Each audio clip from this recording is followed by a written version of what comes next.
but still is getting to grips with the circuit here at the Red Bull Ring. Stefan Heim, no recorded lap time as such, but car 233.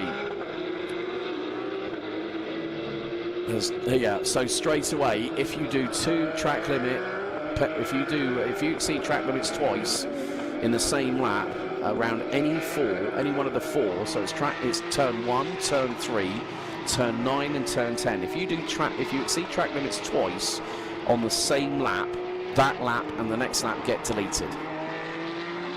So, oh right, Stefan Heim's first lap has just been deleted. Well done, Stefan. Glückwunsch. It just goes to show, yeah. So effectively, it is the case that you've done two track limits in a space of 15 seconds. There is Stefan Heim. And now, for those that haven't watched Porsche Sprint Challenge Suisse before, his son has done the graffiti-style graphics, and it actually has, you can't really see it from that angle there, but if you look square on at the rear of the car, that is a spin, I'm afraid, for Max von Rosen in the 240. He's going to have to wait for people to go by. Now the thing is, he's got track. He'll have well, now that the rear tyres are on the back, the rear tyres are on the grass as well as the front. So he's got to hold those brakes and wait until everyone gets through. So let's see, what time does Stefan Heim bring to the party in the 291 team used by Heim Technique vehicle? Across the line he goes. And goes P8 on that first effort. And I think that time has now been deleted. There's Dragos Buriu roaring through shots, through Münzner, and then up into Intervetten. Yeah, oh, double waved yellows because of Max von Rosen's stationary vehicle.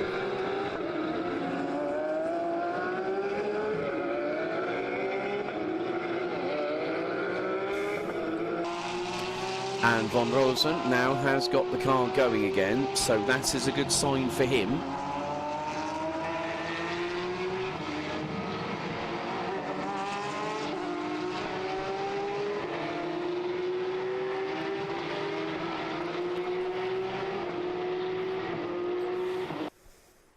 So let's have a look at the replay. Now this is into turn 3, rotates the car, just back and just turns around, throws in 180. But the good foresight from this young man, he had the savoir-faire to let the car roll down the hill and get it out of the way of the actual racing line. Got to watch out for these sausage curbs going through Niki Lauda corner. There's Marco Galassi,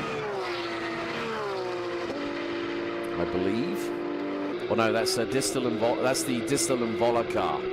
So there you can see a big difference in terms. You look at the front of the 991.2 car, it does not have those big air vents at the front of the bonnet.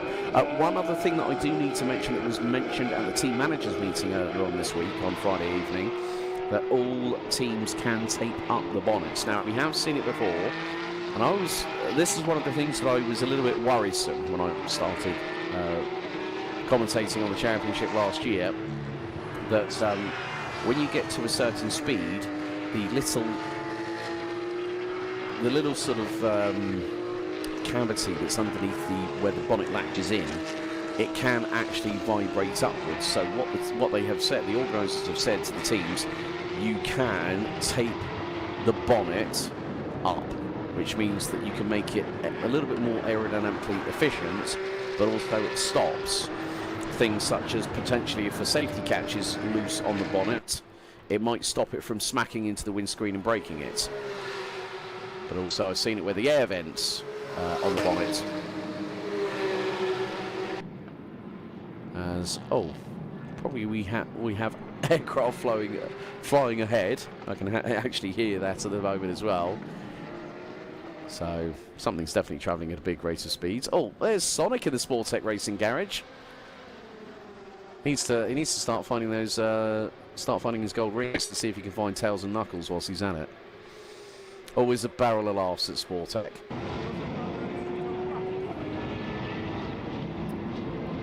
But we are 8.5 minutes left to go in this qualifying session. And Dragos Buriu has gone into the 1 minute 29s. Stefan Heim now up into P2. And there we go. Dinkeldine on the flashers. Gets through on the 273 Sportec 991.2 car. And I have to say, I mean, for the last couple of weeks I've been commentating on Porsche Carrera Cup Brazil. And they still run the 991.2. So they have two different divisions, Carrera Cup and Sprint Challenge. And the 991.2 cars are the ones that are done in the Sprint Challenge, which is quite unusual but quite interesting at the same time. But Patrick Dinkeldine is just finding traffic where he's going. And ahead of him is the 260 San Marino's Marco Galassi. I mean, a very, very lovely livery there. Oh, it's like the old Golf livery colours, yes. But now Dinkeldine is wanting to get a wriggle on here. And his last lap was a 1 minute 31.399. Maybe he can get a little bit of a toe from Galassi. And he's on the flashers. Galassi indicates the left. Dinkeldine gets through. Oh, the back end was a little bit loose there on the 250 Proton Competition 992 GT3R. And Dinkeldine's last lap was a 131.086. But he's got over a second to find if he wants to pip Dragos Buriu to pole position.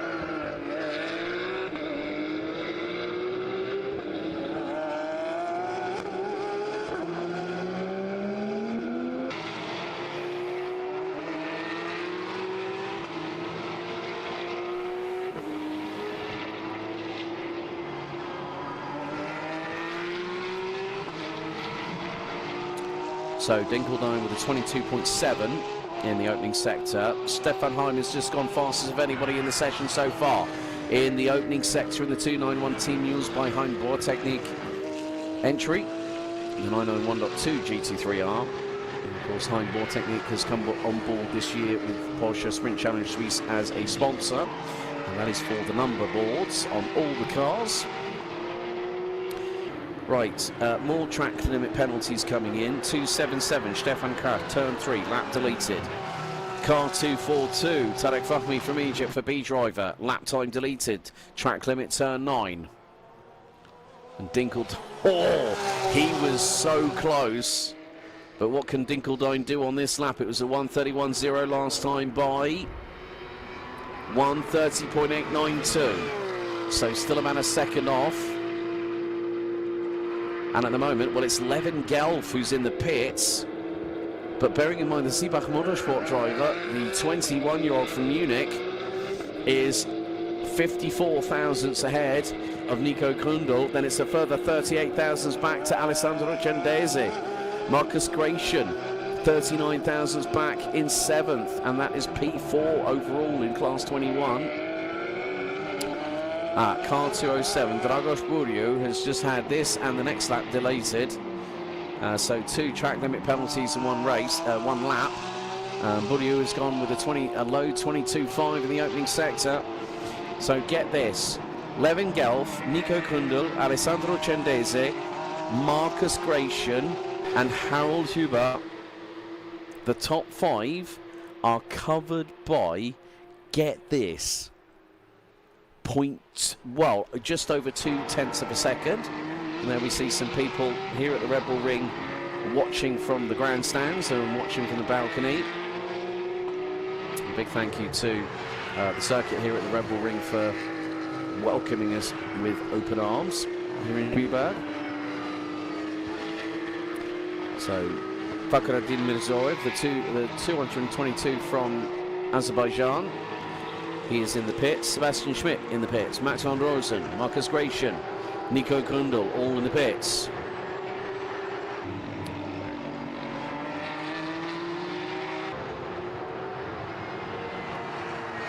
Dragos Buriu has really put in the laps around this circuit. He's done 14 laps in quali. So has Johan Fish, Marco Galassi, Stefan Kraft, Fakhreddin Mirzoev, Merabi Megbabishvili, the 218 from lap time performance. Marco Promoli for B driver, 15 laps here in quali. Sebastian Schmidt has done single digits, 9. Levin Gelf, 9. And so we see that Stanek Fahmy. Yeah, that was a little bit, I think, over on track limits for the man from Egypt and Canada. It was great to see the him and his partner Dalia, the first ever Porsche Sprint Challenge Swiss WAG. I think we can say officially confirmed. Well, she officially confirmed that, I think, pretty much at Portimao earlier on in April this year. They went over to catch up with the family and actually watch Egypt in the FIFA World Cup. I'm not going to talk about the World Cup because I haven't really watched any of the matches at all. And some people say that I'm a charlatan for saying that and for doing so. But it's one of those things. You either are a football fan or you're not. I'm not the biggest football fan in the world, granted. But I just... when time zones come into play, it's kind of like, really, do I want to be up at 10 o'clock at night watching a football match? For me, personally, I don't, you know, it's each to their own. But I'm digressing here. Okay, car 243, Alessandro Gendese, who is still, get this, between the top three, it is 92 thousandths of a second, so 81 thousandths shy of a tenth between Gelf, Gründel and Gendese for Class 21 pole position. But with 2 minutes to go, Gendese is the only one out of the top three out on track. Gratian is in the pits. Huber is not in the pits, he's out on track. As we head to the final couple of minutes of this qualifying session here at the Red Bull Ring. There's Patrick Dinkeldine. He's 1.1 seconds off of Dragos Buriu, who has improved again, the man from Romania. 1:29.695. So it's going to be a Class 24 and Class 23 front row again, like it has been for a couple of rounds this season. As it looks like Dinkeldine is going to come into the pit. Stefan Heim's going to go for one more lap here in quali. He's flying out of turn 10, uphill and into turn 1. This is where the elevation starts to rear its ugly head here at Niki Lauda corner. To turn 1, nice and neat from Stefan there. Little bump over the sausage curb.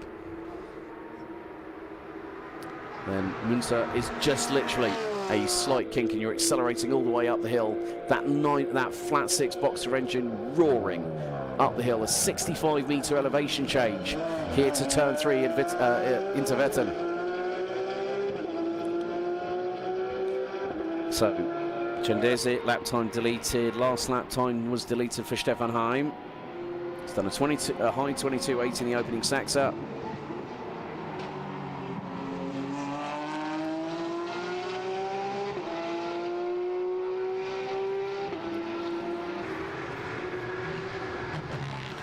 But in the pits, Buriu, Dinkeldine, Gelf, Gründel, Gratian, Von Rosen, Kraus, David Von Rosen, Johann Frisch, Hermann Rödig, Eric Santos all the way down in 16th overall. John Jastrzemski in the pits, the man from San Diego. Marco Galassi still out on track, Stefan Kraft out on track, checkered flag is out. Oh, and that is Marco Promoli in the number 270. He's lost it, I think, at pretty much the same point where Max von Rosen did. Stefan Heim, he's not improved over the opening 2 sectors. Across the line goes the 291 for Team Mules and takes the checkered. And that is not going to be a lap time. Oh, yes, it is. He does a personal best in the final sector. He really lit up the rear tyres. Puts in a 1:30.382. Puts him to within 7 tenths of Dragos Buriu on his final and 12th lap here in qualifying.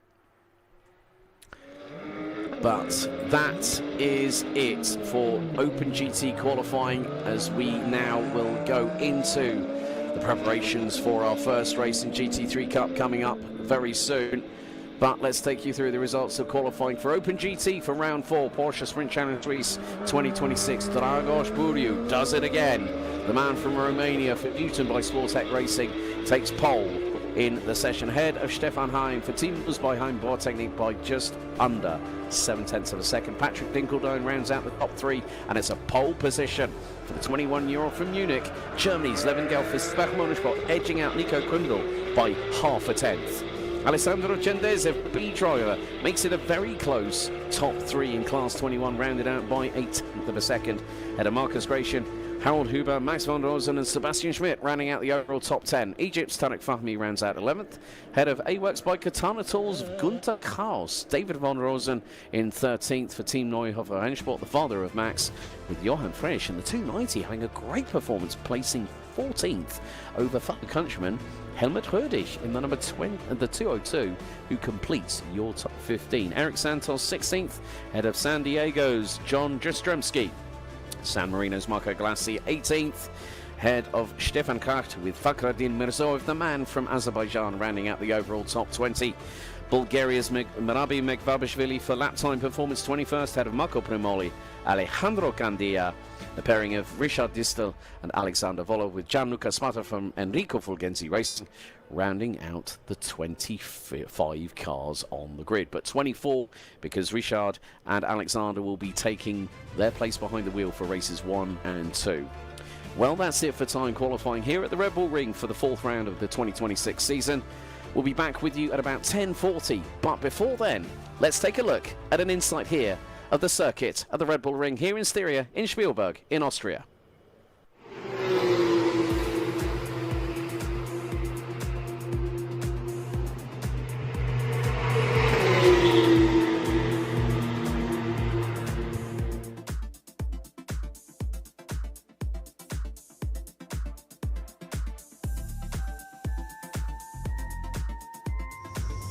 So we are now into the second half of the 2026 Porsche Sprint Challenge Swiss season, and we are back to a regular haunt on the calendar, of course the Red Bull Ring here in Spielberg, around about a 200 kilometer 2-hour drive from the Austrian capital city of Vienna. It is the current modern day home of the Austrian Formula One Grand Prix every summer, but it is home to us here at Porsche Sprint Challenge Swiss. Let's not forget, we've already had 3 rounds in the calendar so far. Starting off in April, back at Portimao, we headed to the Temple of Speed in the first weekend of May in Monza, and then last time out, the summer heat wave hit us. As you can hear, flat 6 power, Open GT, about to go out for their session. So forget the words of Julie Andrews from The Sound of Music. The hills are alive with the sounds of flat 6. Now this circuit, established back in 1969, originally as the Österreichring, has gone through evolutions over the past near on 6 decades of operation. A little bit of ASMR, flat 6, Open GT, Class 21 there for you. It evolved from the Österreichring to the A1 ring, and then was closed down because, thank you to the great late Dietrich Mateschitz, he made sure that this became a beacon for Austrian motorsport, and with significant investment, it has evolved to the facility that we have here. State-of-the-art facilities with the wing complex just over there, the iconic Niki Lauda corner up at turn 1, the elevation change doesn't really get justice on videos. You really have to get an understanding, as we'll showcase you with a hot lap. Patrick Dinkeldine goes through there. But there's a lot of technicality for even such a, what people might call a straightforward circuit here at the Red Bull Ring. But there's more than meets the eye. It might be 4.3 kilometers, the shortest track on our calendar. It might be 10 turns, but there is a skill, a science to unlocking the perfect lap. And that's what we're going to find out over the next few minutes. So here it is, Austria's roller coaster, the Red Bull Ring. Now you might be thinking, it looks pretty straightforward, but it's quite deceiving. It's 4.326 kilometers and only 10 corners. But what makes the circuit so fascinating and also challenging is the dramatic topography as it's built directly into the Styrian hills. It features an impressive 65 metres of elevation change right the way up to turn 3, with gradients reaching 12% uphill and 9.3% downhill. One of the other things is when you start a lap here, the start line is 120 metres ahead of the finish line, so you've got to also compensate for that offset during a race itself. So let's take you through a lap. It begins with the fast right-hander of turn 1 at Niki Lauda, before you instantly see that big elevation change and you have to start climbing your way up it. Through turn 2 at Monza, the cars are already accelerating onto the steepest section of the track, cresting the hill before they go into the heavy braking zone and into Vetten at turn 3. And it's one of the best overtaking opportunities anywhere in Europe. The approach uphill allows drivers to get on the brakes really late, but getting the exit right on coming out of turn 3 is critical for the run downhill that begins now. From turn 4 at Hauch onwards, the character of the circuit, it becomes a bit Jekyll and Hyde. It changes completely. The track begins to flow with a series of medium and high-speed corners where precision is everything. From Hauch, it falls away on the exit, whereas turn 6 and turn 7 at Graz, a double left-hander section, are particularly demanding as the road drops downhill before climbing once again, and it means that the drivers have to commit despite limited visibility and they have to go on reflex and awareness. Confidence is the reward from the final sector itself. Turns 8 and 9 are taken at well over 200 kilometers per hour, with subtle changes and camber and elevation, constantly loading and unloading not just the chassis of the Porsche underneath you, but also the suspension and other mechanical parts supplying grip. Drivers arrive at the famed Jochenrindt turn at turn 9, almost blind, before carrying maximum speed through the final corner onto the 626 metre start finish straight. For our field here for Porsche Sprint Challenge Suisse, the Red Bull Ring is a circuit that demands more than outright speed. It's a test of braking precision, throttle control, and the ability to read every crest, camber change, and compression. On paper, it's short and straightforward, but in reality, it's one of the most technically demanding laps on the calendar. So, let's go on board with a hot lap here in Austria.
Right, welcome down trackside here at the starting grid for GT3 Cup Class 1, Race 1. The sun has graced us here in Styria. A little bit different to what we had earlier on this morning with cloud cover amongst the hills just at the far part of the circuit at turns 3 and 4. The cars are rumbling down pit lane, but on home soil, number 28, Felix Neuhofer took pole position ahead of the championship leader, Jack Sherwood. So we have got a little bit of time to digest what happened in qualifying. It was Peter Heglin and Ernst Inderbitsen that went out first, and it was half wet, half dry. But with the way that the temperatures are going to soar here over the course of the day, but depending on what the weather's going to do this afternoon, could be a different kind of situation. So could we see wet and dry racing here today at Red Bull Ring? Considering the temperatures that we had in Imola a few weeks ago, that was baking hot. I mean, Felix Neuhofer's car was recording an indicated 61.5 degrees centigrade. That's over 140 degrees Fahrenheit. But the driver's going to feel a little bit more comfortable. But as you saw by our feature, and especially with a hot lap, how precise you have to be here at the Red Bull Ring. 4 areas will be checked for track limits, heading up to turn 1 at Niki Lauda, then up to Intervetten at turn 3 at the top of the hill, then through at turns 9 and 10. So coming out of these final 2 corners during the races is when the penalties get a bit more severe for the drivers. You get the 3-strike rule.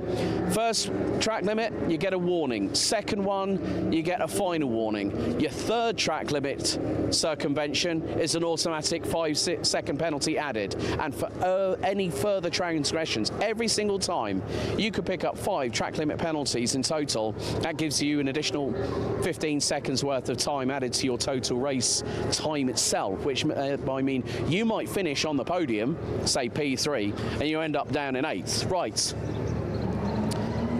Okay, we might have to take a little bit of a walk because it looks like some of the drivers have taken Joker tyres. And I do spot one individual that has, and that is Greg Burkhardt, currently sitting second in the standings. Sebastian Pidou is now rocking up. So we're going to have to be very, very careful because I think we might need to go this side. Yeah, there's Jack Sherwood, son of Justin. So the apple doesn't fall far from the tree in that family. Let's see if we can get a word with our championship leader.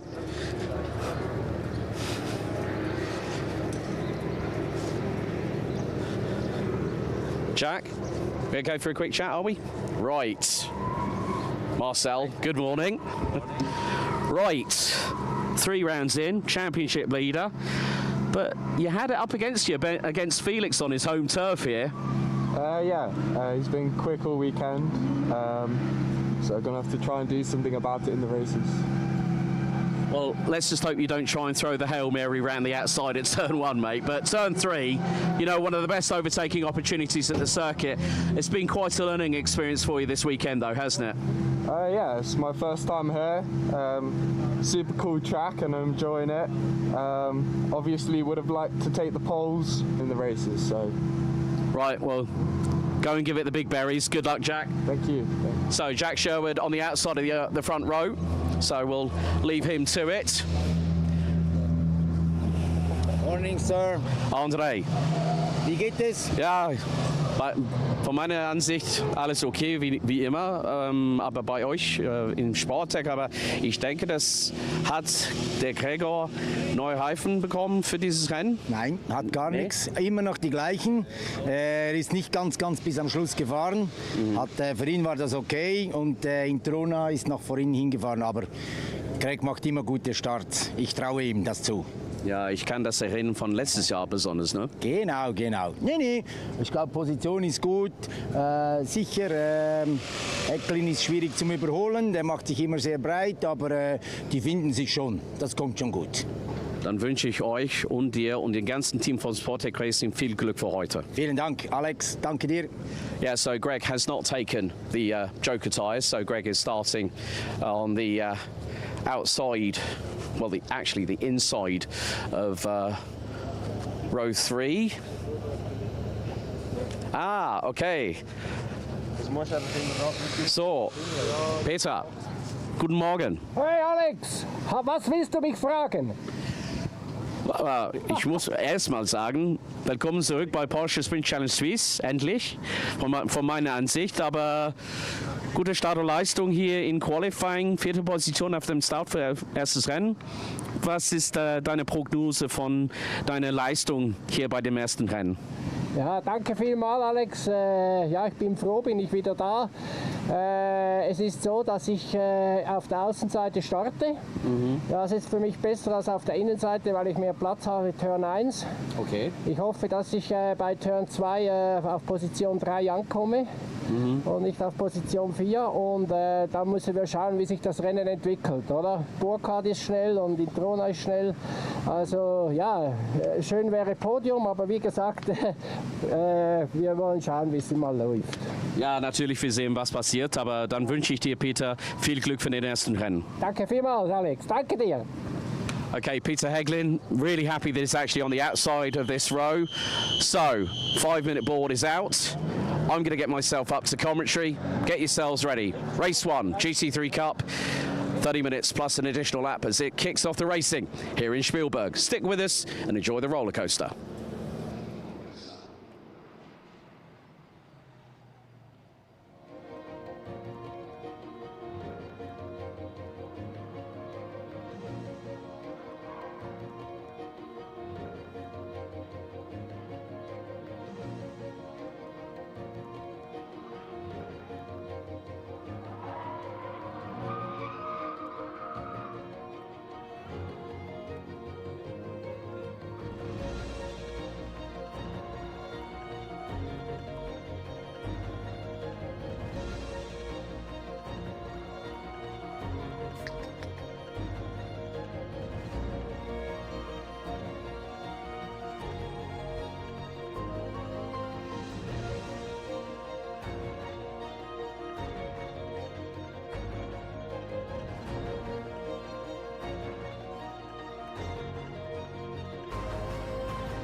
So our leading car peels away from the start of what is going to be an interesting 30-minute plus an additional encounter here at Spielberg.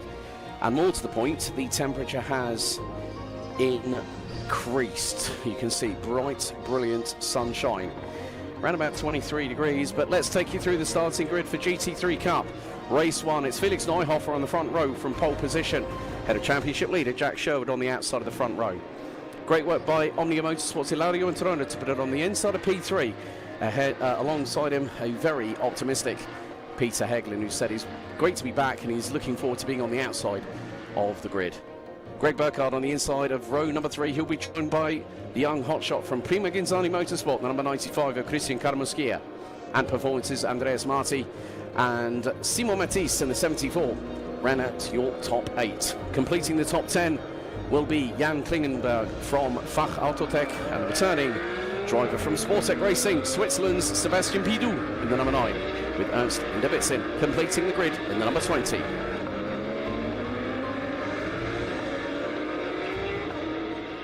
And of course, last year, race 1 winner, who was at the time with Proton Hugh competition, Karen Gaillard, had the opportunity to catch up with her a couple of times this year, actually, funny enough, at Oxford Brookes University for the International Women in Engineering Day at the facility. Funny enough, I was wearing my Porsche Sprint Challenge Suisse body warmer, and she said, "What are you doing here?" And I said, "Small world, isn't it?" But with sunshine here in Styria, in Spielberg, we are set and ready for race 1. 30 minutes plus an additional lap. Once the leading car peels into pit lane, the pole sitter must be at around 80 kilometers an hour at a static speed. The drivers will be given a drive-through penalty if they do break formation. So now everything starts to filter into place. The jigsaw pieces that make up our 11-car grid now get into formation. The hills will be alive with the sound of flat 6 very shortly here, as we are about to get the racing truly underway here for round 4 of the 2026 season. Neuhofer on pole, championship leader Sherwood on the outside. So the 911 GT3, our leading car, will be heading into pit lane. Right, now time to brace yourself for Austria's roller coaster. A 65-metre elevation change from turn 1 and Nicky Lauda. The red lights are on the gantry. So when it goes green, we will now be able to go racing for the first time. They've got to stay in formation. Race director will let them go. We are green. They can now attack and overtake. Good run by Neuhofer. Greg Burkhardt trying to make it 3 wide for the battle for P3 into turn 1 here at Nicky Lauda. But look at this, 26 to the inside in Trona on Sherwood. Nearly catches the right rear fender of the number 78 from Sportec Racing. Up through Munzer for the first time. And it's Neuhofer leading on home soil. Greg Burkhardt, I think he's already up into P3. He's trying to go round to... No, he's not. That's Heglin. He's to the outside of Introna into Intervetten here at turn 3. And that's a great move. Peter Heglin to the outside of the Italian. And Christian Karamuskia goes off and a little bit too far out. Greg Burkhardt's going to get the inside line into turn 4. Into Hau. And Heglin and Introna still wheel to wheel. Introna to the inside of the Swiss driver, who's very, very happy indeed to be back here in Class 1, as they're still wheel to wheel. It's like Paffen and Glock all over again back in 2018. Makes a misstep. That allows Greg Burkhardt to get through for P4. But the top 2 have started to bridge a bit of a gap. Neuhofer being kept very, very honest by Sherwood. Greg Burkhardt has had 6 podiums in a row. He's second in the championship standings.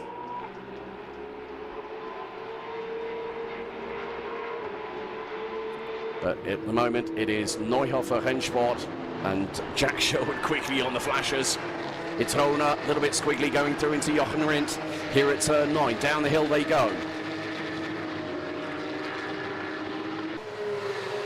But more to the point, after the opening lap, it is going to be Felix Neuhofer that will lead us across the line. Lap 1 completed here at the Red Bull Ring in Class 1, Race 1. And you can see here, Burkhardt using all experience over the last few years of competition, especially when he's finished twice as the runner-up, especially behind Felix Hirsinger back in 2024. Last year was a very character-building year for the man from Switzerland, now a father, as they go into Vetten at turn number 3. And the whole field after the opening lap. Right, car 26. Laudio Introna has been given a track limit warning at turn 10. That's his first of 3 strikes.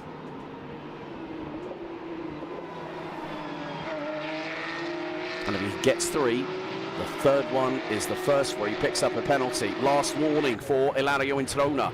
If he picks up another track limit penalty, a track limit warning, that is a 5-second automatic time penalty, and he will be out of contention for a podium. We ride on board with Felix Neuhofer in the number 28 through into Graz at turn 7. Down through 8. Getting as close to that curbing and the gravel on the right-hand side. Down the hill through Jochen Rindt. He's opened up a little bit of a gap as Ilario Introna has got to be very careful. One more track limit, one more violation of track limits, and he gets a 5-second penalty. Jack Sherwood is going to find him a little bit further behind as we complete the second lap of this race. Gap now 2 seconds. It's the first time Jack's actually ventured to this track, whereas Felix Neuhofer has got knowledge for days. As Sebastian Pidou to the outside, as I think that was Simon Matisse trying to get through the 74 and the number 9 up the hill through into Munza, in towards into Etten. They're going to be over 230 plus kilometres an hour into the braking zone. Matisse has got the inside line on Pidou. And Sebastian was very nice to see him back in the paddock. He's going to get the crisscross here out of turn 3. Andreas Marti goes a little bit wide out of turn 3. Pidou's going to get the run through down into Haug. And Simon Matisse is going to have to give him racing room here. Down into turn 4, Pidou on the curbing. That is textbook line up for Pidou, and he gets through on Matisse. Holds on to 7th position with Marti and Jan Klingenberg right behind him. Marti looking up the inside through into turn 6. Down the hill they go. In towards turn 7 at Graz. So car 29, Andreas Marti has had a track limit after turn 3 at Intervetten. There was an investigation on the start, no further action. Start was good. As we run on board with the number 95, Christian Kalmoskia in P6 at the moment behind Peter Heglin.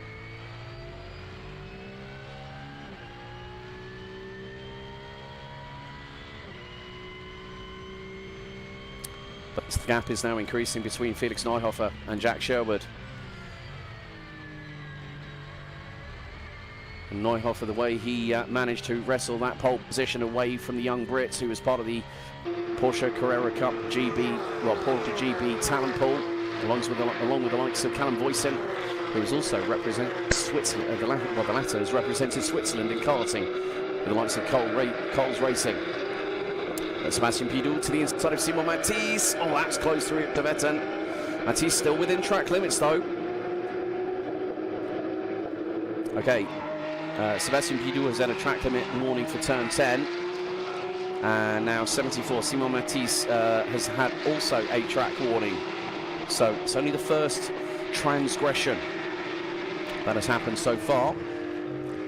Nevertheless, some good, clean racing at the moment, with Ilario Introna being hounded by Gregor Burkhardt for that P3, and that will keep a run of podiums for Greg Burkhardt. That will total his tally to 7, and he's really on the back of the Italian coming out of 8. In towards Jochen Rindt. Where is Burkhardt going to place the car? He's got some space. He might go for it. Not on this particular occasion. He's going to possibly tee up a move into T1 at Niki Lauda. Introna has got one more. He's got one more. He has a bit of a transgression, a bit of a wobble on the back axle coming out of the final corner from Greg Burkhardt. As now he's in Introna's wheel tracks. And what they're doing, lock up from Burkhardt. Right front, I think, possibly. He's in previous races by his mechanics, he's been given the nickname Mr. Flat Spot. I think that was also true of Ethan Isher last year. Up to Intervetten. Could this be a late break attempt from Greg Burkhardt? Not on this particular occasion. Might be feeling a little bit of possible vibration through the steering wheel with that right front.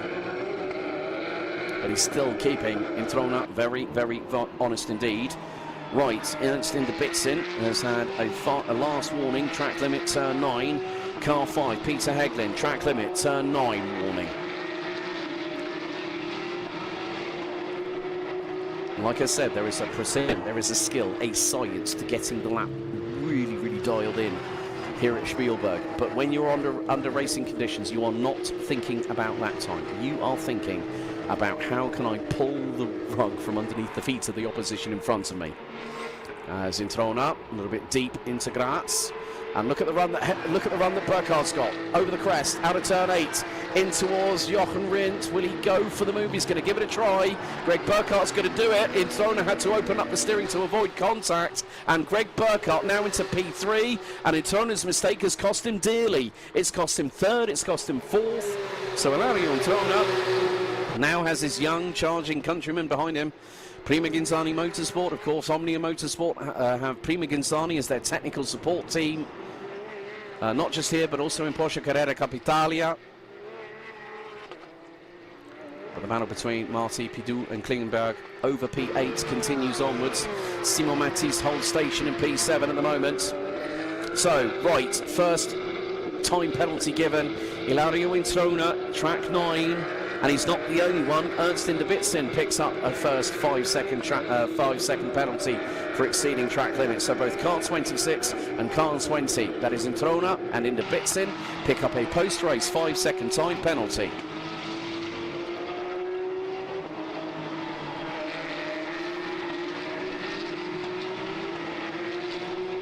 But still, there is 21.25 minutes plus an additional lap in this race.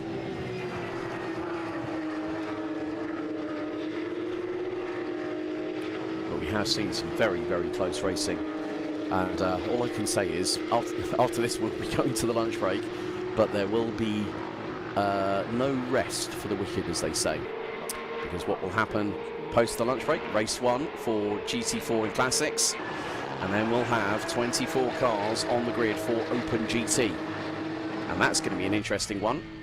When I was on my way back to my commentary position, managed to do a bit of a fist bump with Dragos Buriu.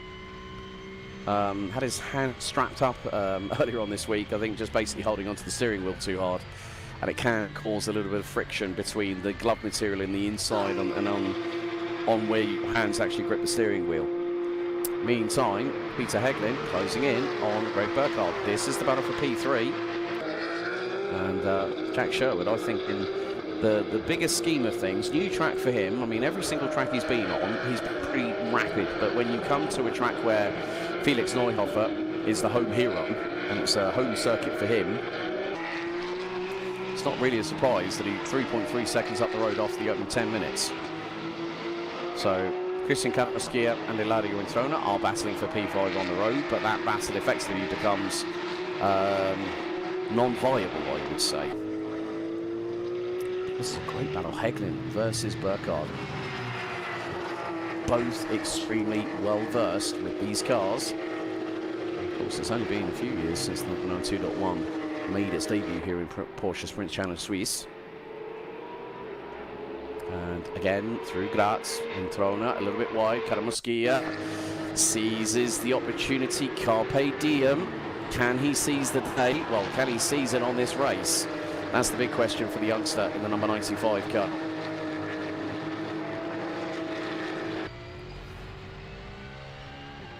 Let's run on board with the young man himself, number 95, right in the wheel tracks. He's on the flashes to Introna. Introna will probably be told by his team, you've got a 5-second penalty. Big lock up on the right front by Introna, and he goes off at Niki Lauda. Oh, just misjudged it completely. Right, car 22, Klingenberg, track limits, turn 9, car 28, Neuhofer. Oh, right. Even the home hero can be viable of that, and that's going to be turn 9, Ernst Inderbitzin. That's going to be another 5-second time penalty for the number 20 car.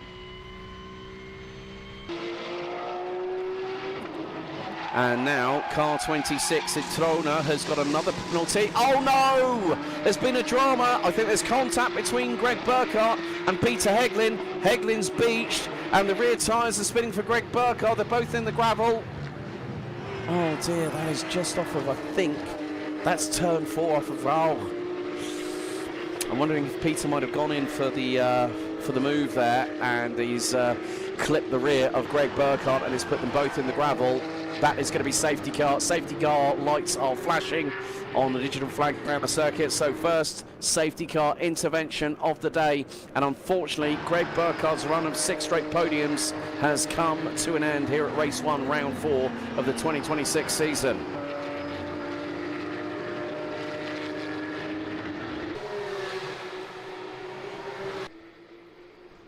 And that is a real shame for Greg Burkhardt and for also Peter Heglin.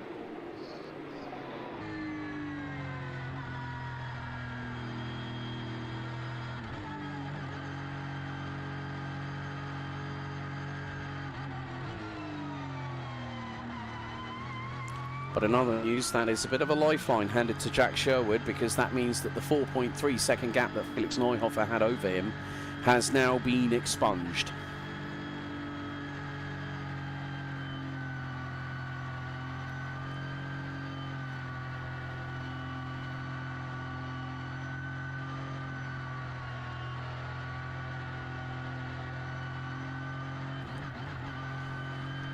So that will eliminate 2 of our competitors. Let's have a look at the replay. So this is of the start.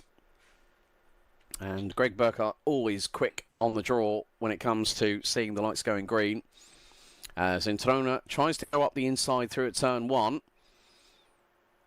Heglin trying to go around the outside of him. I think there's still 2 wheels within track limits in the number 5 Fach Autotech car.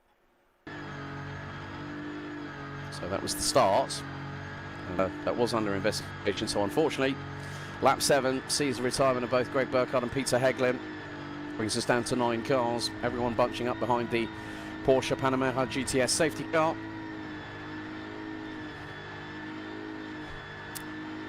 But it'll be down to Neuhofer when those safety car lights go out and that car peels into pit lane. He will be the man that will be charged for keeping the field in a single file, and on the restarts they can't overtake until the start finish line. There's also a 120 metre offset between the finish line and also the start line as well, so the race will finish 120 metres shorter than when it started. We are now halfway through this opening race of 6 here this weekend. So 2 for GT3 Cup, 2 for GT4 and Classic, 2 for Open GT. And there is an Indabitsin. Oh, right. Looks like, hang on a second. Was that Ilario Introna going into pit lane? Yes, it was. So, not too sure if there may be a possible issue with the number 26. But that's parked outside the garage.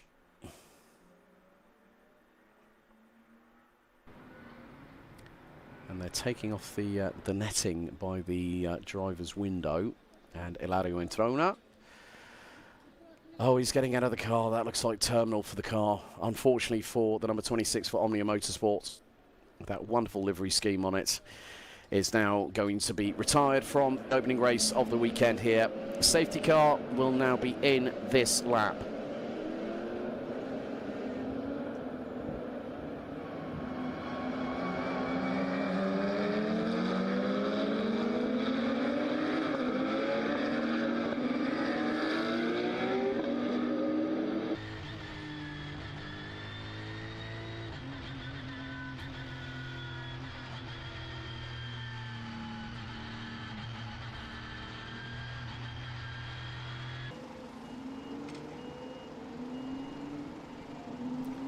So, when the safety car lights go out,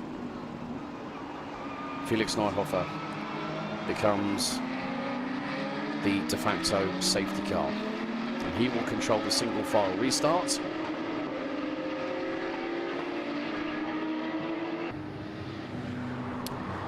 Okay, so from what I'm hearing from our director, from our live stream producer Will, that both cars actually spun on their own accord, apparently. No contact between the pair. So 13 minutes on the timer. We're about to go back to green.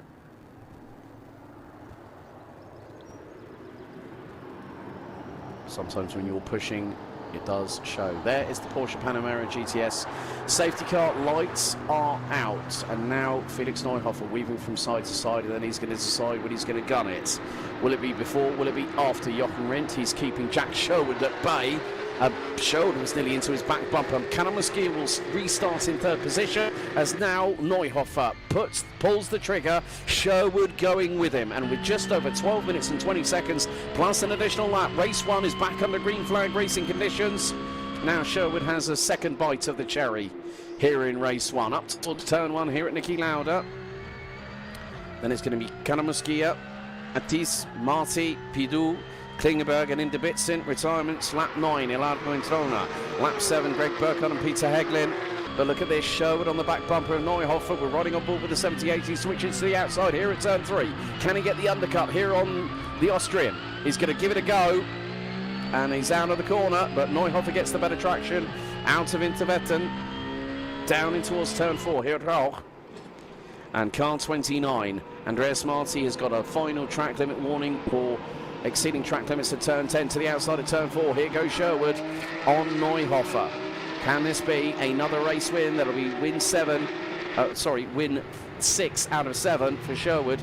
But Neuhofer wants to have, I would imagine he is gunning for both back-to-back victories on home soil here at the Red Bull Ring. As down the hill we go into turn 7 at Graz. And it's a car length between the pair at the sharp end of the field. Sherwood nearly flirting with the gravel coming out of turn 7 into turn 8. Now into Jochen Rindt. Here we go. Right, let's see. Can Sherwood tee up a move? If not by turn 1, needs to do it for turn 3. Out of turn 10. As Sherwood, well, the back axle on Jack Sherwood's Porsche decided to sneak out a little bit to the left. But into turn 1 they go again.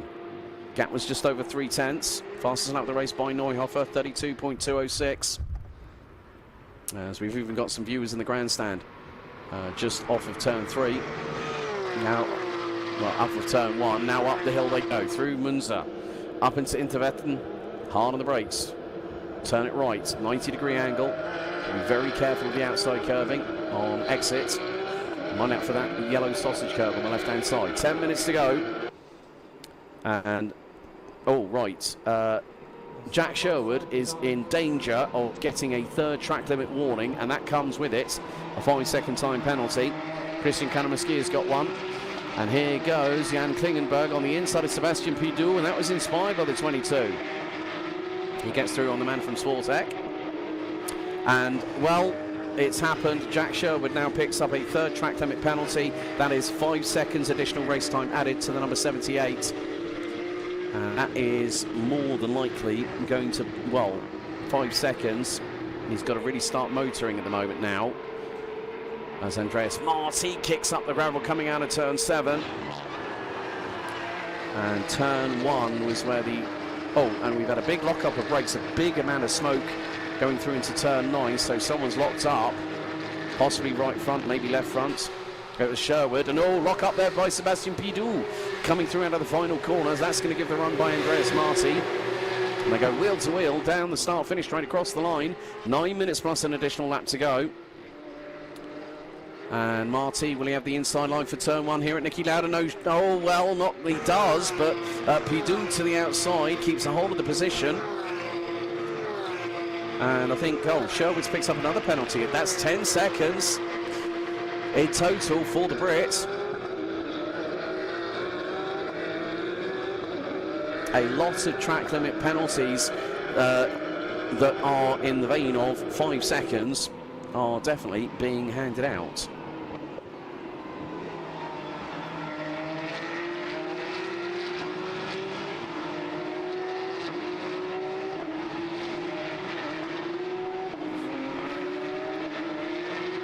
But Pidou still not out of the woods yet. The number 9 from Sportec Racing has got Andreas Marti to his outside in towards turn 6. Down the hill they go. Marti backs out of it, using discretion as the better part of valour. Down the hill they go. Into turn 7 at Graz. On the brakes. Turn it left. Down a gear.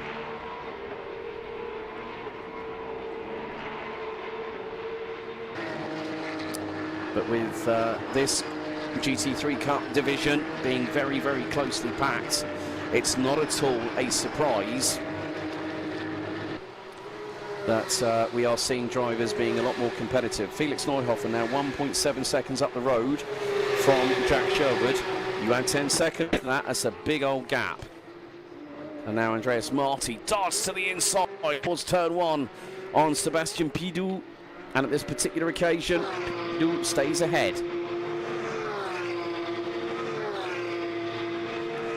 And now car 29, Andreas Marti, 5-second time penalty, turn 9 at Jochen Rindt. So Marti, despite battling Pidou, is also going to have an additional amount of time added to his race. So not exactly what he would have wanted there, unfortunately, but that's part and parcel of it.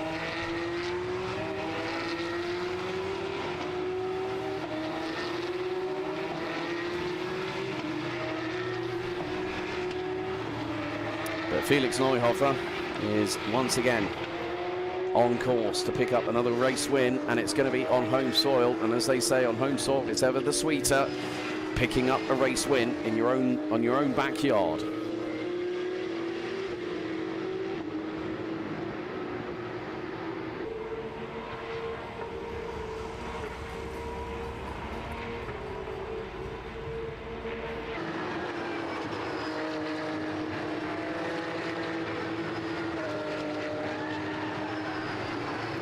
And I've heard just that, I've had another lock-up, and that just goes to show how quickly, you know, these drivers, it's not all about speed, it's about precision, it's about braking at the right point, right place, right time. Andreas Marti to the outside of Sebastian Pidou into turn 1 here at Niki Lauda. Marti's going to try and do something here, but can he get the undercut here? That's the big thing. Pidou runs a little bit hot here through turn 1 at Niki Lauda. Now it's up the hill, accelerating through the gearbox to around about 220 plus kilometers an hour on the brakes.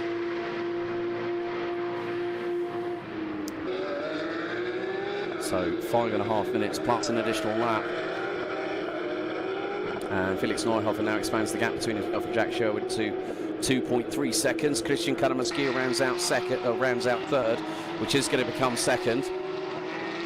Simon Matisse, Jan Klingenberg, Sebastian Pidou, Andreas Marti, Ernst Inderbitzin, Ilario Introna, Greg Burkhardt and Peter Heglin. The latter three have retired from the race.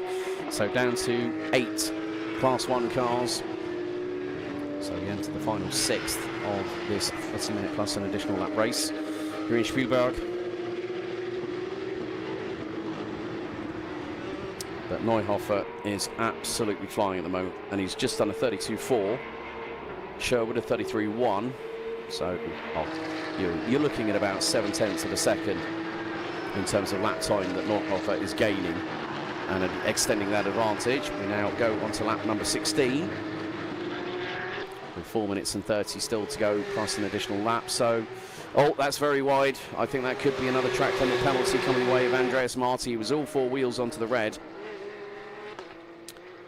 And it is going to be the fact of Ernst Inderbitzin is there or thereabouts in the number 20 car, the driver from Switzerland for Fach Autotech.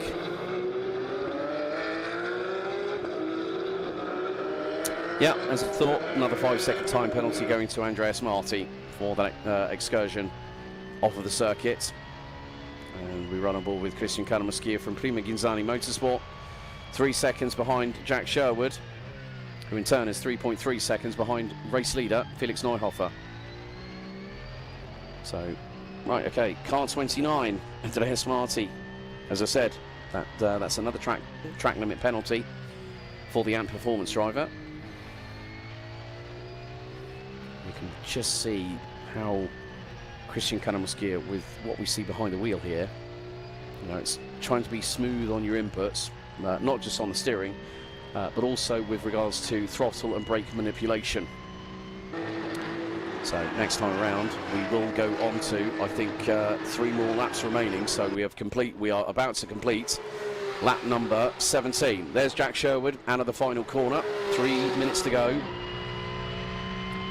As Andreas Marti picks up another track limit penalty, this time at Niki Lauda at turn 1, on board with Sherwood. Into Niki Lauda corner, turns it in, clips the apex, and keeps it 2 wheels nicely within track limits. 2 wheels on the actual circuit tarmac. Through Munster here at turn 2, and then into Intervetten here at turn 3. Hard on the brakes, down to first gear. About 70 kilometers an hour, which is about 45 mph, now on the power. Still within track limits in turn 3. Of course, he has been given his 3 strikes and has ended up with a 5-second time penalty at least. And here comes Sebastian Pidou, wheel to wheel with Andreas Marti. This is the battle for P6. Marti's basically been eliminated out of it because of having 2 successive 5-second time penalties, and those accrue over the course of a race. Inderbitzen in his own right has got a penalty. Right, last warning for Jan Klingenberg. Track limits turn 3. 5-second time penalty for Andreas Marti. Insult to injury, another track limit penalty. This time 5 seconds added to the race time for the number 29 from Ant Performance. Turn 1 track limit succeeded. And now Jan Klingenberg has had a last track warning for exceeding track limits at turn 3 in Intervetten. Right, 2 laps to go, effectively. And the way things stand, well, Neuhofer is 4.6 seconds up the road, and I think that might be another transgression. Reference track limits for Andreas Marti. We'll wait to see what that race control put on the live timing, but we are into the throes of the last couple of minutes of this race.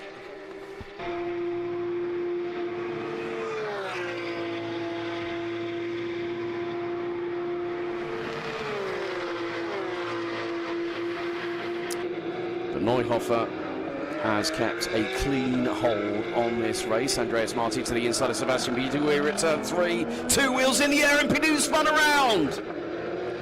Oh, a little bit overzealous, I think, maybe on the part of Andreas Marti there.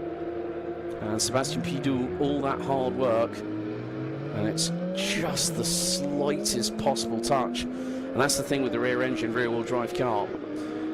All the weight is in the back axle of the vehicle. And unfortunately, the slightest touch can make it pirouette 180, and that's exactly what happened to Sebastian Pidou. But here is your race leader, Felix Neuhofer, the number 28 from Team Neuhofer Rennsport, having a presence here in Class 1 and also Open GT Class 21, where we'll see their other 2 drivers, Max and David von Rose, and the other Austrians on the grid, despite the amount of nationalities. Final lap underway for Felix Neuhofer through into Niki Lauda for the last time here on what will be lap 20.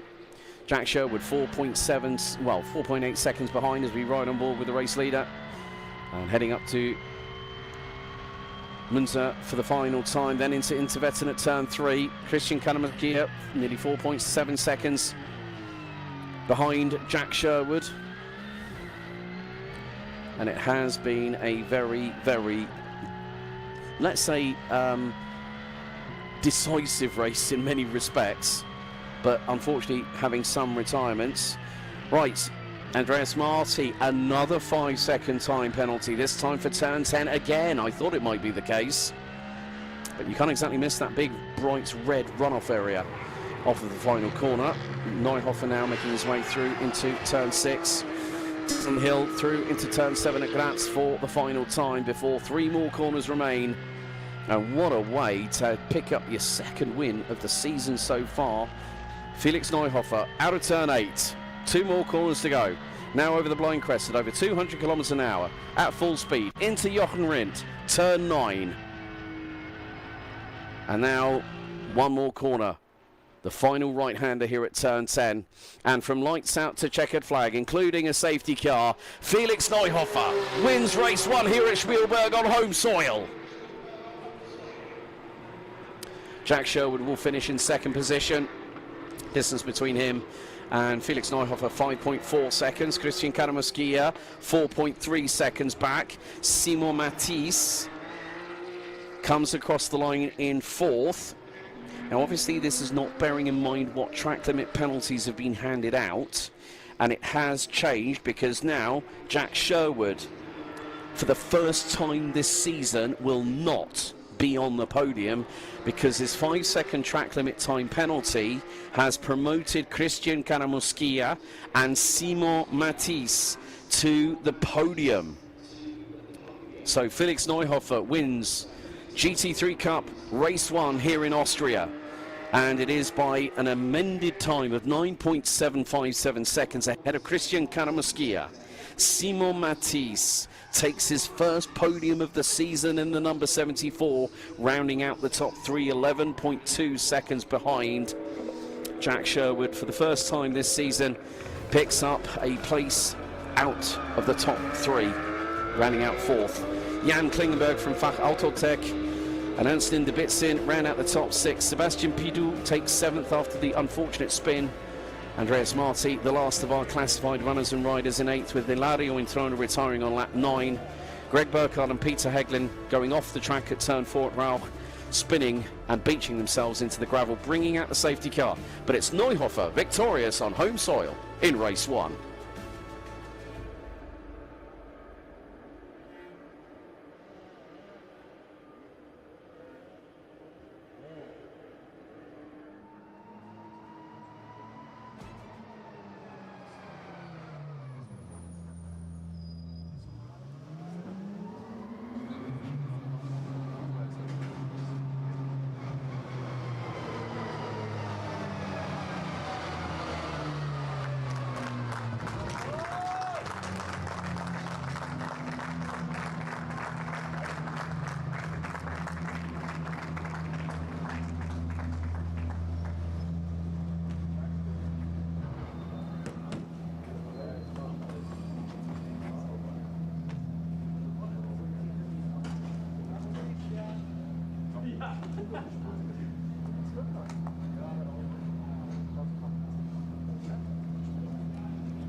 Also da nach dem Safety Car innerhalb von einer Runde habe ich gesagt, da waren dann die 10, also die ersten 5 Sekunden und ich glaube dann 1 die nächsten 5. Gut.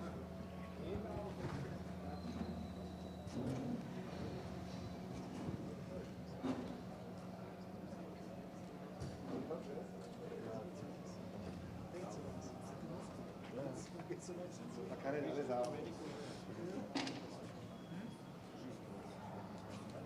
Nein, aus der 10 oder 15 Sekunden.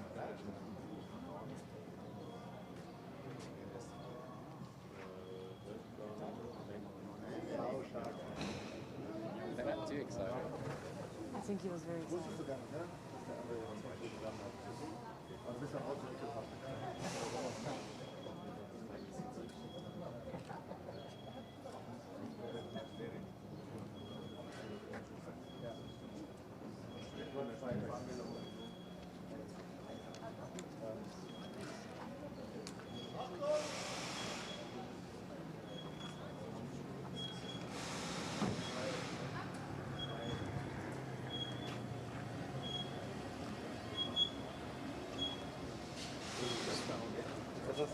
Nehmen wir mal den. Ja.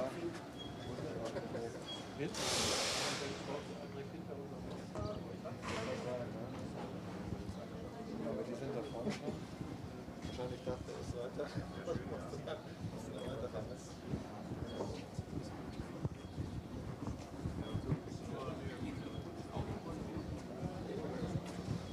Yeah, yeah.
Felix, Gratulation, Heimrennen, erster Sieg dieses Wochenende, zweiter Rennsieg diese Saison. Da sollte man ein richtiges, gutes Gefühl hier in Österreich, ne? Auf jeden Fall, bin super happy. War ein mega Rennen, war gut in meinem Flow drinnen und ja, konnte einfach souverän wegfahren. Es hat richtig Spaß gemacht. Besonders bei dem Restart nach dem Safety Car, nach dem kleines Umdrehung bei der Burkhardt und der Häglin, aber von deiner Ansicht, das ist du bist auf einem guten Weg sozusagen, bevor den zweites Rennen heute Nachmittag, ne? Ja, auf jeden Fall. Mal schauen, ob es trocken bleibt oder ob es nass wird. Es wird spannend, aber ja, Safety Car war trotzdem gut. Die ersten 2 Kurven war es ein bisschen eng, aber dann bin ich wieder gut weggekommen und dann bin ich schön zu Ende gefahren. Dann freuen wir uns richtig gerne auf Rennen Nummer 2. Felix, Gratulation. Okay. Very, very happy. Safety car restart was good for him. Christian Kanamuskia picks up another podium.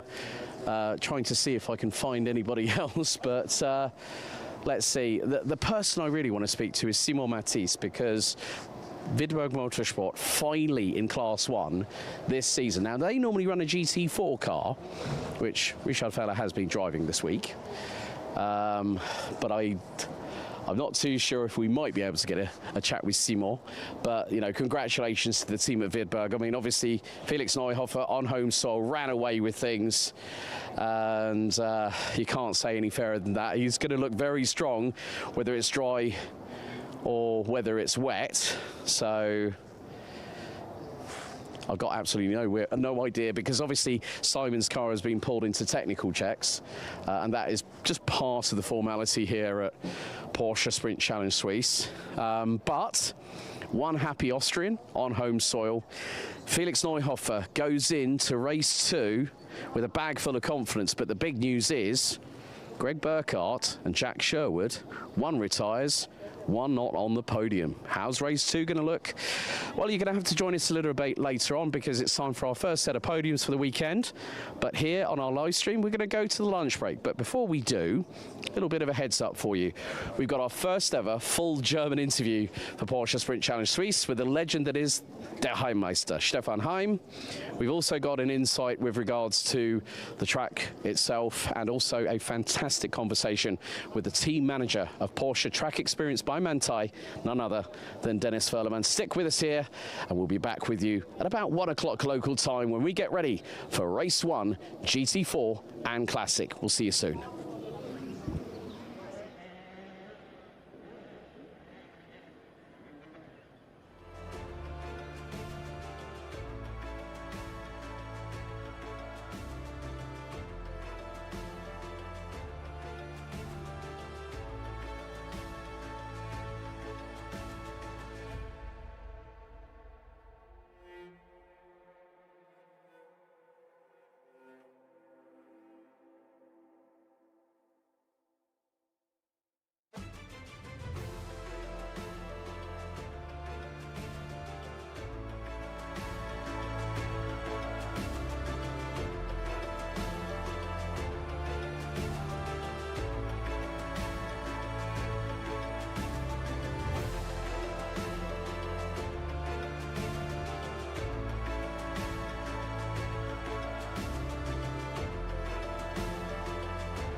So, welcome to the Red Bull Ring, here for round 4 of Porsche Sprint Challenge Suisse. And I'm really, really pleased to have this man alongside me, Dennis Verleman from Porsche Track Experience by Manthey. Firstly, how are you, mate? More to the point. So far, good. All good. So far, enjoying the weather here at Red Bull Ring, and yeah, looking forward to the race on Saturday. Exactly. Well, it makes a bit of a change from the 40+ degrees temperature that we were all suffering with. I mean, you and Lucas Wolf going out there, and this is the thing, that you and him, like, it doesn't matter what weather it is, it's always the people that are at the head of the management team are in a crisp white shirt, long trousers with a belt and trainers, with a radio and a headset on, and that just shows like what the pecking order is at Manthey. But let's look at, obviously, I want people to understand about the characters that we have in the paddock. And from your perspective, I've already had Darshan from B Driver. Yeah. But Dennis, firstly, where did you start from in terms of being involved directly with motorsport? Yeah, okay. So I started myself, or I tried to start my motorsport career driving go-karts. I started with 10 years when I was 10, and did some club racing. I did this for 10 years, and then somehow I had to decide what I'm gonna do in the future. I decided to not continue with driving myself. Mm-hmm. I started like a normal job, even not in motorsport, but yeah. I was always involved in motorsport like a freelancer. So this I continued. But I changed the sides, let's say, from a driver to a worker. Mm-hmm. Yeah, and then I got the chance it was 2015, I got the chance to be fully employed as a team manager for a private team, for a customer team, Car Collection Motorsport, and then mm-hmm. I did this for 10 years before, let's say, I got a call if I want to change to Manthey and hand over the Rennsport project inside the Porsche Track Experience. And I mean, yeah, Car Collection has been involved in Porsche customer racing, but now you end up with a team that has this year celebrated 30 years. Yes. Along with Porsche itself celebrating Raceborn, which is the hashtag that Porsche Motorsport have been using for 2026, 75 yes. years of the brand being active. What does it mean to you to be a part of such a prestigious team such as Manthey? I mean, you look at, not just the history of what Porsche Track Experience is doing here in Porsche Sprint Challenge Suisse, but you look at the drivers that they've helped towards championships. I mean, Thomas Breining, Aishan Guven, both running in the Grello colours when they won their titles respectively, but also the pedigree, the pantheon of history that Manthey actually has. How proud are you to be a part of that? It's for me it's a big thing because even when I was younger and I was working already in the 24 Hours of Nürburgring, so Manthey was always there. At that time they won a couple of times the 24 Nürburgring in a row. And I was always following and watching, and it wasn't a dream for me. It was like a bit far away to be in that position, but because it was just as big, and I never thought I will be in that position. Yeah, somehow I'm really proud, or somehow I got the chance, and now I'm really proud to represent the Porsche colors and also the Manthey colors inside the paddock. It's a huge step and also a big task, because the quality and the level we try to, or we want to present to our drivers and customers. It's a huge task, and I try to do it as best as I can. I think one of the funny things that Marcus Gratian mentioned to me at the Preisverleihung last year, he said, when you look at Manthey, when you look at that silver, look for the wing mirror covers. So like literally, when we came to Portimao this year, I said to Marcus, I said, I'm doing my research like you told me off like a naughty little schoolboy last year. But I think, you know, we have to look now that we're halfway through Porsche Sprint Challenge Suisse for 2026, and we've got two of your drivers battling at the sharp end. Nico Gründer, the young hotshot, and then we've got Marcus. Marcus finally getting his first win. Yes. We were both gutted because I was trying to get his interview, and he was like looking for me, and I was like looking for him. It was like two wandering souls that never found each other. But you've got, you know, you've got them. Then obviously, you know, we've got Fakharim Mirzoyev from Azerbaijan. Eric Santos has now been with the crew for the second year now. Yes. Really get moving up in terms of speed and pace. John Jastrzemski, Yes. we've got the man from San Diego. Good to see him back. What is it like to now have two drivers that are competing openly and fairly in Open GT, both who have picked up wins this year? That must be quite exciting, but a bit nail-biting for you at the same time, because you're like thinking, please, you know, we know what the cardinal sin in motorsport is never take out your teammate. Yeah. But they've raced very hard and very fair, haven't they, so far this season? Basically, I'm very happy to see that development. They both did during the season. So Nico started already on a high at Portimao, but he still is continuing. And when you see where they all come from, because everybody of them, they started in the Porsche track experience, probably driving a street car like a GT3, GT3 RS, and then growing up with the Rennsport Academy, where they did their first steps. They got the first racing license, and then ending up in the Sprint Challenge Swiss, and now leading with 1 and 2 the championship. I'm really happy to see their development.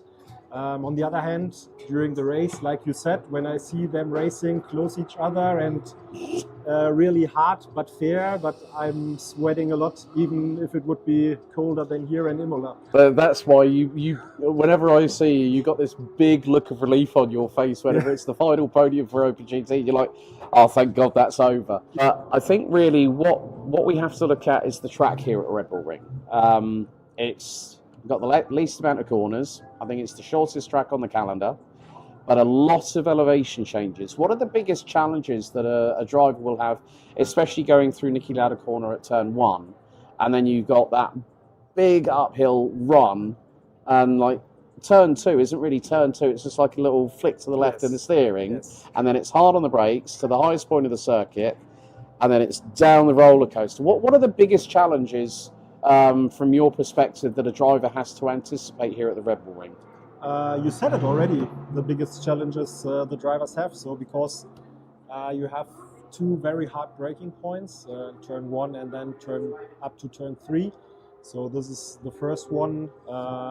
It's even turn 1 when you go more to the left over the curb. The car is really shaking on the curbs, and then you still have to match and take your braking point, throw the car into turn 1, hitting the apex properly, and then have a good exit, like you said, to go up the hill to turn 3. So turn 2 is obviously not really a corner, so it's full throttle, full straight, but then hit the next braking point on turn 3, again hitting the apex perfectly to have a good exit down to turn 4. So these are the biggest challenges here. I mean, apart from that, going downhill is a very different skill set altogether here. Yeah, of course, because then the quicker part of the track is coming, so you have a bit more flow, but also there braking points are quite difficult to get, and then you also need to have get the apex. You have blind corners in that part, especially then turn 9 and downhill to turn 10, also there hitting the apex quite hard. And then you need to be prepared well for getting again to turn 1 and have a good exit on the start-finish straight. I want to head back to Imola a few weeks ago. Obviously, we saw cockpit temperatures approaching or going slightly north of about 60 degrees centigrade, which in other words is about 140 degrees Fahrenheit. How were the drivers coping? Because you've got to be very, very fit to be behind the wheel of one of these cars. I mean, I found out through my passenger ride with Rod Christie at Misano just how brutal these cars are. What is it like for the team? Because obviously it's not just the drivers having to deal with the conditions. Everyone's in a hot environment. I mean, I still remember when this man had one of those spray bottles and just said, do you want a little cool down? Sprayed the back of my neck and it was instant relief. But I think it's about everyone just sort of making sure that everyone's okay, because it's not just about the drivers, it's about everyone else behind the scenes. You've got a great team behind you. I mean, obviously Lucas being one of them. What does it mean to have like a great team that works together well, no matter what the conditions that are thrown at them? Obviously, Imola was quite hard for everybody, not only for the drivers. They had up to 60 degrees and more inside the car, so this was hard, but also for the mechanics. They worked in 40 degrees and more inside the garage. Unfortunately, we had to repair 2 times the cars in time, so this was a huge challenge. But the team always is working together, and like without the mechanics, the drivers outside can't drive their cars, let's say. So therefore we try not only to keep the drivers in a good shape, but we also try to keep the mechanics in a good shape.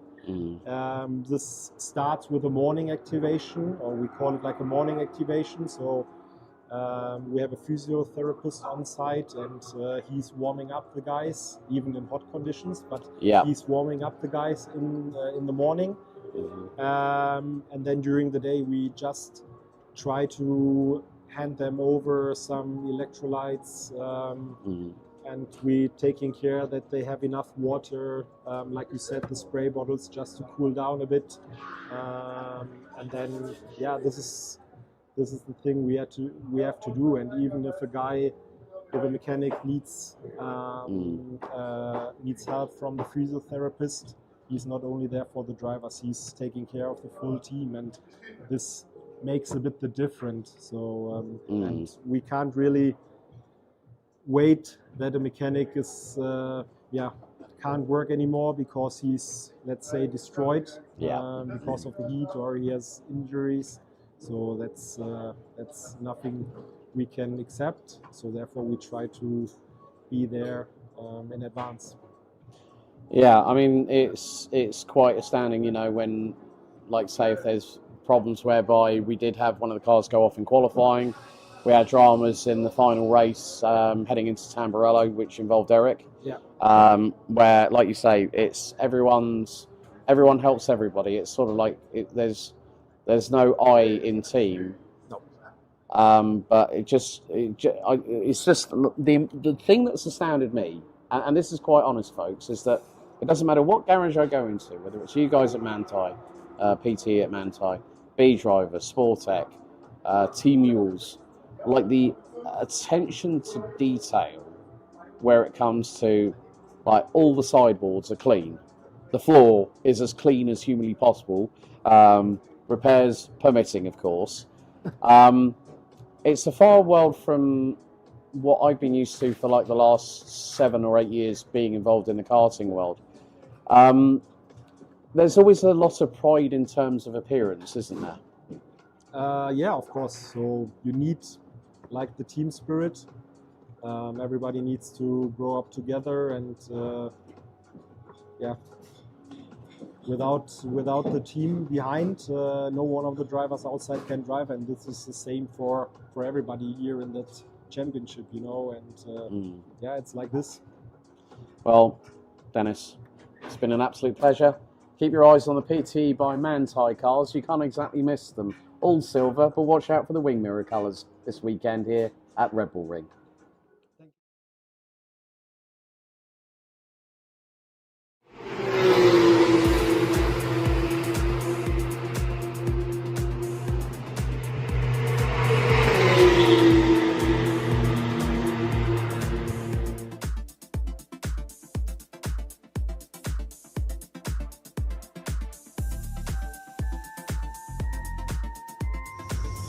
So we are now into the second half of the 2026 Porsche Sprint Challenge Swiss season, and we are back to a regular haunt on the calendar, of course, the Red Bull Ring. here in Spielberg, around about a 200 kilometer, 2-hour drive from the Austrian capital city of Vienna.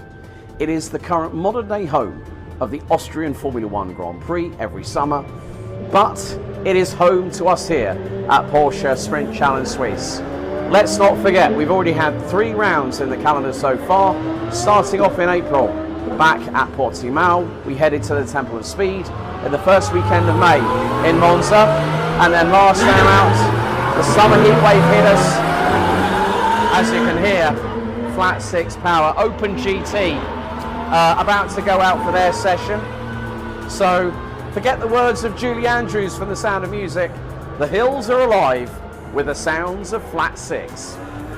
Now this circuit, established back in 1969, originally as the Österreichring, has gone through evolutions over the past near on 6 decades of operation. A little bit of ASMR, flat 6, Open GT, class 21 there for you. It evolved from the Österreichring to the A1 ring and then was closed down because, thank you to the great late Dietrich Mateschitz, he made sure that this became a beacon for Austrian motorsport, and with significant investment, it has evolved to the facility that we have here. State-of-the-art facilities with the wing complex just over there, the iconic Niki Lauda corner up at turn 1. The elevation change doesn't really get justice on videos. You really have to get an understanding, as we'll showcase you with a hot lap. Patrick Dinkeldine goes through there.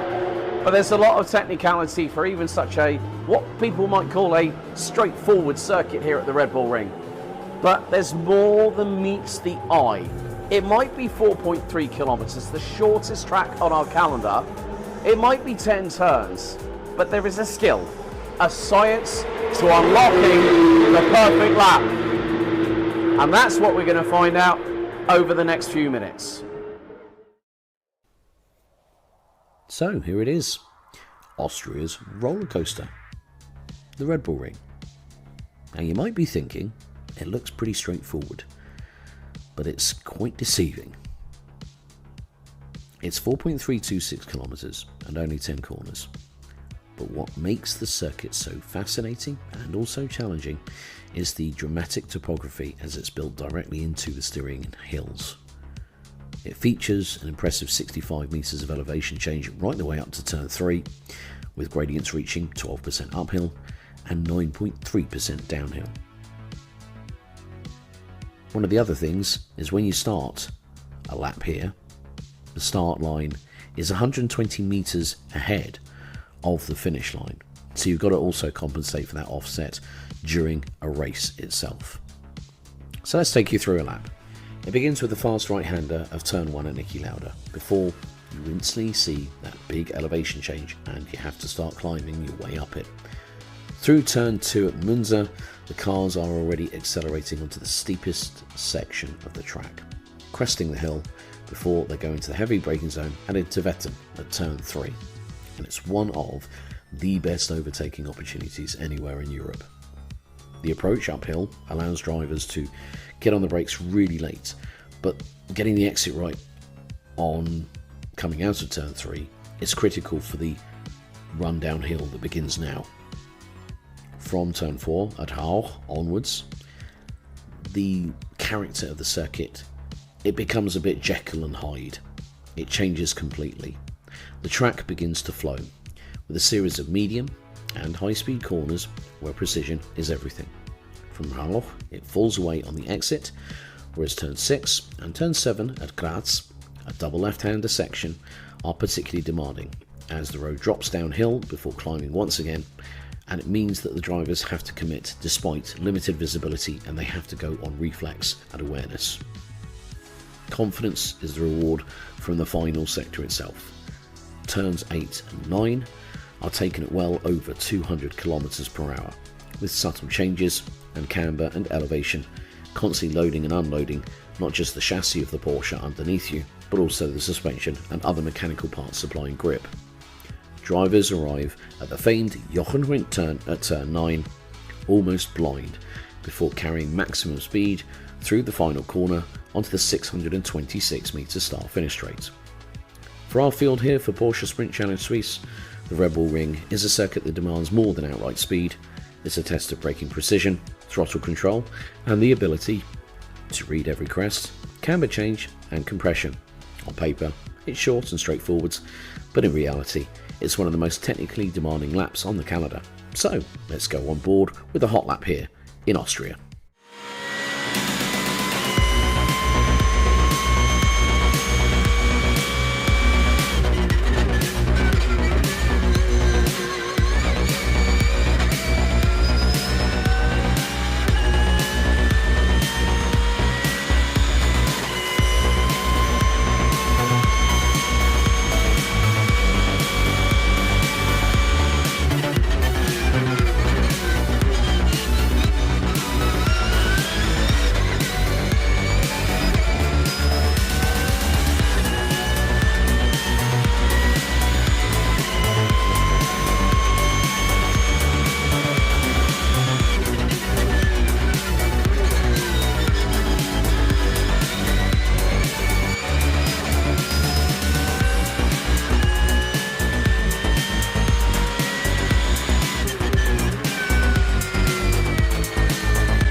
So, wir gehen schon weiterhin, wenn nochmal ein Interview hier bei Porsche Sprint Challenge Suisse, Nummer 4 und auf meiner rechten Seite der Pilot der Nummer 291, Stefan Heim. Servus. Herzlich willkommen, mein Freund. Nochmal wieder eine sehr angenehmes Wochenende, nicht wie in Imola ein paar Wochen früher, ne?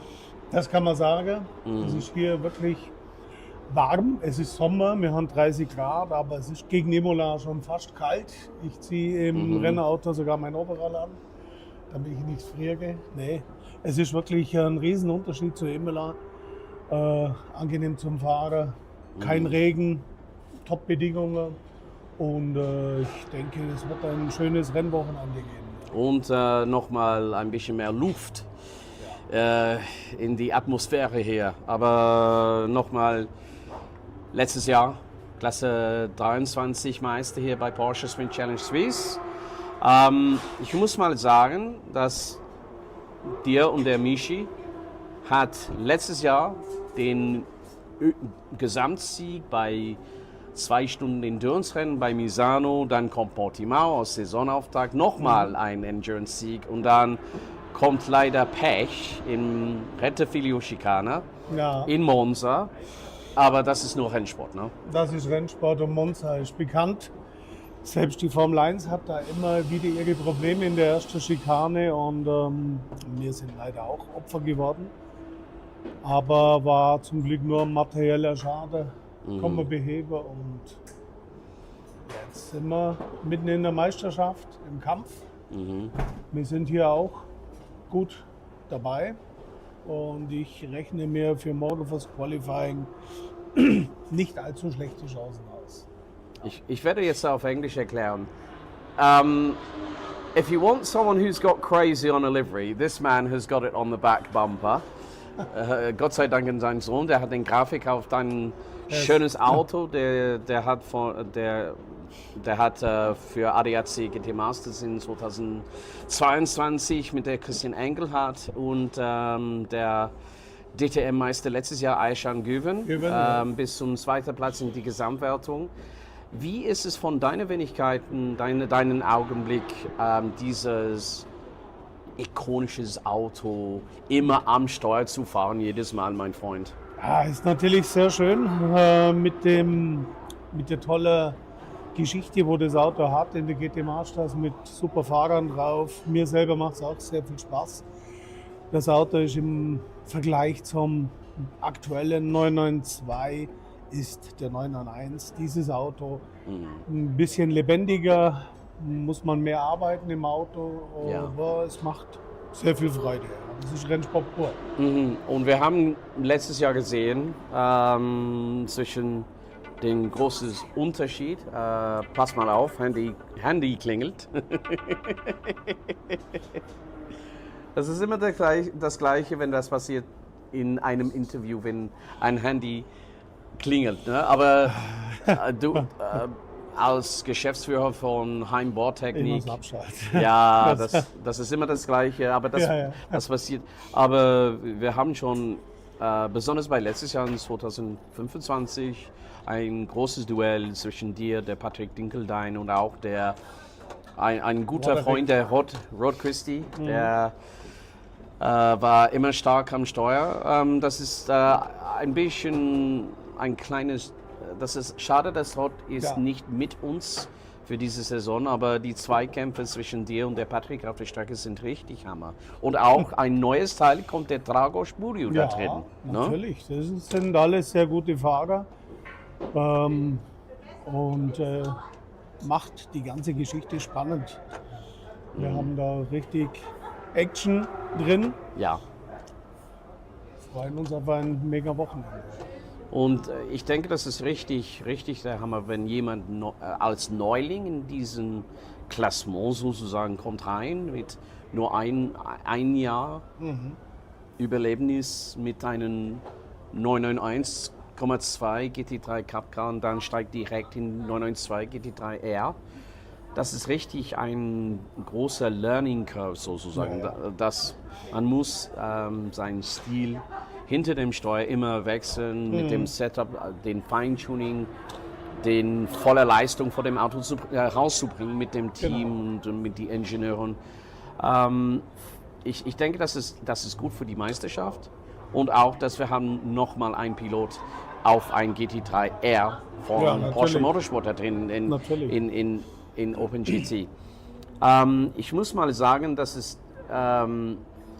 dieser junge Mann hat mich eine kleine Überraschung gegeben bei der Startaufstellung in Portimao. Wenn wir haben schon, ich war komplett auf Deutsch und dann, hey, only for you, bei dem Spitzphrase am Ende den Interview. Das ist, aber ich muss mal sagen, dass Heim Bohrtechnik ist jetzt ein Sponsor von Porsche Sprint Challenge Suisse und du hast mit mir darüber geredet, dass viele Kunden bis zum Portimao eingeladen. Von deiner Ansicht nochmal ein großes Teil für nicht nur persönlich dir als Fahrer, aber auch als Geschäftsführer von Heim Bohrtechnik. Was war deine Ansicht war die Endentscheidung als Sponsor für diese Meisterschaft zu werden? Gut, wir machen sehr viel Sponsoring im Motorsport. Wir sind seit 10 Jahren Sponsor in der MotoGP, in der Moto2, machen da auch Kundenevents, nehmen die Kunden mit und Rennsport begeistert, absolut. Hier im Porsche Sports Cup nehmen wir 2-mal im Jahr noch ein Straßenauto mit, ein RS, und machen mit unseren Kunden Kundentaxi. Und das ist natürlich ein besonderes Erlebnis. Dazu habe ich dann gesagt, mache ich als Sponsor in der Marke, machen wir einfach ein bisschen Werbung für uns, komplett im ganzen Sportscup Schweiz. Und ist natürlich auch für die Kunden dann schön, wenn man einen sauberen Auftritt hat. Okay. Ja, das ist richtig, einen guten Punkt darüber zu reden, von meiner Ansicht, warum du kommst rein und wann hast du als Fahrer im Motorsport gestartet, Stefan? Ja, schon sehr, sehr früh. da war ich erst 18, da bin ich ein bisschen Stockcar-Rennen gefahren. Das war früher noch populär. Dann habe ich eigentlich immer wieder hobbymäßig Kartsport betrieben, aber nur im Hobbybereich. Und bin dann aber doch die ein oder andere Mal zu guten Veranstaltungen gekommen, wo internationale Fahrer da waren. Bin da mitgefahren und konnte mich immer sehr gut behaupten und bin schlussendlich vor 10 Jahren in Autorennsport eingestiegen mit dem Cayman GT4 hier im Sportcup Schweiz. War auch recht erfolgreich. Habe danach ein paar Jahre Belka-Serie betrieben, Zolder, Assen. War ja auch vorne mit dabei. Ja. Und ging dann über der Deutsche Sportscup 2 Jahre. Und dann hatte ich wieder Heimweh in den Schweizer Cup und konnte dann vor 2 Jahren den R vom Team Jos kaufen. Und jetzt bin ich dabei. Und wir müssen jetzt erklären, einen Punkt, dass der Stefan kommt original aus Deutschland und ist am 19 Jahre alt in die Schweiz gekommen. Ne? Genau. Und ich denke, das ist richtig ein großer Punkt, dass wir müssen darüber reden, von meiner Ansicht hier, Stefan, dass die kleine Überraschung, dass ich habe in Imola, wenn ich, dir und die Stefanie haben gesprochen, in Frigo gibt direktes Pauliner Spezi. Das war von meiner Wenigkeit eine gute Sache zu sehen. Es gibt Traditionen bei Herr Heim natürlich. Ja. Und jetzt hast du von meiner Wenigkeit einen Spitznamen bekommen, der Heimmeister natürlich. Ach, der Heimmeister. Ja, der Heimmeister. But I think really the thing is, ich werde jetzt auf Englisch wechseln. Stefan, thank you very much for your time.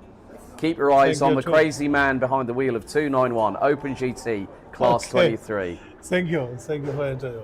Good luck.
Meine sehr geehrten Damen und Herren, herzlich willkommen wieder zurück nach der Mittagspause. So welcome back after the lunch break.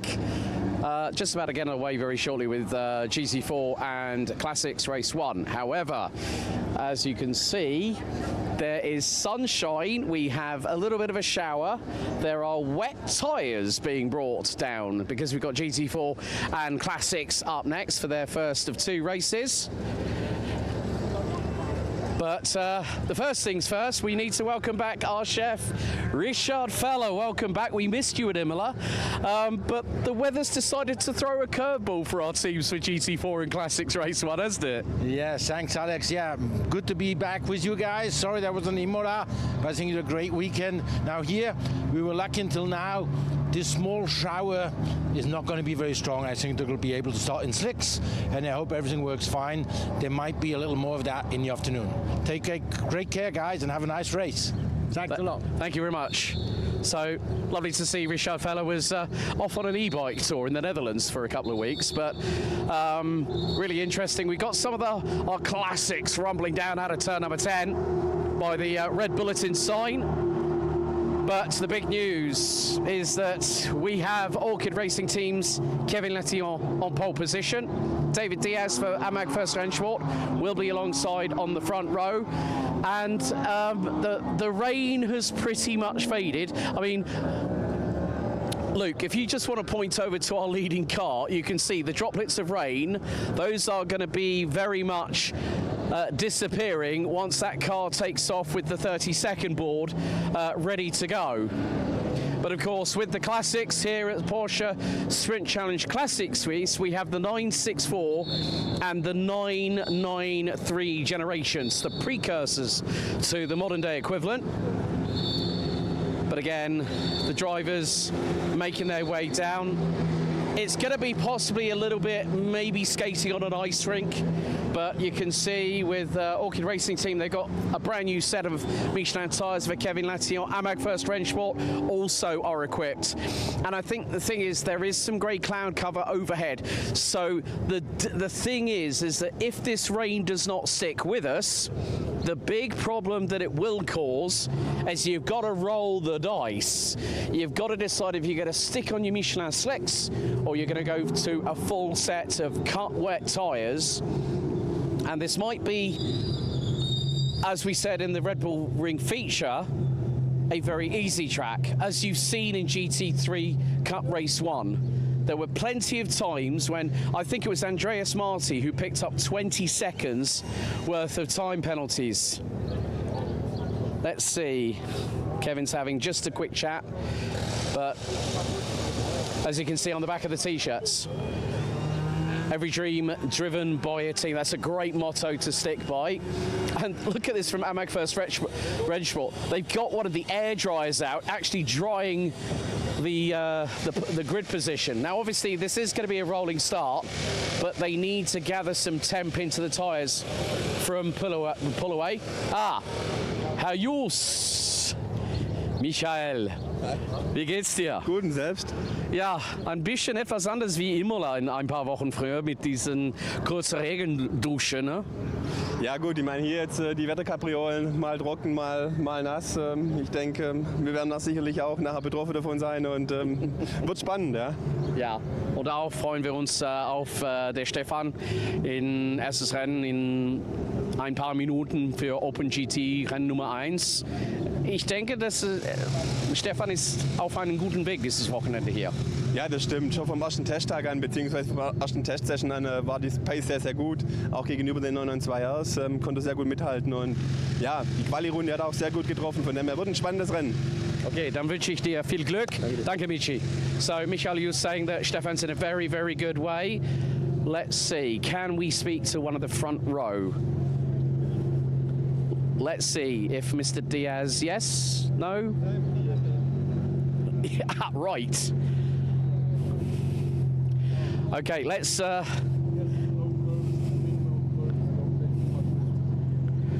right, okay, let's see.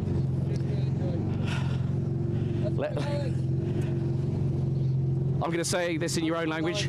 Boa tarde, David. Hello, everyone. What is your question? Could you repeat?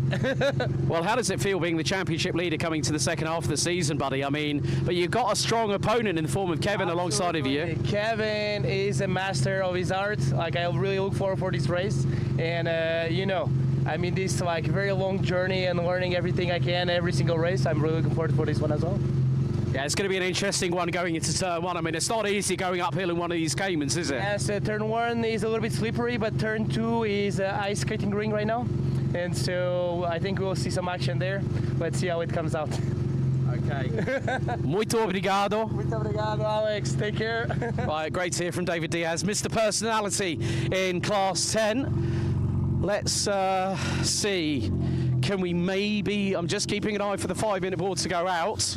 Because if that is the case, Eric Chatelain is being dropped off of the air jacks. And of course, this wonderful 993 Porsche Centrum 5 scenes of Schorschwerler. And it's very much a family business. Right, you know what, folks? That's it for the grid walk. 5 minutes until we get things going. Let's get ready to rock and roll with the Classics and GT4 up next for race 1.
So the scene is set for our second of 6 sprint races over the course of the beginning of the second half. 2026 Porsche Sprint Challenge Suisse season here in Spiel. The rain has died down quite significantly, but now it is almost time for our drivers. A 1 minute board goes up, and in 30 seconds the leading car will be released. Once the drivers are sent on their formation lap, last bits of good luck wishes to all our competitors, as we have a total of 14 cars from the 718 Cayman GT4 era 30-second board. Leading car now pulls away from the start line.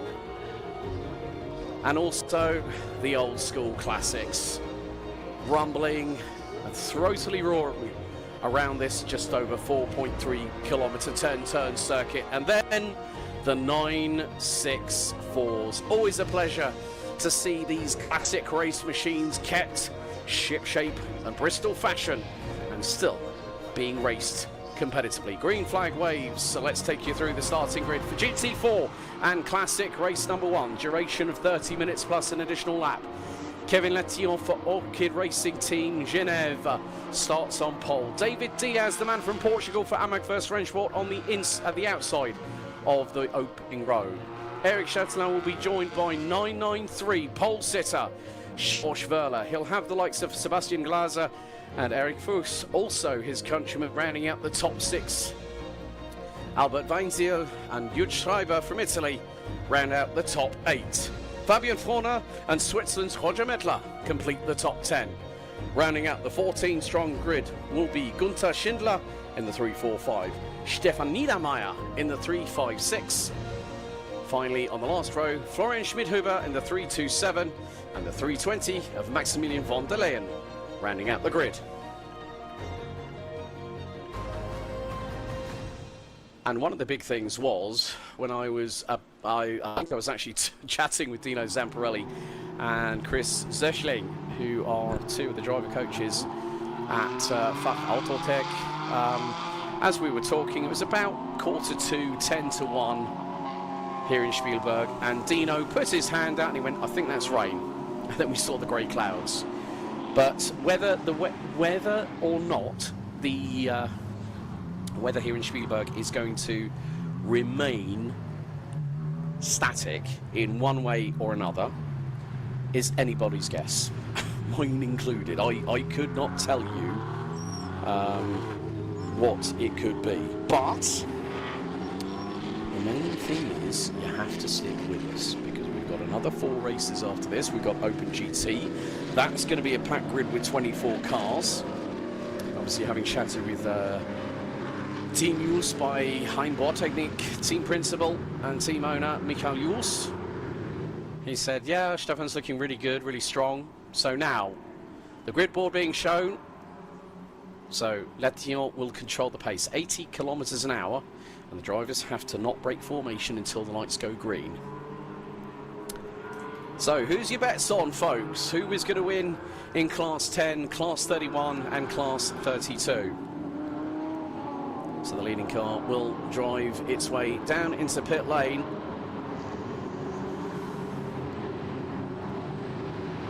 And it's Letillon versus Diaz. This is David Diaz's first race season as a competitive driver.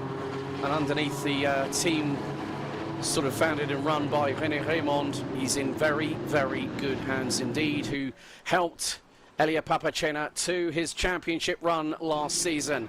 Lights are on the gantry, leading car in pit lane with 30 minutes on the timer. Safety car getting into its position at the back end of the field, the Porsche Panamera GTS, as we are green for race 1, and now it's pedal to the metal as Diaz going to the outside of turn 1, and he's going to try, well, Letillon very, very gingerly lets off the throttle, lets Diaz go through, but Schorsch Wöhler and also Jude Schreiber's bolted up the order. He's like a scalded cat on a hot tin roof, that man. So, and Kevin Letillon has got the rain light engaged on the back end of his 718 Cayman GT4. As all David Diaz goes straight on at turn 3. Ah, right. There are bigger, greyer cloud up there. start is currently under investigation. There is saturation on the circuit. A little bit of rooster tails coming from the back end of David Diaz's 115 AMAG First Rennsport car. But again, I think he's, you know, it's his first season. He's basically a rookie, and Kevin Latillon has got bags of experience. But the thing is, he is keeping with Latillon in that pink, looks like, yeah, along with the Tudor signage on it, it looks like it's got the Pink Panther. Yes, it's the Pink Panther with his microscope. He's trying to look for Inspector Clouseau. Right. But it's a wonderful looking livery. And great to see Kevin in good spirits a little bit earlier on. And also yesterday. But nevertheless, these drivers... Now, I have seen, right, Gunther Schindler, the 345, has not come through sector 1, so we might have a drama on the opening lap of this race. As of course, wipers are on car 320. I think that's actually the car behind. I'm just trying to see here. 28 minutes still to go. One car has got its wipers on. Now that is probably... I'm thinking it might... I'm looking at the back. It might have been Schmidhuber or Van der Leyen. I'm not sure. It's actually the car in front of 340. Albert Weinziel in the 307. And David Diaz is... Yeah, you can see it's like skating on an ice rink at turn 3. Latillon trying to use the outside line to get the purchase. We run aboard with David Diaz.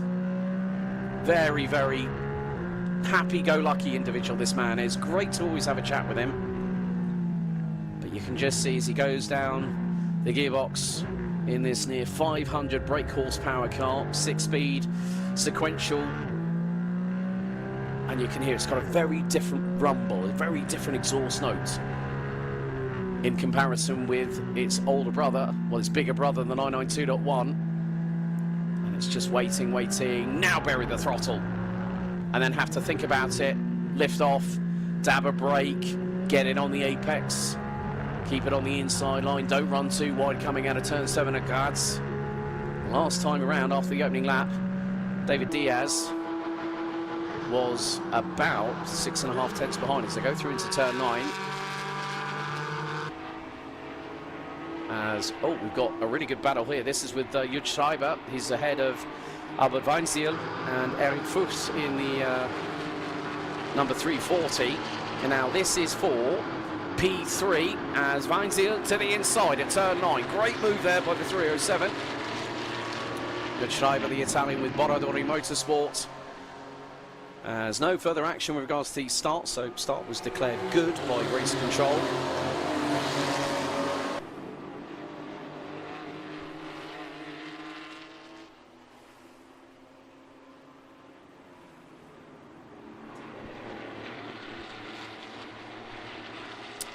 So we are just over the 4-minute mark being completed. Florian Schmidhuber has got through on Maximilian van der Leyen, and Stefan Niedermeyer is the last of the 13 drivers that took to the start of this race.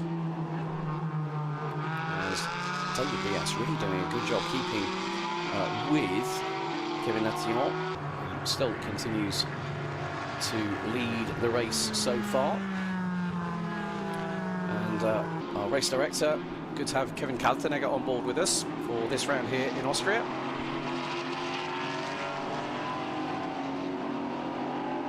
But it's really close here because at the moment Eric Fuchs is, that was a bit too close for call between Fuchs and Schreiber. Fabian Forner now diving to the inside at turn 4. Has he got the run to the outside of the 344 from Boradori Motorsport? Let's see. Yes, he has.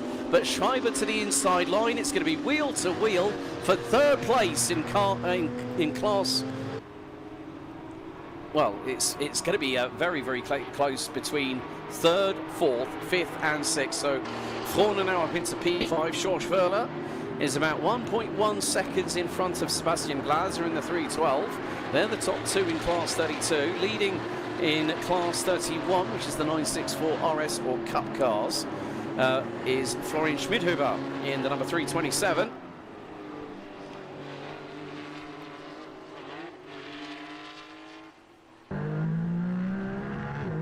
again, we go back on board. Wipers are now on. Rain is starting to fall at the top of the circuit, and it looks to be intensifying. So now, I did say you'd have to roll the dice and make the decision. Now, some people might have thought, okay, well, the rain is dissipated, so I might as well stick on slick tyres. And this is a great example. We're on board with Sebastian Glaser. Look at this. This is what I love about the 993 and the 964s. It's old school. There's no ABS. There's no traction control. You are driving by the seat of your pants. And look at the amount of steering angle.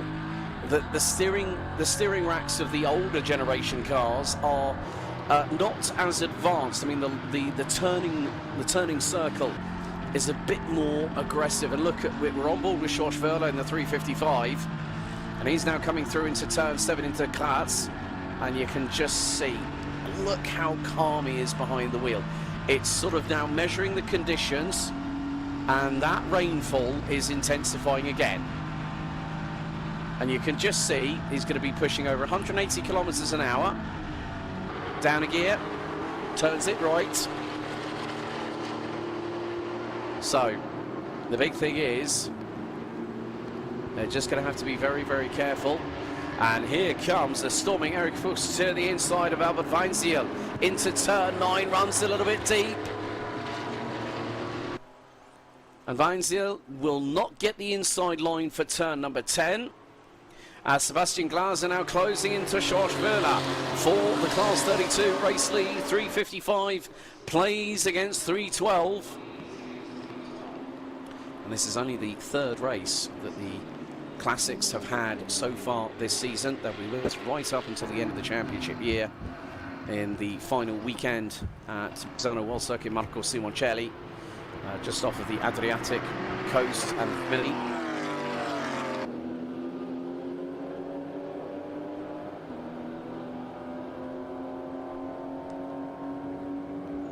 But again, you can just see these drivers. I love how well turned out these are. And look at this battle for the race lead in Class 32.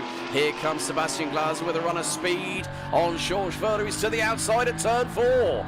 This could be a beautiful move by the 312. He's got to the inside line here at turn 6. And Sebastian Glaser takes the lead from George Verla on the run down into turn 6 and turn 7 here at Graz, and George Verla sees a little bit of daylight at the end of the tunnel, and he just about gets cut off. Good defensive move there by Glaser to keep George Verla at bay. Over the crest, the blind crest now as we go down into Jochenrindt here at turn number 9. Verla takes the tighter line into that corner. Glaser just keeps away from the inside curbing. Verla to the inside at turn 10. No room at the end there for the 355. But now they're starting to battle. All I'm going to say is this. At the minute, with just under 21 minutes to go, the gap was 14 seconds between second and third position. Now that these two are going to start battling tooth and nail, I think that's going to give the opportunity for Eric Fuchs to close on in, but at the meantime that's not going to be the case because he is 16.2 seconds back. So these two are effectively pushing each other along, and the wipers are now going on big time as Stefan Glaser, the back end, stepping out a little bit to the left hand side as he tried to initially initiate the rotation of momentum on that 993 car. But a very, very different sound to its modern day counterpart.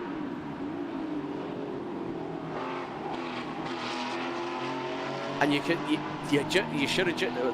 What I just heard there was Sebastian Glaser not blipping the throttle, modulating it, and of course that then opens up the tailpipe. So you go like that, brah, brah, brah. So he's waiting, and in the meantime we've got the battle for P4 in the Class 32 division. Weinziel versus Horner. Schmidhuber still leads in Class 31 and has an advantage over Maximilian von der Leyen, who coming into this round had the championship lead in Class 31, an advantage of 6.9 seconds. Stefan Niedermeyer still running, but unfortunately for Gunther Schindler, didn't seemed like things were going his way in the 3:45, so hopefully he will be out for race number 2. Headlights ablaze on the number 340 and on the number 330. So Fuchs and Horner. George Furler in the meantime is retaking the race lead from Sebastian Glaser in the in the battle for the Class 32 race lead.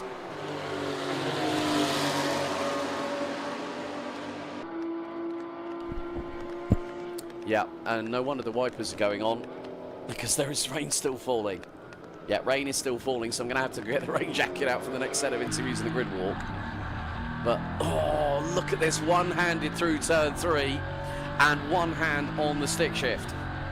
That's what you call commitment from Sebastian Glaser. He was trying to muscle the car around the corner and keep traction behind George Furler.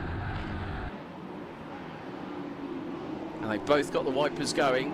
This is like skating on an ice rink, but if they have selected those wet tyres, they made exactly the right choice. Kevin Letillon has pulled away, cantered away, actually more to the point, in front of David Diaz. Eric Chatelain rounding out the top 3. 3 runners in Class 10 for this round of the season. As back on board we go with Sebastian Glaser in the 312. One-handed through turn 8, and then shifting up to 4th, now up to 5th. And there is Latillon already starting to lap a couple of the drivers, which will be in the Class 31 division. Rain light still on the back end of that 718K GT4 RS Clubsport.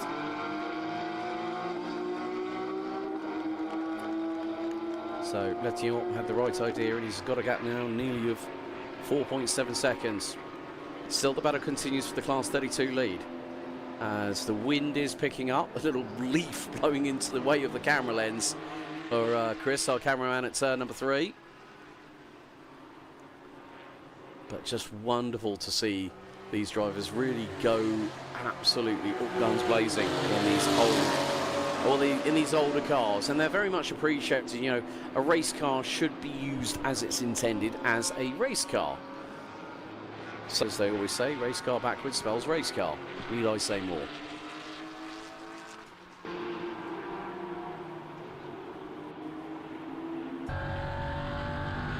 And look, oh my Gideon, on that rain, it is absolutely coming down cats and dogs on the windscreen of Sebastian Glaser. And you can see he's resting, he's down to 2nd gear. And a big amount of right hand down.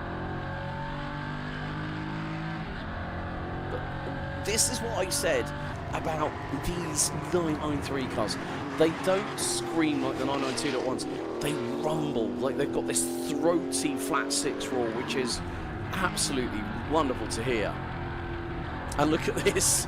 He's not letting up on the shoulders of George Furler. He's saying to George, right, okay, I haven't had a win there yet this season. Now it's my turn to put the pressure on you big time. And look at this, the wipers are still going on the 2 leaders in the Class 32 division. They've got to be careful. We haven't seen any track limits because of these wet weather conditions. So the drivers have been very, very mindful. So Maximilian von der Leyen and Stefan Niedermeyer are both a lap down off of the leaders. As both Wöhler and Glaser again up the hill through Munza into Interwetten at turn 3. Of course, the Munza turn would become the chicane if it was for the MotoGP of Austria, which is going to be happening later on this year. But Van Glaser getting a good run of purchase.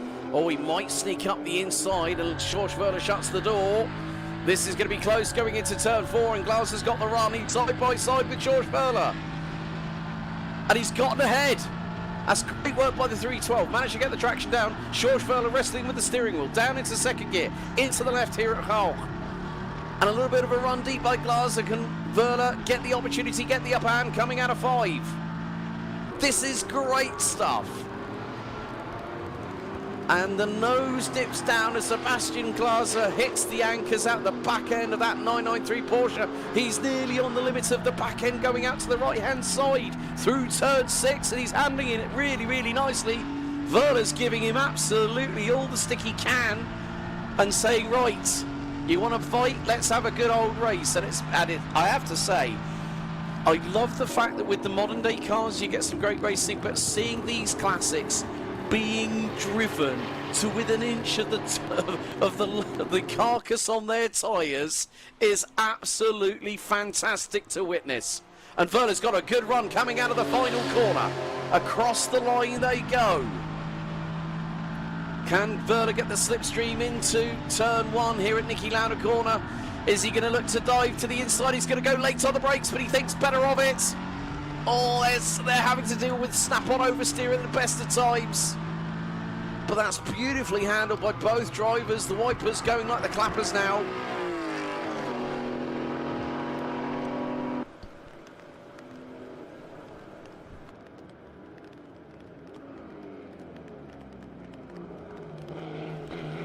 But still, there is no let-up by these two drivers. They are putting on one hell of a show for us right here.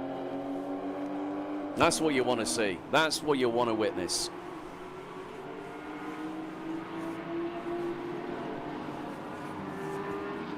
But still, Glaser leading the way in Class 32.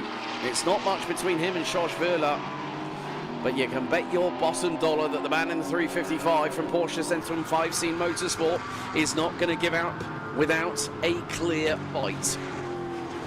It's absolutely breathtaking, absolutely wonderful to watch. 12 and a half minutes, and we've been so focused on this. Like I say, absolutely glorious. Just hearing these particular vehicles roar around the circuit here at the Red Bull Ring, absolutely magical. And you can see the windscreen wipers still going. As they say, no rest for the wicked, especially when you're racing. And still, these drivers are giving us a heck of a show here in Spielberg. Nach dem Rennen muss ich beide Piloten gratulieren. Was für ein Showcase mit die zwei verschiedenen Piloten anführen dieses Feld hier in Klasse 32. Sorry, I had to go for a little bit of Germanic flair there. Well, when you speak multiple languages, you want to try and use them as much as you can, but most of my time is normally interviews and pit lane. But still, nevertheless, we've got a great battle going on for the final step on the Class 32 podium, and that is being contested by the likes of Eric Fuchs in the number 340. We've then got Albert Weinziel in the 307. As sideways, he caught it. Well held, Fabian Frohner. Oh my goodness, that back end was stepping out like a good one. And he's got Kevin Latillon right, well, he's just gone right past him. So Latillon is, I think, pretty much going to try and lap as many cars as he can, and that's probably going to be right up. Well, that depends on how quickly he catches Sebastian Glaser and Sean Wöhler. So at the minute, moment there for David Diaz. I did say it's been a bit like stepping on an ice rink, and with the fact of the matter being that these drivers are now having to really they've got to do one thing, and David Diaz has got to be very, very careful with Fabian Frohner, and Fabian giving him enough room to facilitate the move through at turn 4 before heading into turn 5. They just got to get the cars home. That's going to be the main modus operandi that these drivers will have to commit to. And David Diaz knows that he's not going to catch. I think he's probably might have reserved himself to the fact of, look, it's second place, it's good points. And that's exactly how he's got to look at it.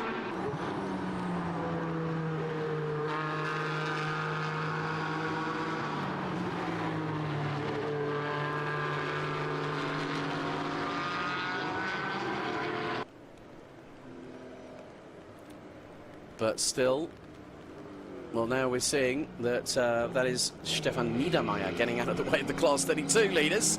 Oh, sideways by Sebastian Glaser, the outside wall of the left rear tyre, scraping alongside the yellow sausage curb on the exit out of turn number 3.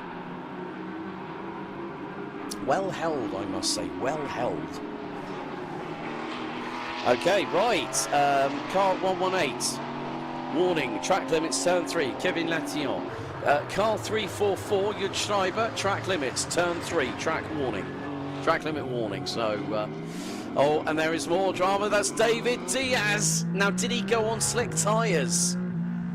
Because he's just dropped a bag full of time behind Kevin Latillon. He's just got to get that car home.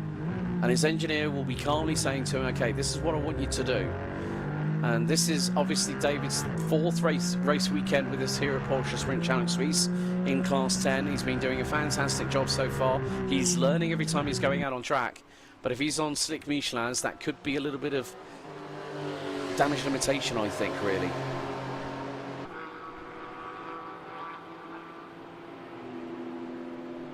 But what a race has been so far, and the main bit of action that we've been concentrating on is these two here. Sebastian Glaser and George Verla lead the way in Class 32. And they are comfortably ahead of Eric Fuchs, who's not yet come through and crossed the timing beam to complete another lap. Kevin Latillon has just completed another lap.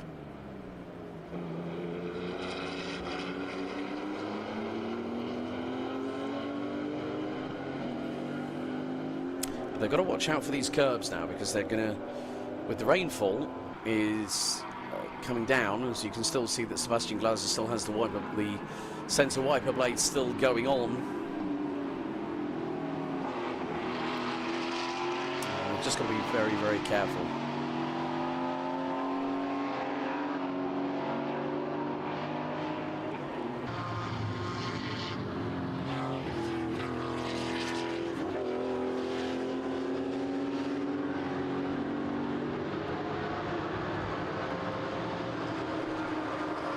So I think probably in my estimation that all the way up to P6, Kevin Latillon's lapped them. But what a job by the Orchid Racing Team Genève number 118.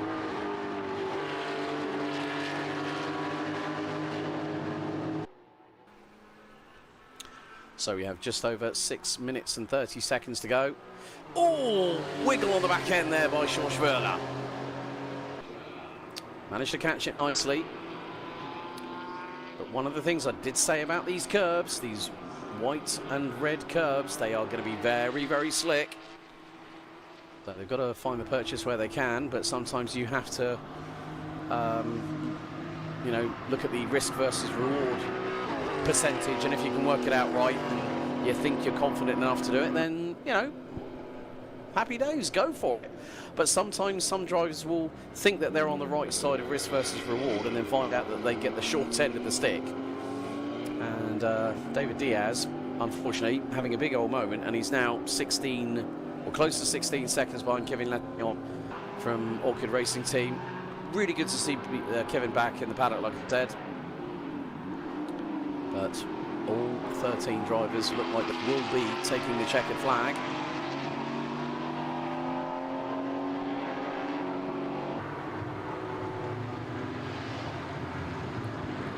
Glaser now opening up a lead of about 1.1 seconds between himself and George Verla for the Class 32 lead, as we ride back on board with the 312 at the front end of Class 32. Out of turn 8, down into 4th gear. Now into 5th. Okay, let's see how many downshifts. So he got down to as far as 3rd gear, and still carried the speed through. Waiting to shift into 4th. Now out of turn 10. 4th gear, full throttle. He's not even lifting. 5th. Nice little short throws. You can, that's what you call no frills, no frills race car there. And you can see by the attention to detail, the old school binnacles that the 993 cars, and then obviously when we got to, like, say, the 991s, they got rid of the, a few years ago, we did see on the 993, I think maybe, I'm trying to remember on the 997 car what its interior looked like, but the 993 had that wonderful quintet of dials from left to right, and it looks absolutely glorious with the rev counter centre stage in the middle of them.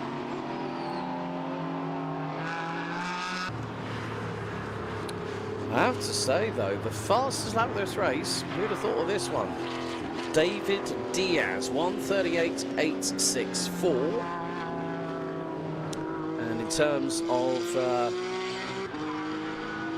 Class 32, it's a 1:44.914 for Sebastian Glaser, and he has got a bit more of a gap over George Wöhler. So whether Wöhler has made a bit of a potential mistake, well, he lost 7 tenths in the opening sector, so that would explain why. And there it's Kevin Latillon. So could he possibly, in the next, I would say, yeah, it's going to be 3 laps for Kevin Latillon in the Orchid Racing Team 118 car. And he's on the flashes briefly, just to tell George Wöhler that he's there. Wöhler holds his line into turn number 1.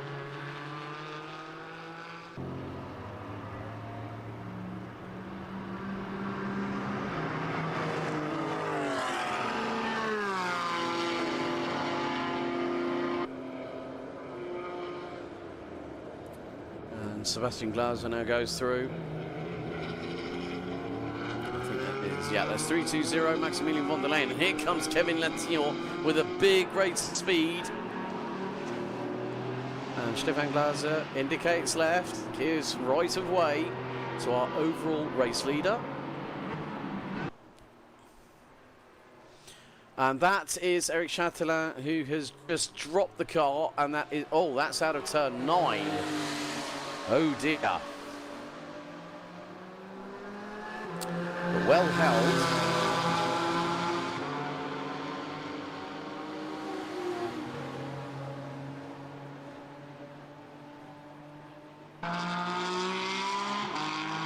But this man here, Kevin Latillon, he might not have the fastest lap of the race, but he is very consistent on race pace, and he's done a pretty good job. It's going to go down into turn 9.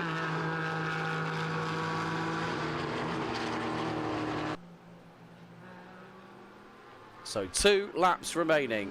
As we complete lap number 17 out of 19. Everything seems to be happening as normal now. Normal service has been resumed.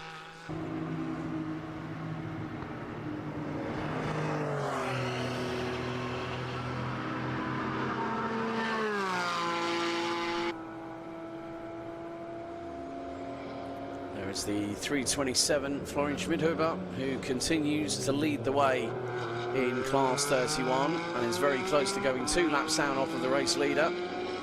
But one of the things about these drivers, they have been nigh on nearly perfect. What I mean by nearly perfect is the fact that between all of them, there has only been, I think, a couple of track infringements. So David Diaz, track limits, turn 9, Jochen Rindt. Okay.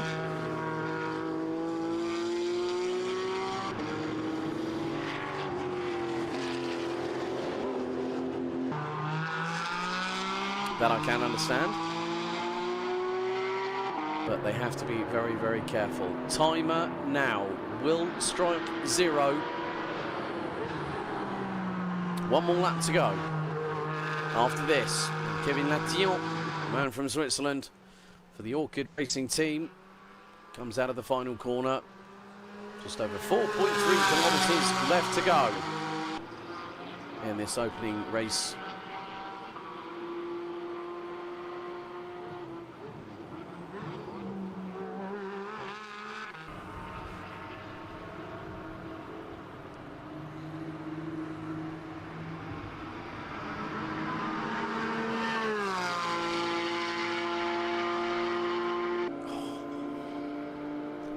Sorry, I just had to give you all a bit of Porsche 718 Cayman GT4 RS Club Schwab ASMR.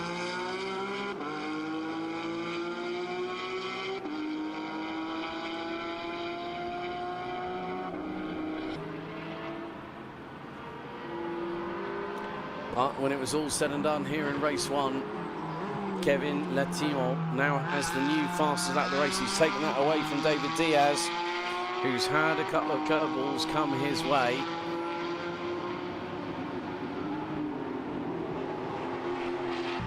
More to the point, well, look at this. Schwarzwertler is fighting back.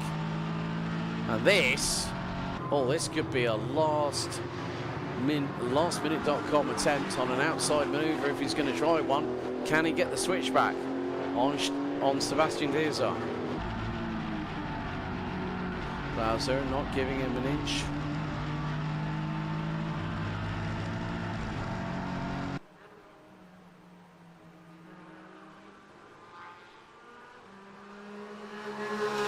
But it is going to be the case. The checkered flag waves and Kevin Latillon picks up a win for Orchid Racing in the first of 2 races and sets the fastest lap on the final lap. The race is going to be a drag race to the line for Class 32 victory. And is it going to go the way of Glauser or Verla? It goes the way of Sebastian Glauser on that particular occasion. 2 different winners from 3 different races so far. And rounding out the top 3 podium will be the 3-4-0 of Eric Fuchs as David Diaz crosses the line second overall. Florian Schmidhuber victorious in Class 31.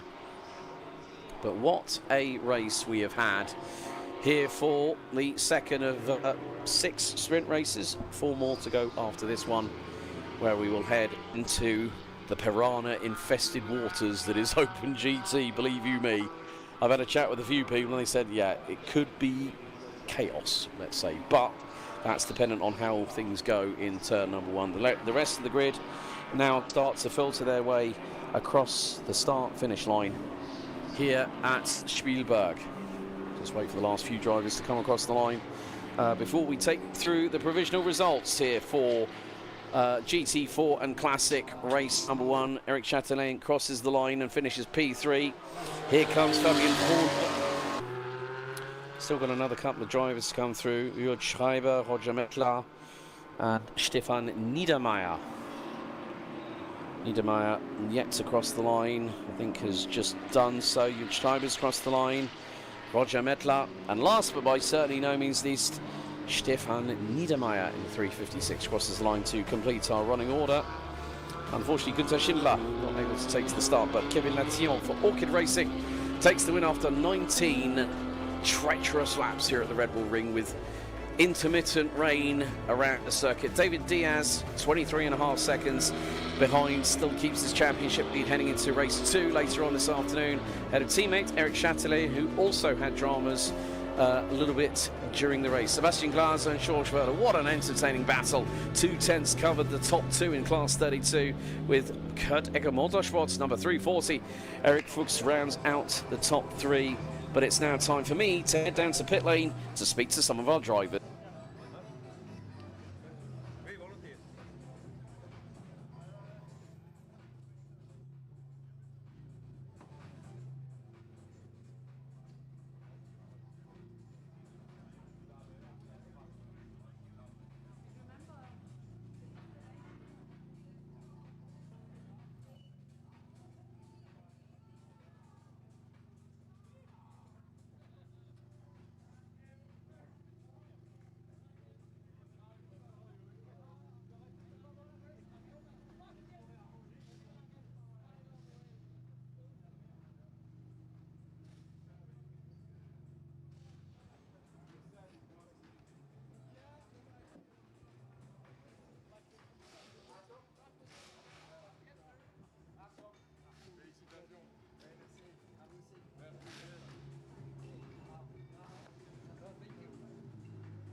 C'est en haut?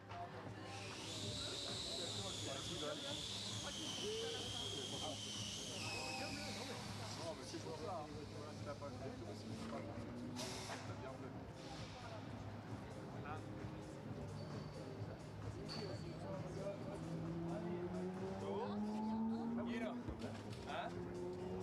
Yeah, because it kept changing, and I didn't know the break point for turn 2, so I kept messing it up a couple times over and over and over. I was trying, and the thing is, it's not that just it was 200 meters of rain.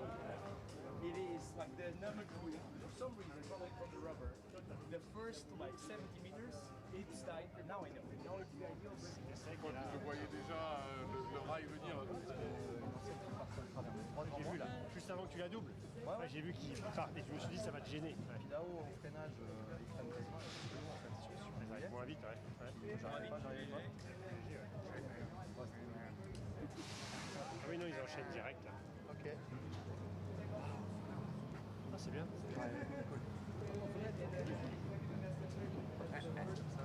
Je t'avais dit qu'il y a une averse, faut pas. Avec une grosse goutte. Ouais, j'ai vu. À un moment donné, je pense que c'était. Fallait pas plus. Fallait pas plus. Différente là. Et là-haut. Ah ouais.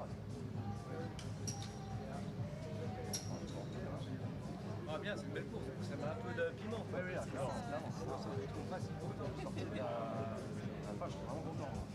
C'est cool.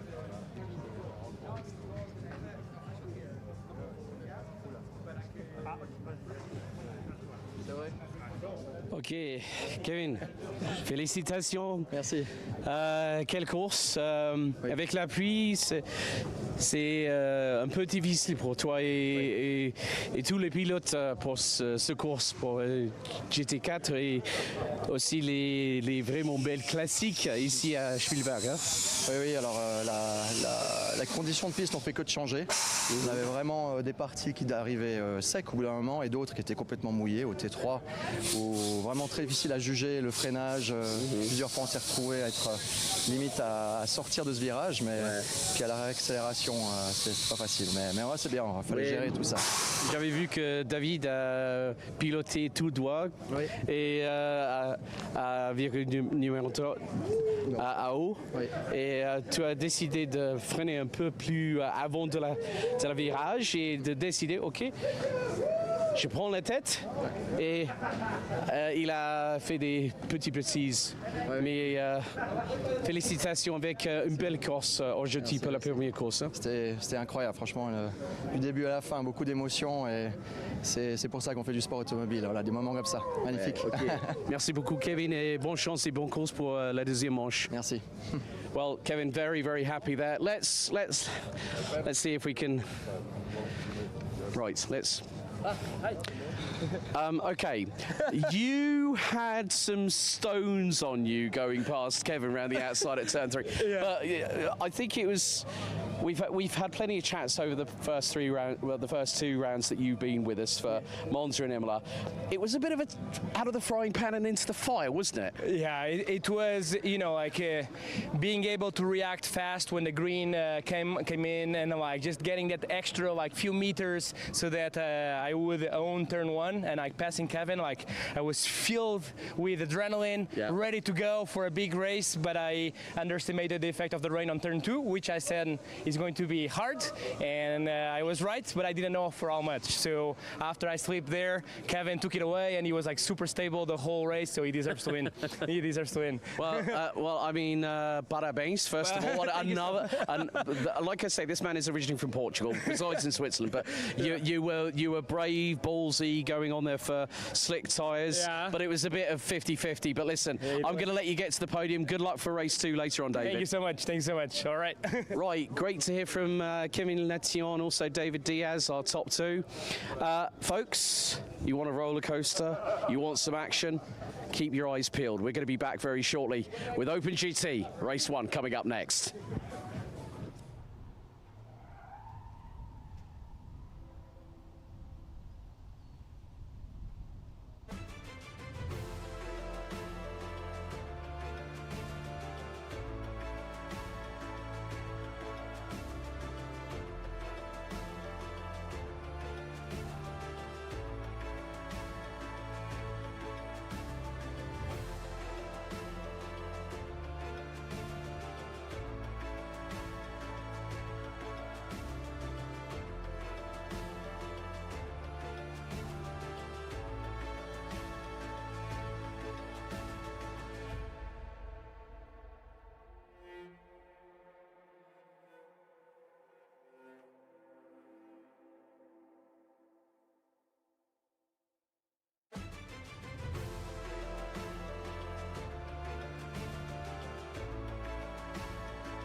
Right, we're down in the belly of the beast, right in the mid-pack here. Dahlia, Tarek's other half. Hi, Alex. Nice to see you.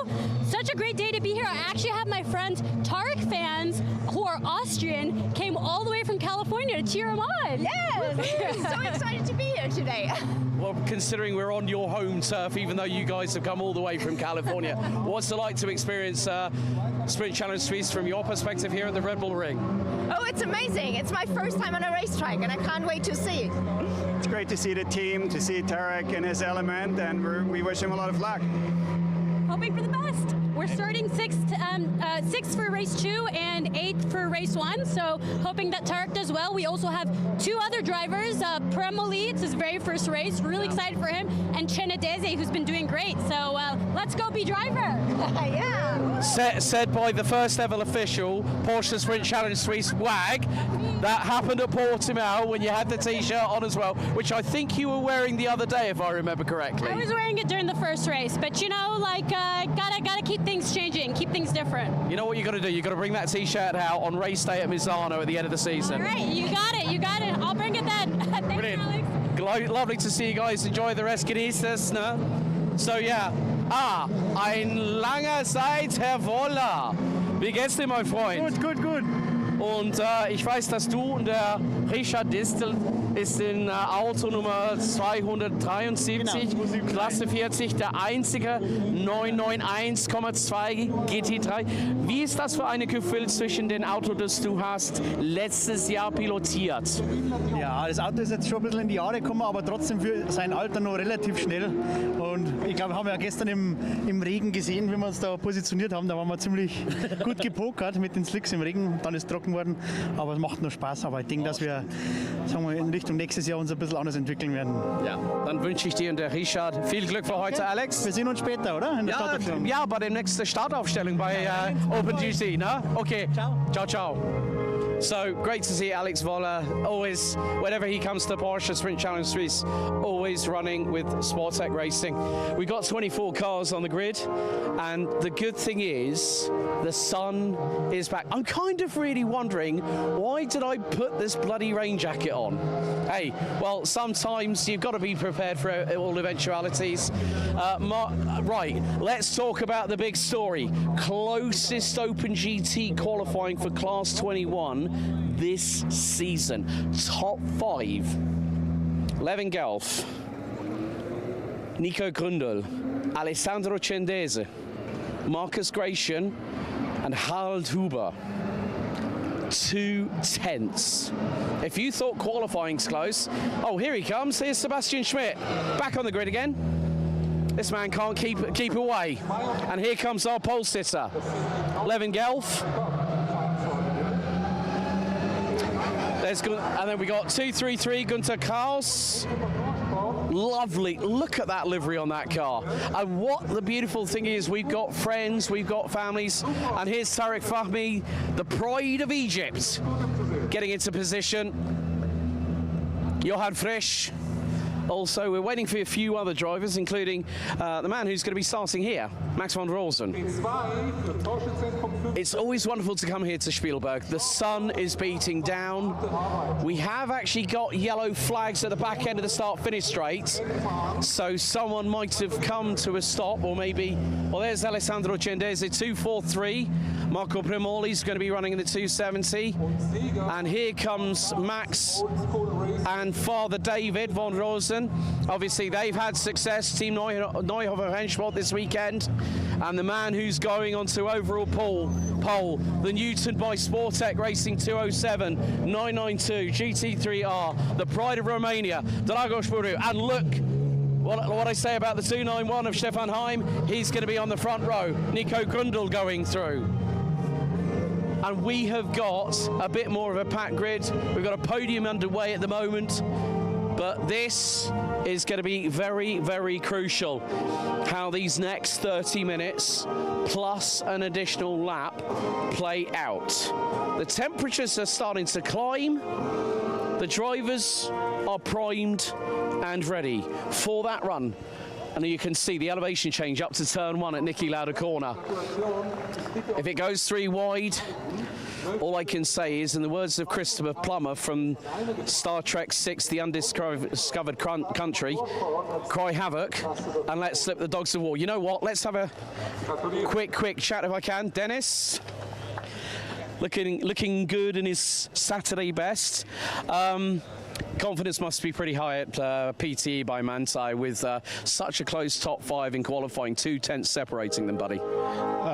I have to say the result was good with P2 and P4 in race 1, but confidence is still not there because it's tight. So first 5 cars in 2/10s will be tight racing and hopefully clean racing. Ja, dann werden wir die Daumen drücken, ne? Danke. Okay, viel Spaß. Yeah, just basically a lot of confidence, but the good thing is this is one of the most competitive classes we've had this season, the most packed grids. I mean, I still remember Monza last year, round 4. We had 34 cars going into the Rettifilio. And it's a bit like, if you want to look at short straights, I mean, it's 626 metres from turn 10 to turn 1, but there's the 120-metre offset. So when they go green, the next lap they come around, the finish line is 120 metres forward. So like I said earlier, you've got to compensate for that. But it could be anyone's guess as to what is going to happen here for Open GT Race 1. 30 minutes plus an additional lap. You know what? I better hoik myself over to the commentary position because it's time for this race to get going. And believe you me, it will be elbows out.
So the leading car peels off from the start of the grid. We are set and ready for race 1 Open GT, and it's set to be a cracker. So let's take you through very shortly, once the green flag has waved, our starting order.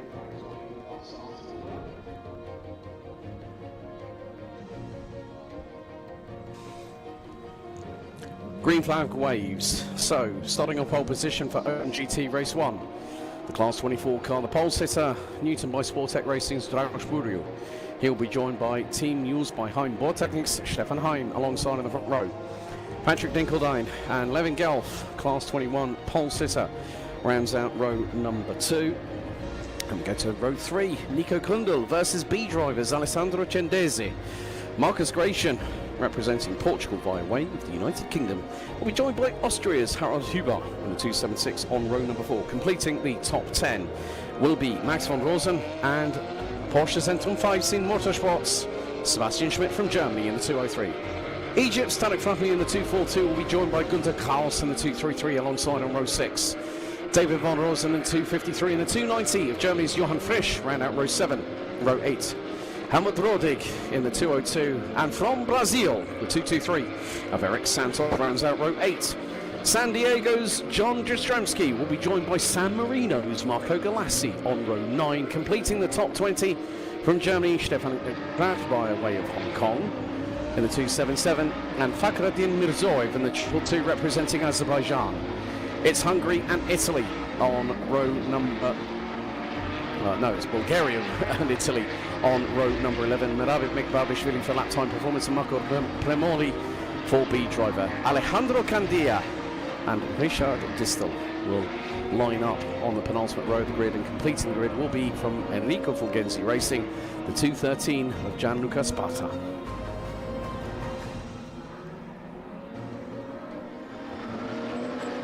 So 30 minutes on the timer plus an additional lap. Pole sitter must remain at TTKPH on the start phase. And the drivers now will be told, they see the grid signboard, that's coming out of turn 8.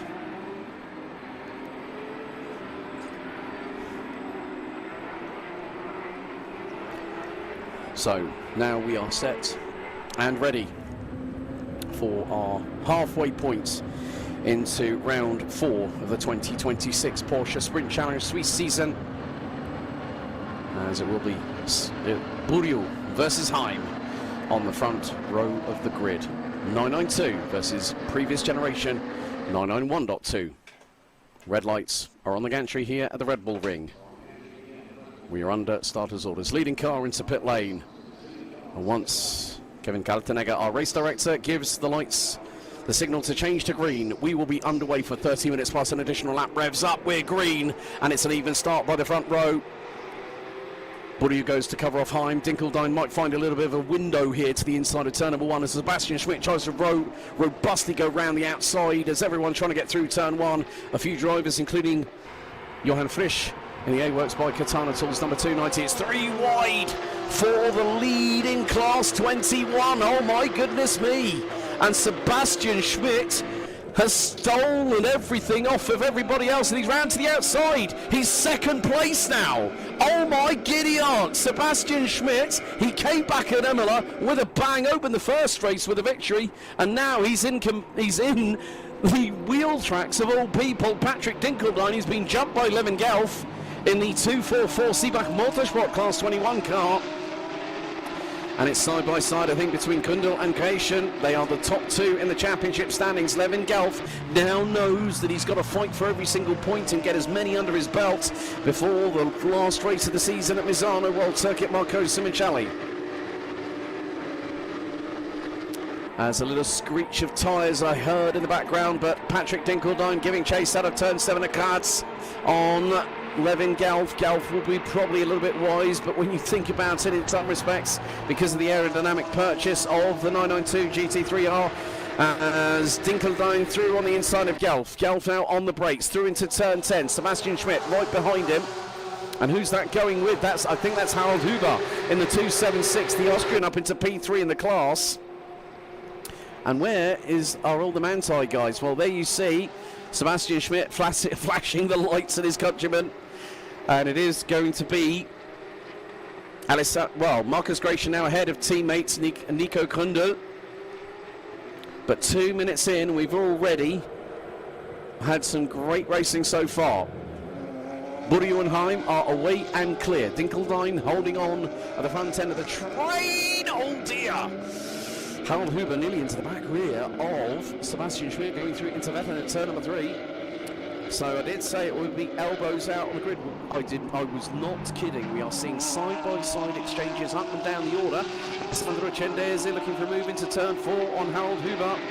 And here comes Gunther Karts on the inside of Tarek Fahmy through turn 4. He gets through, and here goes Max van Rosen up in the inside of the Egyptian. And Alessandro Cendese through at turn 6. He's trying to make the move on Harold Huber for P3. And has he got through? No, he hasn't, but Tarek Fahmy keeping wheel to wheel for Max van Rosen. He's going to get through at turn 7 here at Graz.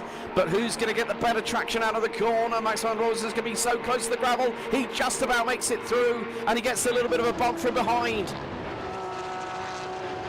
And that is from, I think, Helmut Hurdig in the number 202. Incredible racing that we're having at the moment here. But still, all 25 cars at this moment completed lap 1. Max van Rosen being closed in on by Helmut Hurdig in the number 202. Down the start-finish straight. And it is the battle of the PTE by man-side boys at the front end of that. Right, Alessandro Cendese picks up a track warning, track limit warning from race control, turn 9. So that's his first out of 3 strikes. And Cendese trying to get through on Harold Huber. Marcus Gratian right in his wheel tracks, and he gets a great launch out of turn number 3 at Intervetten. And look at this, Alessandro Cendese. Complimenti, what a move by him, but he's going to get a little tag on the right rear. Slight touch between him and the 276. Car 277, Stefan Krach gets the track limit warning out of turn 9 at Jochen Rindt. But look at this, Huber and Cendese, and here comes a steamrolling Marcus Gratian to the inside, heading into turn number 6. And if he's not too careful, he's going to let the door be open for Nico Kundl. But Cendese finally gets up into P3. Car 213, track limit warning, turn 3. Gianluca Sparta and another couple of drivers are starting to get track limit penalties, well, track limit warnings.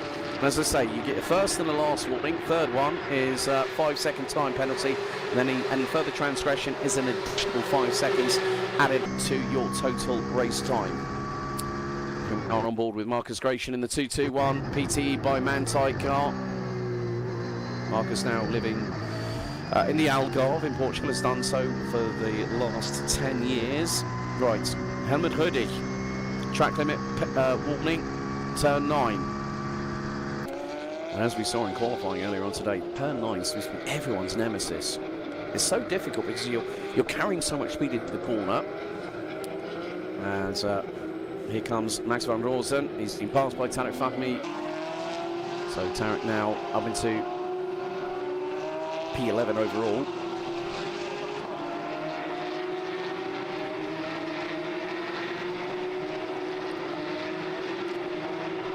And then we've got a cork in the bottle. That's the 224. Oh dear, the 2 PTE by anti-cars. That's going to be John Jastrzębski side by side, wheel to wheel with Brazil's Eric Santos. And Santos is just about going to make it through, is he not? Jastrzębski, he's going to shut the door. We're on board now with the 290, Johan Frisch. And the A-Works by Katana Tools vehicle. Of course, Johan and Stefan having an unfortunate incident in one of the races in Open GT back at Portimao. But look who's with them. Stefan Kracht is there. He's now gone to Fachautotech, and he's diving to the inside of John Jastrzębski. Jastrzębski is not afraid, and there's going to be a little bit of a side rub between the pair through turn 9. Jastrzębski goes wide, and here goes David van Rosen. This is going to allow Eric Santos to pull alongside his American teammate, the man from San Diego, California. And one of the things that John said to me at the beginning of the season at Portimao, he said, I'm just going to make sure I don't finish last in the class. Well, John, well done. You're punching more than above your weight. You're throwing some haymakers whilst you're at it. And Marcus Gratian still ahead of PT by Manthey teammate Nico Kundl. Kundl came into this weekend as the championship leader. Of course, Open GT Class 21 last year. Won by Max Mitschlechner, now running in Porsche 6K Cup Deutschland. Part of the support package mainly for the DTM.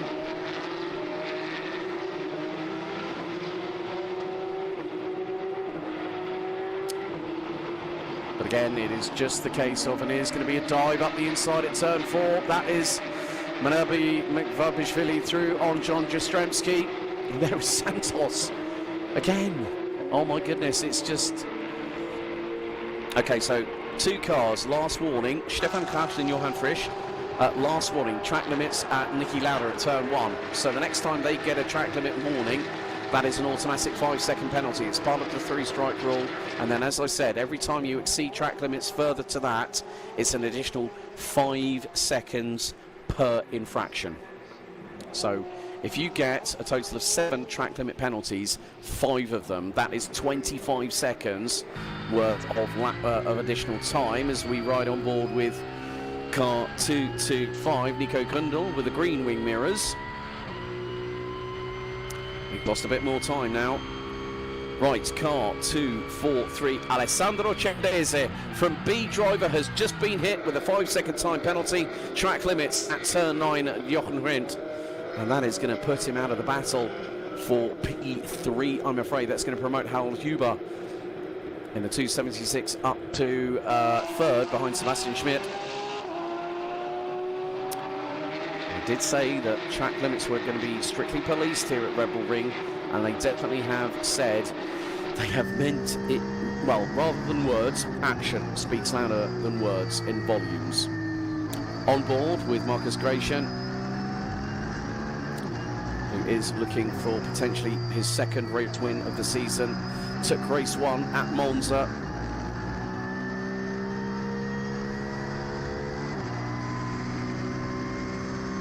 It will be the case of there's still another 2 race days to go. Here, well, after here, it will be the last weekend in September, and then we'll go to Mugello at that point. Just not too far out of the city of Pisa in Tuscany. Sebastian Schmidt on the flashers. I think what Alessandro Cendese needs to do is get quickly past Sebastian Schmidt, because he's got to make up 5 seconds in the next 20.5 minutes, plus an additional lap. But Levin Gelf has become the Class 21 leader. He's stayed there from pole position at the moment. And he has, oh, that's interesting, he's got his rain light on. And there we see Dragos Buriu and Stefan Heim leading the way.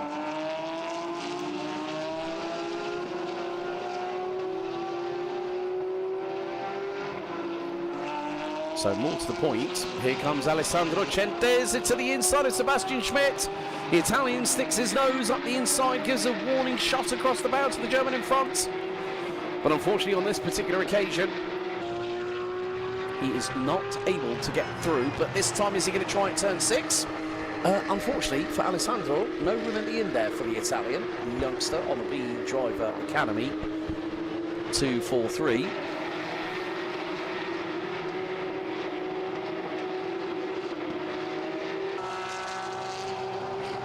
So there is still plenty of opportunity over the course of these next 19 or so minutes, but it is going to be elbows out.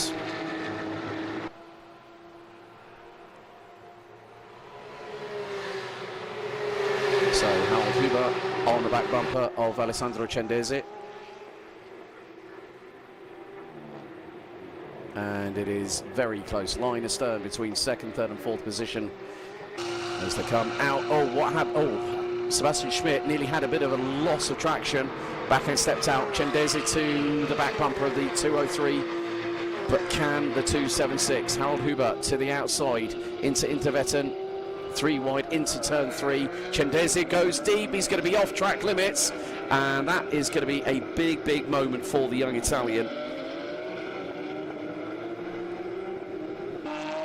So now this is where it's about how big your guts are. And Harold Huber on home soil to the inside on Sebastian Schmidt. Back end gives him a bit of chronic understeer, and Sebastian Schmidt back through very, very quickly. And what has also happened in the meantime is Marcus Gratian went, right, I'm not hanging about. I need to get through quickly. Alessandro Cendese has just picked up another track limit penalty. 5 seconds at turn 3. And obviously that was that moment when it ran deep.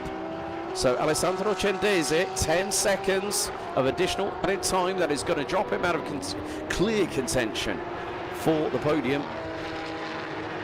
And Levin Gelf, new gearbox and all, is now running away from the rest of the opposition. Back on board with Marcus Gratian. What a battle we're having here in Class 21. And let me just say this, ladies and gentlemen. People thought in the paddock it might be a bit chaotic for Race 1 Open GT. It has been the fact that, right, car 203, warning, track limit. Turn 9, 203 is Sebastian Schmidt. Nico Grundles had a track limit warning at turn 10, final corner.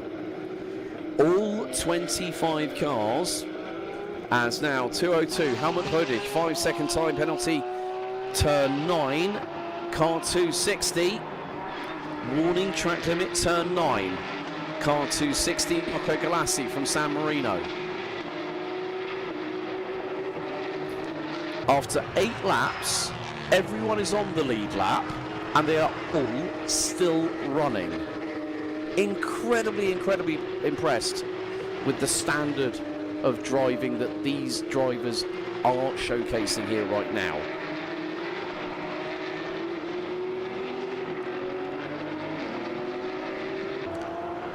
There's the 222, just briefly into the shot there. Fakhreddin Mirzoyev, the man from Azerbaijan. As car 224, John Jastrzemski, track limits, turn 3.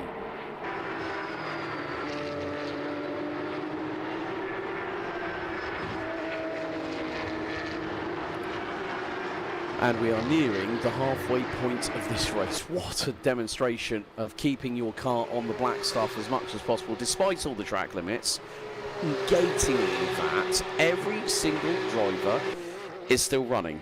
Now, after 9 laps, we have just over 15.5 minutes left to go, plus an additional lap. Car 202, again another 5 second penalty for Helmut Hödig. That is 2 by my count.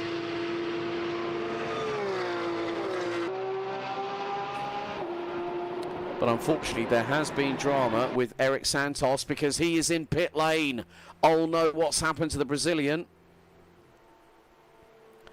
And that could be a possible technical retirement on the cards for the number 223. And Eric is getting out of the car. Real shame, real shame. Got on the podium last week at the Porsche Endurance Challenge Brazil season opener at Portimao with Gabriel Robe in the Carrera Rookie Division. But yeah, real shame. Right, the driver that's going to... Oh, Gianluca Sparta now gets a 5 second time penalty for track limits as we've got a stationary car. That is John Jastrzemski. Hazards are on. I think the car might be pointing the right way. Well, might be pointing the wrong way. Yes, he is. And he's going to... Oh, John, you are a brave man. Just keep those wheels spinning. Well done. Oh, my days. That's going to be gravel on the circuit. And that is coming out of turn 4 at Hull. And I remember Peter Hegland actually having a moment there last year in Class 1. Okay, last warning. Gunter Kraus, turn 9, track limits. And here comes Marcus Gratian to the inside. That was beautiful by the 221. Loses a little bit of traction coming out of turn 3. Was still, by my calculations, still within track limits. So that is Marcus Gratian up to P3. And Harold Hood being on home soil. Right, car 2. Oh dear. Gianluca Sparta, turn 9, track limits. But Marcus Gratian is keeping his elbows out on the baby blue coloured mirrored car in the 221, and now he's got to start trying to chase after Sebastian Schmidt. But I have to say this, Harold Huber on his home track is giving him a lot of stick, a lot of pressure.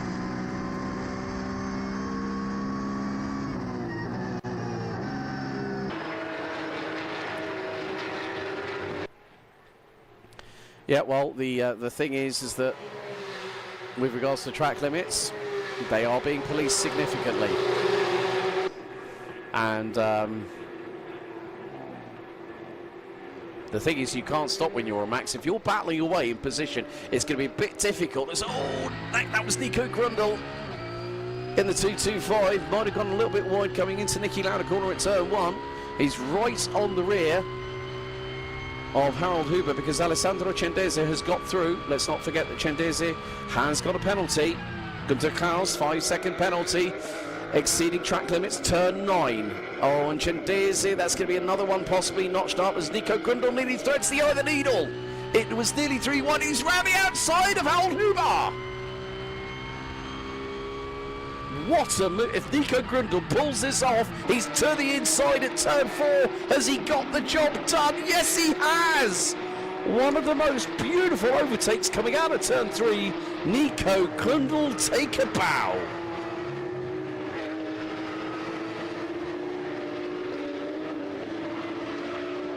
Right, again, 2-4-3.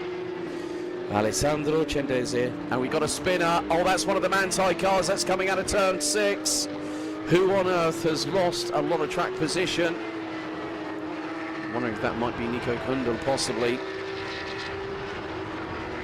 Okay, Stefan Kraft has just been given a 5-second time penalty for forcing John Jastrzemski, well, a robust manoeuvre at turn 9.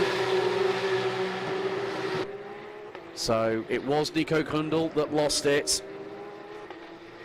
So that drops him out of contention. Harold Huber having to battle away with Alessandro Cendese, but they've got to keep a watching brief because Cendese a little bit round the outside at turn 1 and Niki Lauda corner. Couldn't see whether the right side wheels were within the confines of the circuit, but Max van Rosen has got himself a lot closer. Let's not forget this man missed out on being at Monza after a skiing accident, put him on the sidelines until Imola last time out. Right, car 242, Tarek Fahmy gets his first track limit warning at turn 1. And this is Tarek Fahmy, so he is through on Harold Huber. And let's not forget, he's taken his maiden podium earlier on this year at Monza at the Temple of Speed. We still have 10 minutes past an additional lap still to go, and there are still more track limit time penalties being handed out. But at the minute, with 10 minutes to go, Sebastian Schmidt, you know what, this is handing Marcus Gratian a big lifeline. He needed something to happen to Nico Grundle. Not that he would want it to happen, but sometimes it's part and parcel of racing. Sebastian Schmidt now finds himself 3 seconds behind, and that is Helmut Herdich off the circuit in the 202.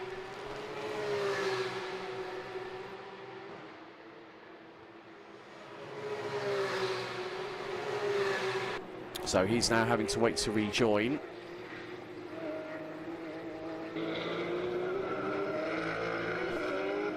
But look at this. Marcus Gratian has got the pit between the teeth. There's Levin Gelf at the top end of shot, still with his rain lights on.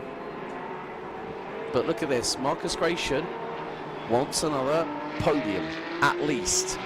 And if he can get past Sebastian Schmidt, that's going to help him all the while in closing the gap to Nico Grundle, who at the moment is now sitting on the timing screens, before any penalties are applied, P12, which is effectively 9th in class.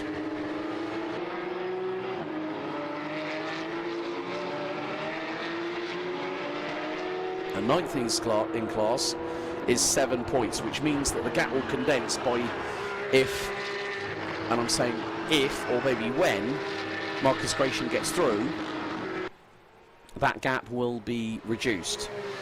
Now, bearing in mind, with regards to the championship standings, that will decimate the lead that Nico Gundel has. And forgetting about qualifying, okay, forget about qualifying. When you look at the points, if Marcus Gratian gets 20, and if Nico Gundel finishes in 12th position, which is 9th in class, that lead that he has got at the moment, which is 28 points, is going to be reduced by 13. So that goes down to 15 points. And talk about flirting with the gravel there, Steppenheim. Well, he's let Dragos Buriu clear off into the distance. And Dragos Buriu is now starting to wrap cars. Unfortunately, Eric Santos pitting on lap 9. We're on lap 15. We still have 7.25 minutes left to go.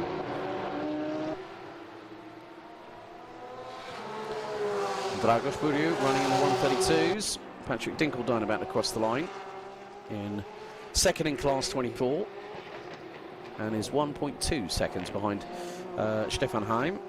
131.911 for Stefan Heim. Dinkeldine 0.7 of a second quicker.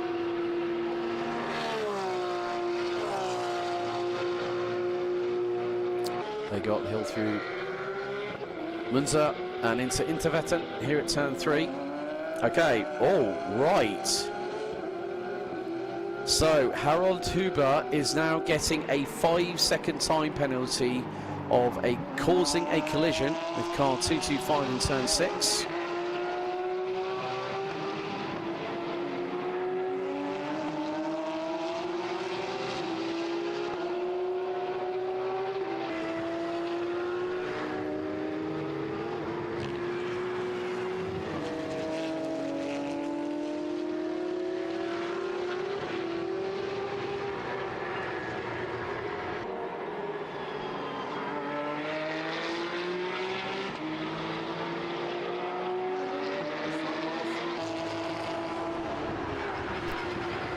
But we are down to the last 5 3/4 minutes, plus an additional lap. Then we'll. And there is one of the. Okay, that is Helmut Rödig in the pits. Tailgate up. And so that becomes potentially our second retirement of the race. Just under 5.5 minutes to go. Patrick Dinkeldine is slowly but surely clawing that gap back to close in on Stefan Heim. That gap is just over a second.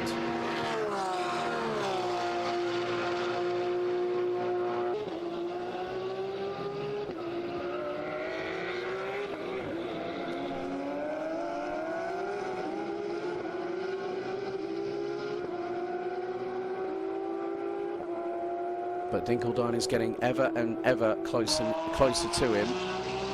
But the thing is, on the opening sector, Stefan Heim is about 0.3 of a second quicker than Dinkeldine this time around. As we are on lap 17 of this race.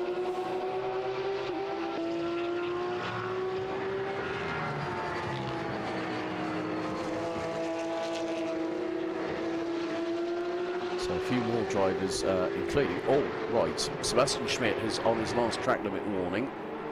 And he is currently running P2, 5 seconds behind Levin Gelf. But bearing in mind that Sebastian Schmidt has also got Marcus Gratian for company.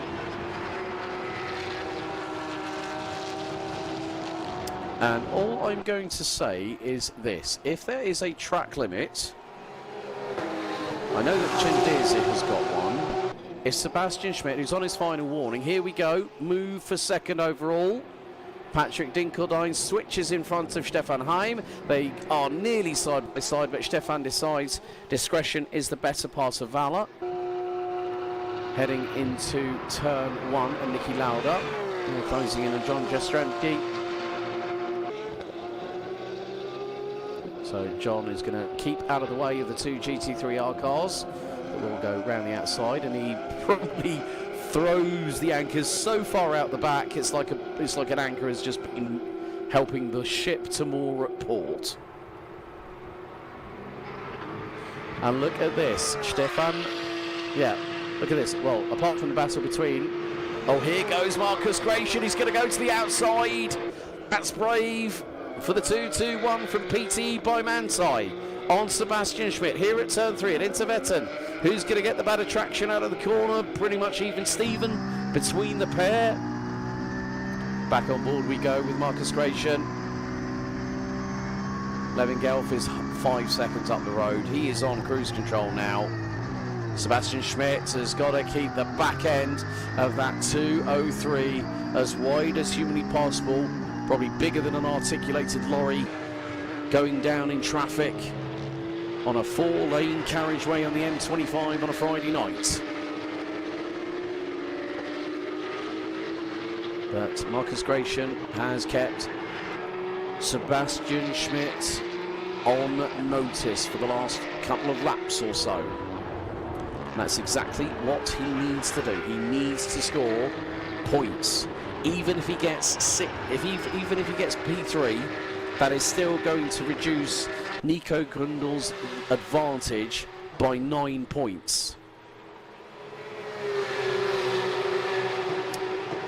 Top 3 have already gone through the opening sector, so they've broken the timing beam.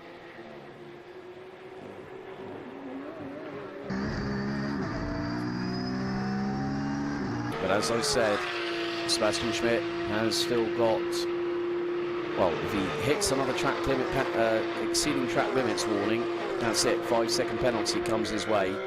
And that is it, game over for the podium. Gratian again to the outside at turn 3. Marcus has really upped his game since last season. And obviously taking his first win at Monza in early May. But what's he going to do here? He's going to go to the outside here at turn 4. And the good thing is, if you can judge it just about right, can he get the undercut? No, Sebastian Schmidt sticks to the inside of him and carries the rotational pass through into turn 6. Gratian was having a little look, but unfortunately unable to facilitate that.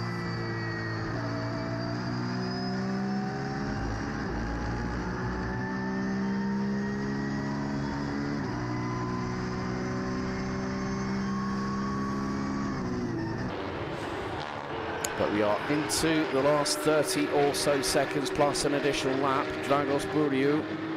Next time round we'll see 1 lap remaining on the digital board by the right hand side of the traffic lights on the start finish line. Now this is going to be interesting for the next just over 8.6 kilometres. And that is Gianluca Spada, who's in 21st position at the moment.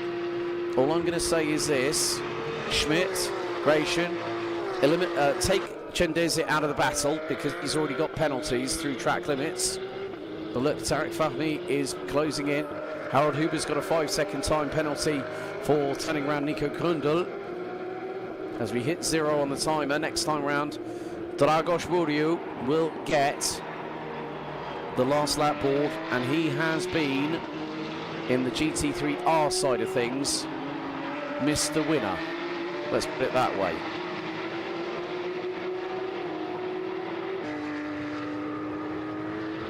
But the Class 21 battle for second on the road, behind the man who is looking to gain a maximum haul of 25, maybe make that 28 points. And at the moment, looking down the order, Marcus Gratian, I believe, no, Alessandro Chendese will take points, 3 of them, for the fastest lap of the race. So just like with pole position, fastest lap in each race, 3 points for the fastest lap, your second fastest.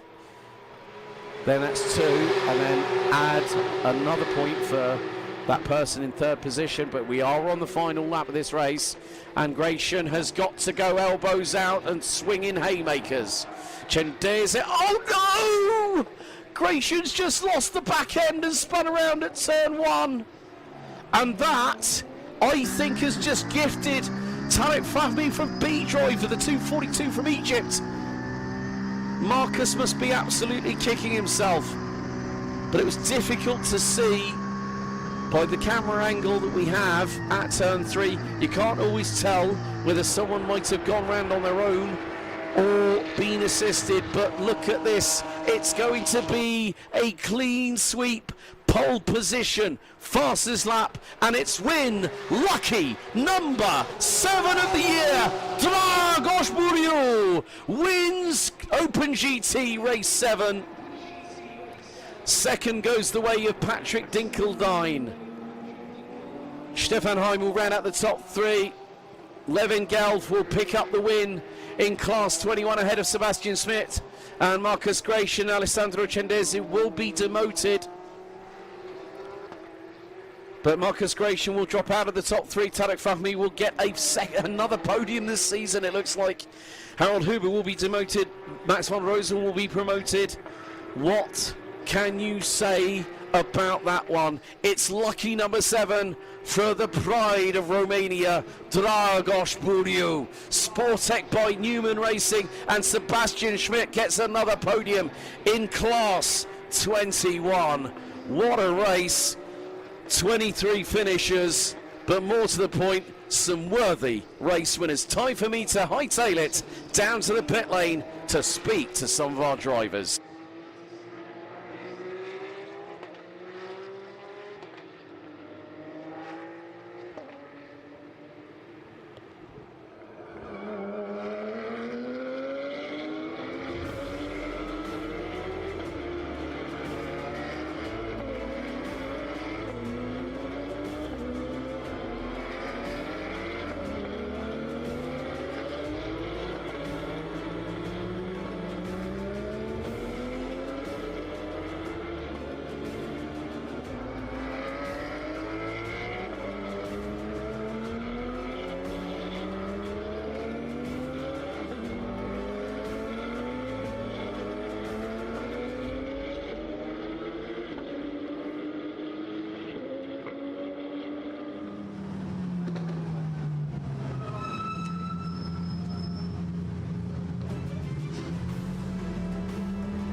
Congratulations! What did I tell you?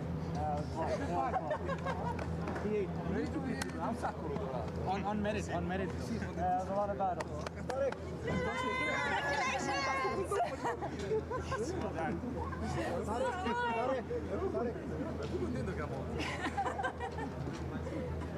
Bravo!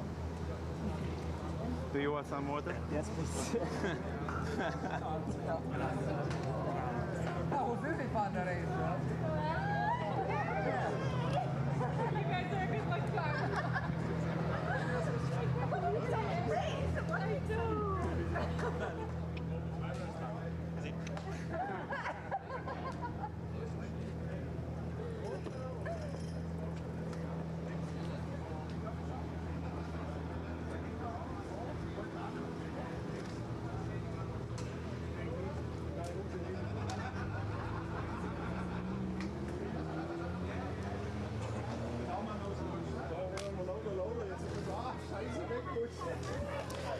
Okay, right.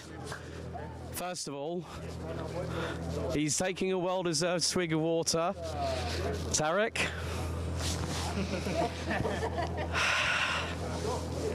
You've done it again, well done. That was a lot of fun. A lot of fun battles out there. It was tough, a lot of chaos, but made it through. Really happy.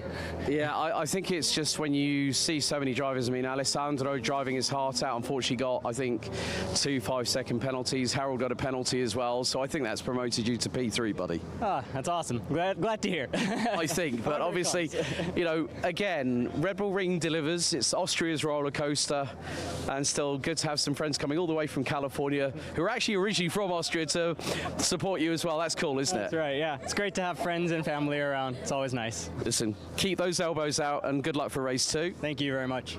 Right. There you go, celebrations. Aber Herr Patrick. Ja, da bin ich. So. Dargos noch wieder am Vorne, aber hey, wir werden nichts darüber sagen. Aber das war okay, beim Start das Getümmel, dann hatte ich ein Cup-Auto vor mir und dann waren sie weg und dann war es auch nicht mehr möglich. Und ich habe versucht, eben hinten dran zu bleiben, dass ich sie wenigstens noch sehe. Ja, und dann irgendwann habe ich dann gemerkt, dass der Stefan ein bisschen abfällt und es gibt dann nochmal so einen extra Ansporn um nochmal richtig zu pushen. Ja, jetzt kommt das Adrenalin, wie du früher mir am Horsby gesagt hast, genau. Ne? Genau, das ist der Adrenalin-Moment, da kannst du nochmal alles... Ey, Stefan, komm mal rein, ne? Ja. Noch kleines Zweikampf zwischen ihr beiden. Normalerweise, sie sind gute Freunde in dieser Familienatmosphäre hier bei Porsche Sprint Challenge Suisse, aber ja, was kann man sagen? Immer Leidenschaft bei Motorsport, ne? Absolut, bis zur letzten Kurve. Ja, war gut, war super. Start war sehr gut von mir, ich bin auch gut weggekommen. Der war Bombe. Und mit den Rennen habe ich ein bisschen Probleme gehabt hinter runter. In der schnellen Kurve hatte ich nicht mehr so arg viel Traktion. Wäre aber gegangen, dann habe ich gesehen, es sind noch 3 Runden. Er kommt von hinten in großen Schritten. Ich denke, das kann ich managen. Und vorletzte Runde bin ich in dem Eck im 4. Gang stecken geblieben. Dann bist du spielend vorbei. Das war nicht so mein Plan, aber war gut und war schön. Freut mich umso mehr. Hey Stefan, man muss immer einen Plan B haben, ne? Ja, genau, ja klar. Ja. Aber wir haben ja noch ein Rennen vor uns. Also ja, stimmt. Spannung steigt nochmal. Aber ich muss euch beide gratulieren. Danke dir, Alex. Aber nochmal ein Rennsieger von Pole Position, nochmal auf hoher Tiefe der Podest. Gratulation von Sebach Motorsport. Levin Gauf, a race win. You were away and clear, and everyone was scrapping over the dinner table, weren't they? Yeah, that was quite the way I expected it, the way I hoped for. Luckily, we didn't have any rain, so I saw in the last lap coming down a few drops. Yeah, I was thinking like, all right, now don't throw it away, but wasn't that much rain, so yeah, quite happy with how it turned out, and yep. Roll on race 2, mate. Yeah. Congratulations, buddy. Well done. Right, that wraps up our post-race interviews for Open GT Race 1. Not too long to wait because we eat, sleep, rinse, repeat here at the Red Bull Ring. Coming up soon, Race 2, GT3 Cup. Next stop.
Okay, welcome back trackside as the rumble of flat six power is gearing up for our last race for Class 1 GT3 Cup.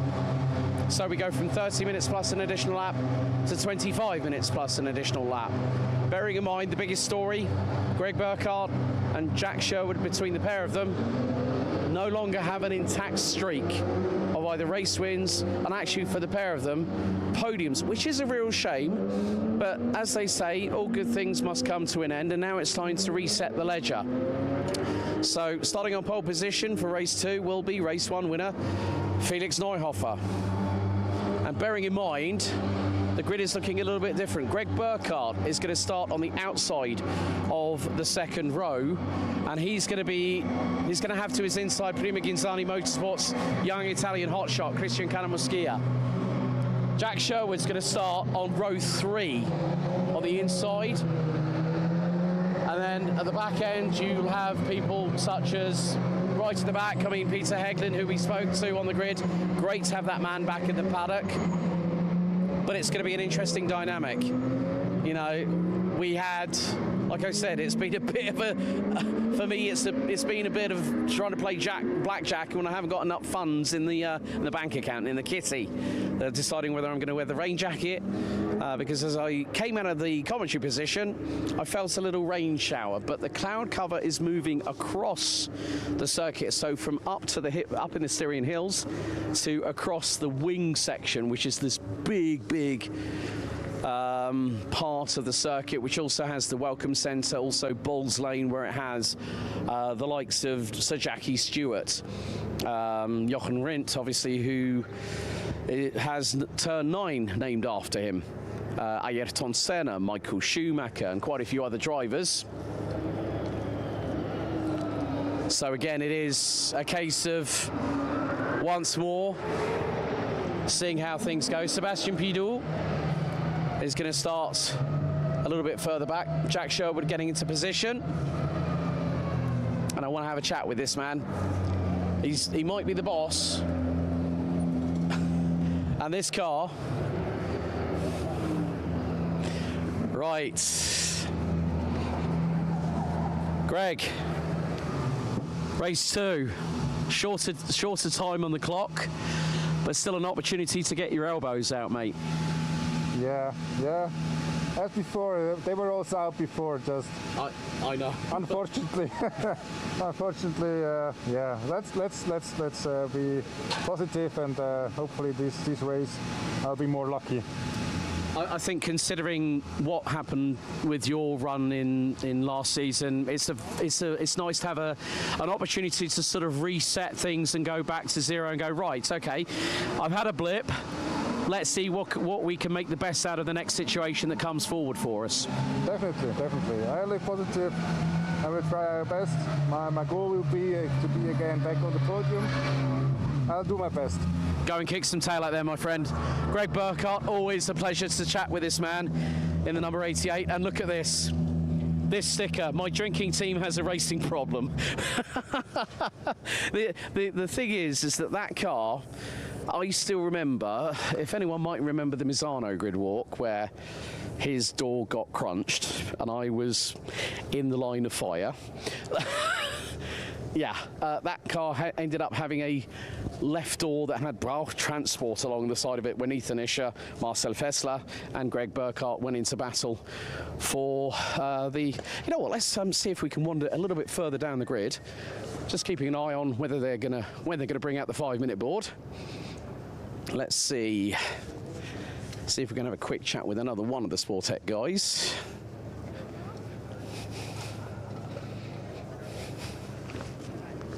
Okay, good to have this man back in the pit lane and in the paddock. Il vient de retour, Monsieur Pidou. Ça va? Ça va et toi? En pleine forme. But let's switch to English briefly for a second. It's good to see you back. How does it feel to be back behind the wheel? Hey, I speak only French. In French. Je crois que ça fait plaisir pour toi d'être ici dans le cockpit de ton auto, hein? Oui, ça fait toujours plaisir de venir rouler à la Porsche Cup Suisse. Ouais. Et c'est pour nous un plaisir de voir ton retour ici, peut-être ici à l'Autriche. Et quel est votre sentiment avant ce course cet après-midi? Le sentiment il est bon, mais pour moi la piste elle est difficile. C'est pas ma piste préférée. Mais je vais faire mieux que la première manche, c'est sûr. Ouais, dans tous les cas, mais bonne chance et bonne course, Sébastien. Yeah, very, very happy. He's glad to be back. It's not the easiest track for him, but he's going to do his best. That's the main thing. So, right. Let's see. I didn't manage to catch this man. Simon? No. That is a man who's finally got a podium in Class 1. He's deserved it. And let's see what this man can do from this pass of the grid. But I have to say, it's good to have the team from Wittenberg Motorsport with us. But 5 minutes to go until they release the hounds for the final time for GT3 Cup. 25 minutes for race 2 plus an additional lap. Who's going to come out on top? Will Felix Neuhofer do the double here on home soil?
So the leading car leads away from the start of this next race as we are set and ready for GT3 Cup Race 2.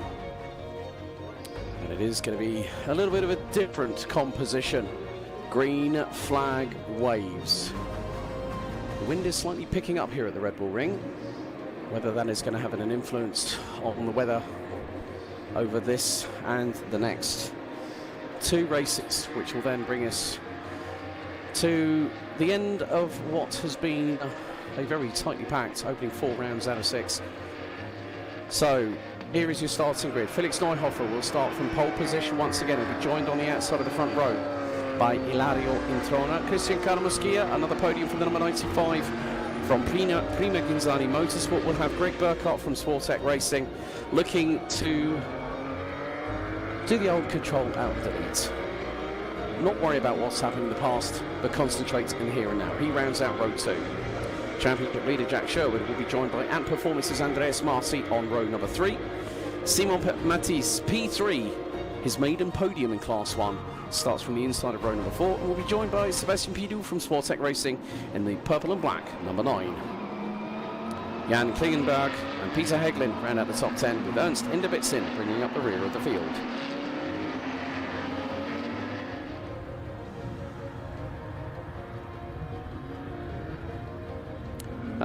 Good to see Samer Fahmy saying, "Let's go, Tarek, bring it home." Of course, did go to the final step of the podium after race 1 for Open GT. Pascal Brindle, let's go Sportec. Yep, had the opportunity of working with Pascal and a few of the other crew at Sportec's marketing and media department last year in the Pushing Limits series that Sportec did, which documented the battle between Ethan Isher and Matteo Segre in the Class 1 title battle last year. So we're set and ready. 25 minutes plus an additional lap to see whether Felix Neuhofer can do the double on home soil. He's got Ilario Introna, who unfortunately retired on lap 9 on the previous race. Karamuskia and Burkhardt round out the opening 2 rows. Red lights are on the starting gantry here at the Red Bull Ring for the final time for GT3 Cup. Leading car into pit lane, 80 kilometers an hour. Drivers must stay in formation and not go for broke until they see the green lights. So it's going to be time for revs up one more time and we go green. Let's see how things pan out going into turn 1. Neuhofer to the inside at turn 1 at Nicky Lauda. Greg Burkhardt to the outside of Karamuskia. Sherwood trying to go to his inside. Heglin goes a little bit wide coming out of turn 1. Start is currently under investigation by Race Control, led by race director Kevin Katzenegger. As we head up into Wetten, lock up of brakes. I think that might have, that was Ilario Introna, the front end locking up. Greg Burkhardt's got a window of opportunity. Can he try and force the issue through at Wetten at turn 3? No, not quite. Andreas Marti off the circuit, unfortunately, in the number 29 Ant Performance car, and that is dropping him a little bit further down. Peter Heglin has got through on him. So is, I think, Jan Klingenberg. But Burkhardt now chomping the bit to get through on Ilario Introna. This will give him an opportunity to maybe try and close some distance on race leader Felix Neuhofer. So only 60 seconds in. Jack Sherwood following in the wheel tracks of his team boss and also teammate Greg Burkhardt. So Introna makes a mistake. Burkhardt's through for second. And now here comes Jack Sherwood to the inside at turn 9. The number 78 dives through. That's 3rd place. Great work by Sherwood, who started on the inside of row number 3. As all bit wide coming out of the final corner by Felix Neuhofer. Might get a track limit warning for that one as we complete the opening lap.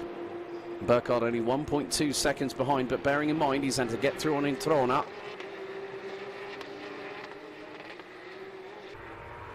As all 11 drivers complete the opening lap. And car 28 did get a track limit warning, and that was at turn 9. So that would have been at Jochen Rindt. So now it's a case of strength in numbers. If Sportec say to Burkhardt and Sherwood, right, go hunting, they've got an opportunity. There's less time on the counter to deal with, so you would say that there is going to be a sense of urgency at Sportec Racing. And Burkhardt, having the experience in this series for many a year, two second places in the championship standings and a third, so he is very, very credible indeed. Into turn 6, down the hill. Simon Matisse has just had a warning for track limits at turn 3 in the number 74 Wittenberg Motorsport car, currently sitting in 7th position behind Sebastian Pidoux. Christian Canomaskia closing in on countryman Ilario Introna. And looking at the Greg Burkhardt has really started to turn up the wick on the number 88. And might get an opportunity to close on in.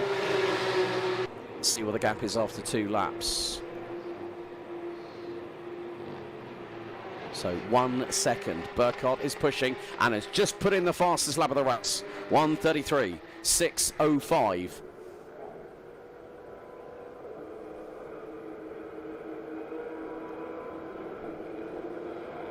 Canomaskia uphill through Munzer at turn 2.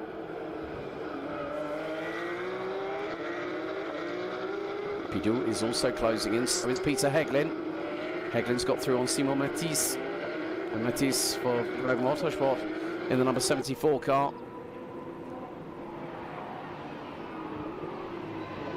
Might be a different pecking order at the end of this race. But Jack Sherwood will want to leave the Red Bull Ring still in the championship lead, as we are nearly a third of the way. Well, we are nearly a fifth of the way through this race. Canomaskia keeping Interona very, very honest in the battle for P4 and P5 between the two Italians. Interona getting is being reeled in a little bit by Canomaskia, but bearing in mind that Omnia Motorsport and Prima Ginzani are aligned. Prima Ginzani are right.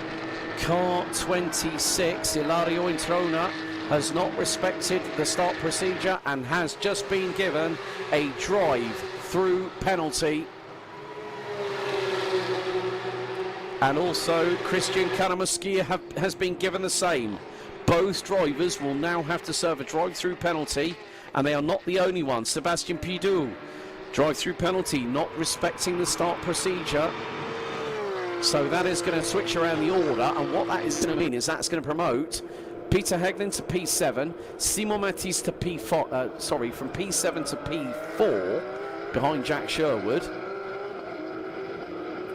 So 3 cars that are going to have to serve a drive-through penalty based on the fact they were not in the correct way or not aligned, and it was dictated at driver's briefing. And Sebastian did admit to me in French on the starting grid that it's not his favourite circuit. He said it is quite tricky, quite taxing, and quite difficult to get to grips with.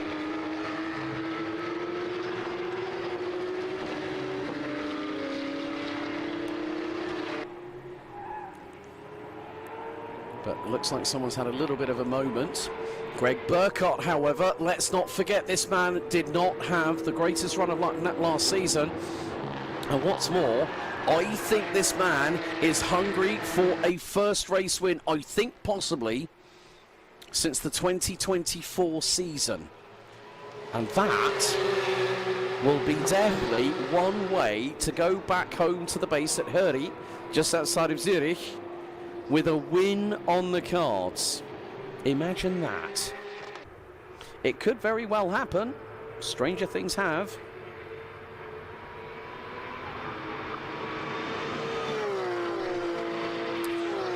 But Felix Neuhofer is being reeled in by the number 88.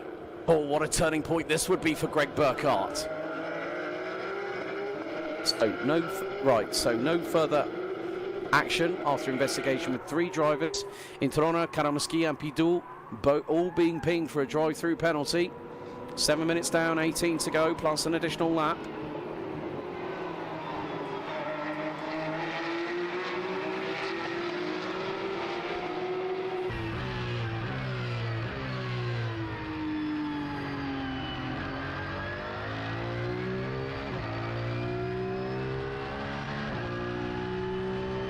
And here we ride on board with Sebastian Pidou in the number 9, as that is going to be Simon Matisse right behind him, because Peter Heggen has gotten through.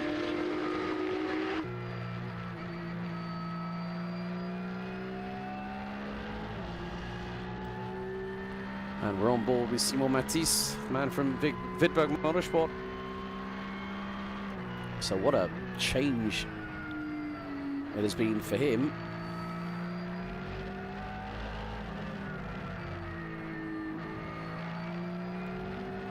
Now, bearing in mind, I'm going to say this.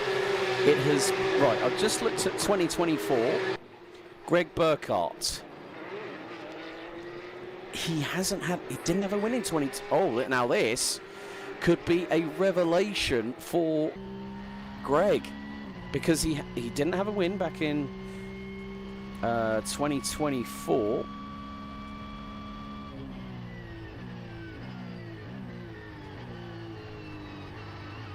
As here we are on board with Peter Heglin.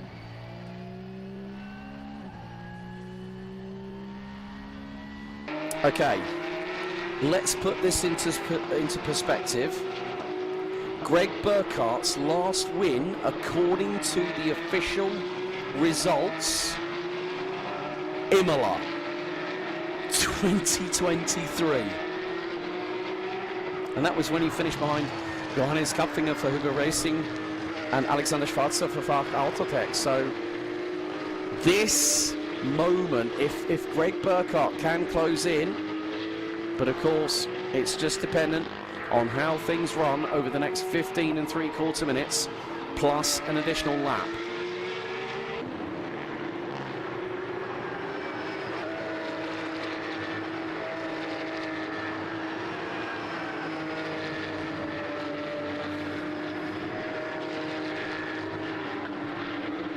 But the gap is starting to expand.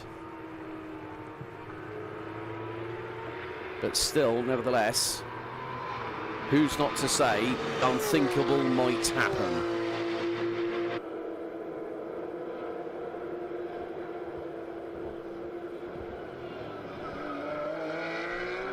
Okay, Jan Klingenberg has just had a final track limit warning for turn 9. But Greg Burkhardt in the opening sector was over a 1/4 of a second quicker. So that gap is going to come down.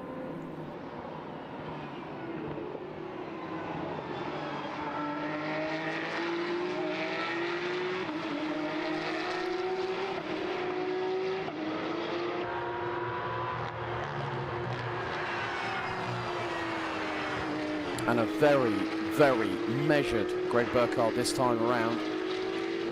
They're about to complete sector number 2, which is the longest sector, around about 41 seconds or so. And Burkhardt is 2/10 quicker. That's 4.5 tenths he's gained. No, actually, it's more than that. It's actually gone the other way. Burkhardt 41.87. Neuhofer really quick in the middle sector, 41.2.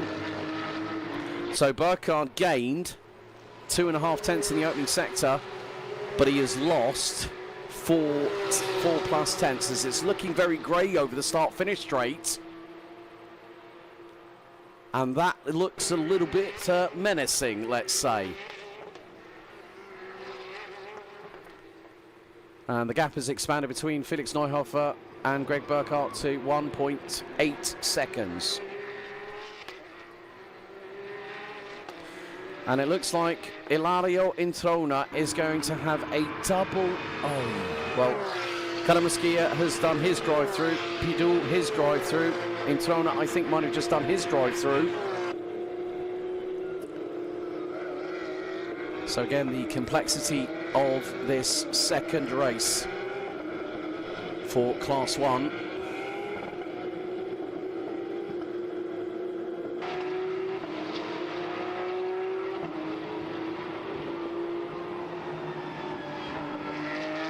So we still have 13 minutes plus an additional lap on the counter.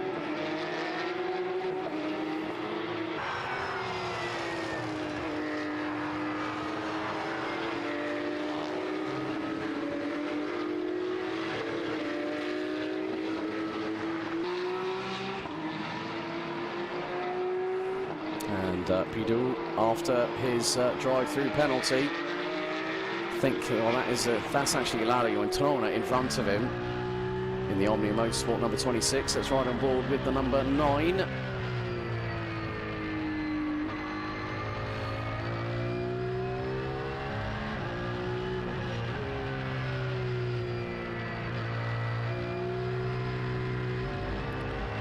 But at the minute, well, Felix Neuhofer is starting to expand a lead, and that lead is now increasing. It's up to 2.1 seconds. He's just gone through, broken the timing being for Sector 1. 23.4 for the number 28 from Neuhofer Henschwart. Greg Burkhardt has just gone 4 tenths quicker. Maybe Burkhardt's caught that second wind, so to speak. As Jan Klingenberg and Andreas Marti are battling for P6. They've got in front of them the number 74 of Wittberg Motorsport, Simon Matisse. So it's all about that middle sector, because that's where Neuhofer really gains the time back in comparison with Burkhardt. And bearing in mind that Jack Sherwood, this is his first time ever to this track. He's got Dad Justin, he's got Mechanic Sam along with him. And he's doing a pretty good job. Right, 41.9. So Burkhardt is the slowest in the middle sector, but it's the first and the last sectors where Burkhardt really ramps up the tempo.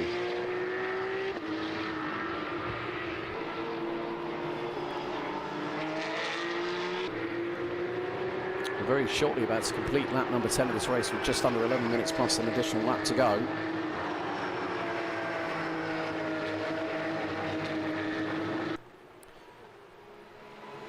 So that time around, Jack Sherwood, 1 minute 34.0. Burkhardt, 33.95. Neuhofer, another 6 and a bit tenths added to his race lead, which is now over 2 3/4 seconds. Burkhardt slightly slower in the opening sector by 7/100ths. And then a further 100th behind in terms of opening sector, Jack Sherwood in 3rd place. But also with regards to the facts of the team's standings, Sportec have got a comfortable lead over everybody else this season after the opening 3 rounds. And hopefully this will help with a little bit of damage limitation heading into penultimate round in Mugello. When we basically say at the end of today's race day that school's out for the summer, quite literally and figuratively at the same time.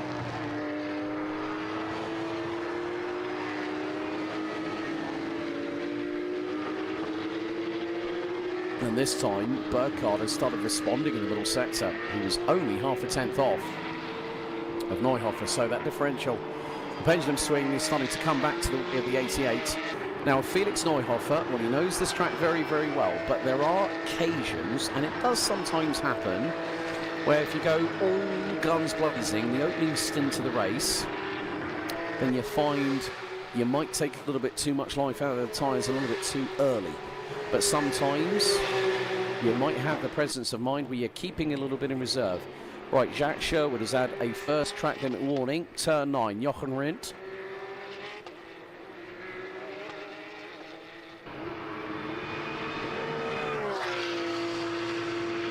Klingenberg and Marti still battling away over P6, followed by Inderson, who's about 3.1 seconds off.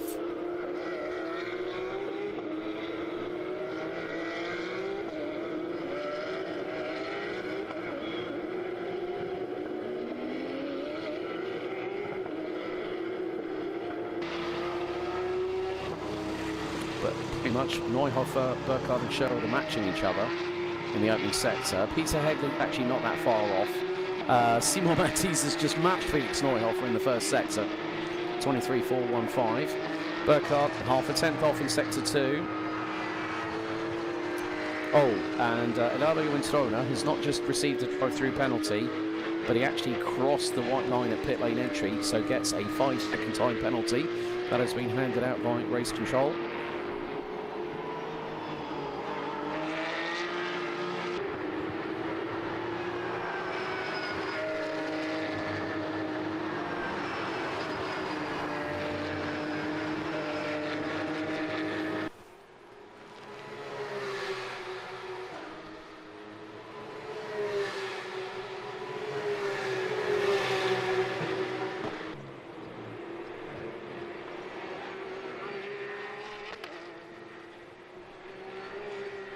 So Neuhofer just calmly and coolly extending the gap.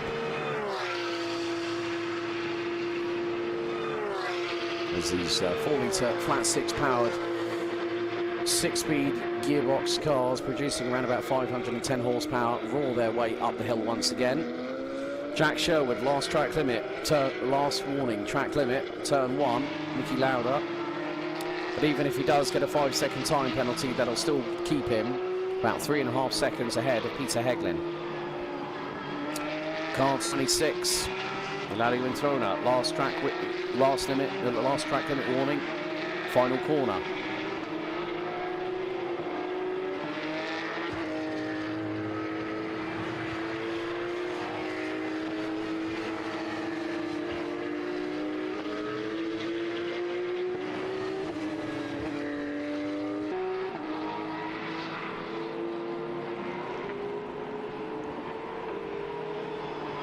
Okay, so it's just been the case. The Red Bull Ring has been the Felix Neuhofer show when it comes to Class 1.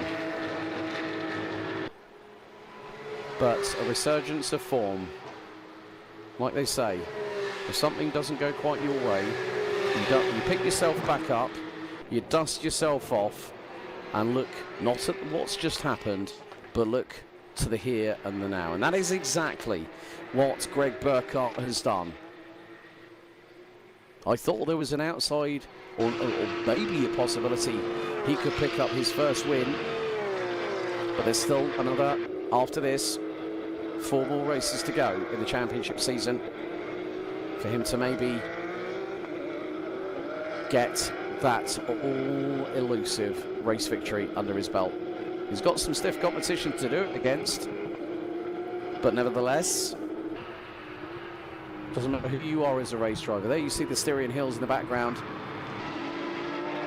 and the light and darkish. I wouldn't say significantly dark, but still threatening clouds in the background. Into the final 5th of this race we go. 5 minutes plus an additional here for GT3 Cup Race 2. As Jan Klingenberg doing a really good job holding off Andreas Marti, who this time around has been a lot more careful with regards to the limits of the track itself. So 4 minutes and 35 seconds to go. Felix Neuhofer expands his lead by another 0.4 to 4.1. Ahead of Greg Burkhardt. Neuhofer will pick up another 3 points for pole position, fastest lap, and if he gets it, another 25 for the race win. So that will basically mean 31 points accrued on both races. That's a points haul of 62 for the 2 races here at the Red Bull Ring. Burkhardt going to be 20 points plus an additional, well, he started outside of the oh, and we've had a spin. Christian Karamoskaya, that is off of turn 1 at Niki Lauda corner.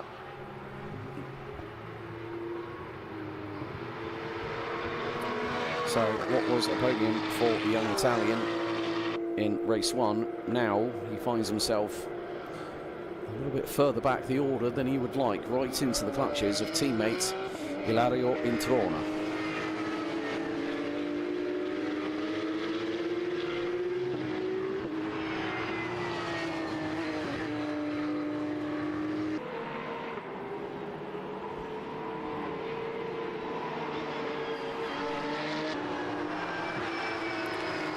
So, looks like we're going to have 3 more laps remaining. We're on to lap number 15. Neuhofer leads Burkhardt by 4.9 seconds.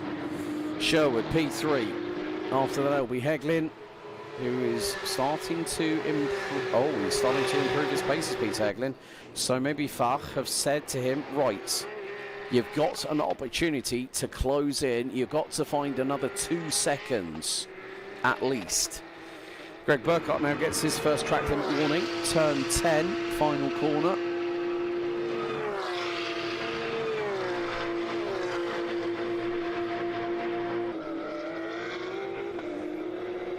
as there we see Simon Matisse ahead of Jan Klingenberg and Andreas Marti.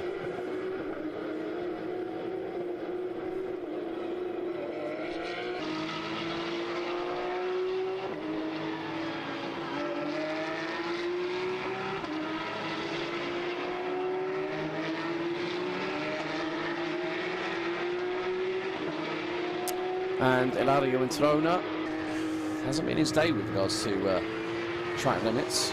He's just picked up a 5-second time penalty from race control. Track limits, turn 10.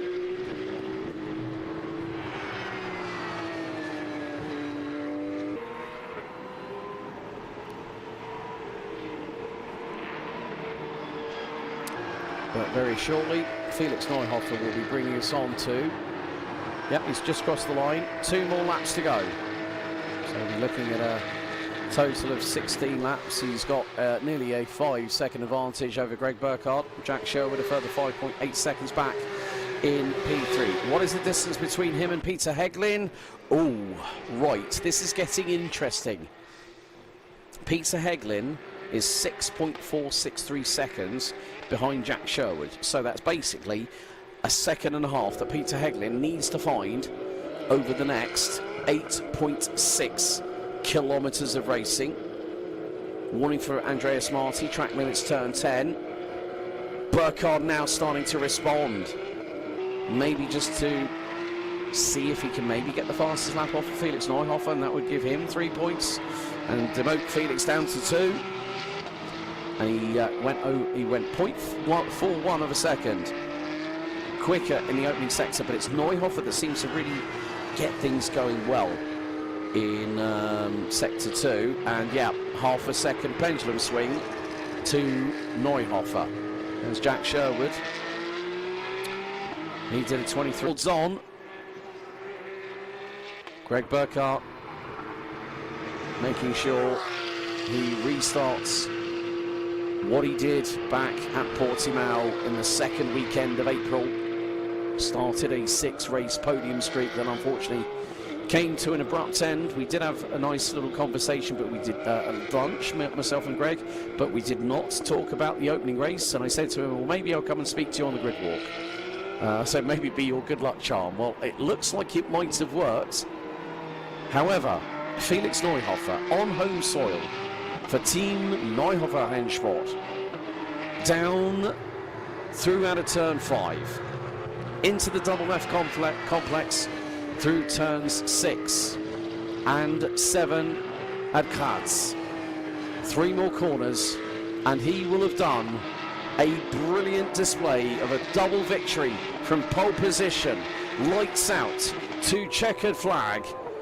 Jochen Rindt, turn 9, headlights ablaze. It's going to be a blaze of glory for this young man from this very nation.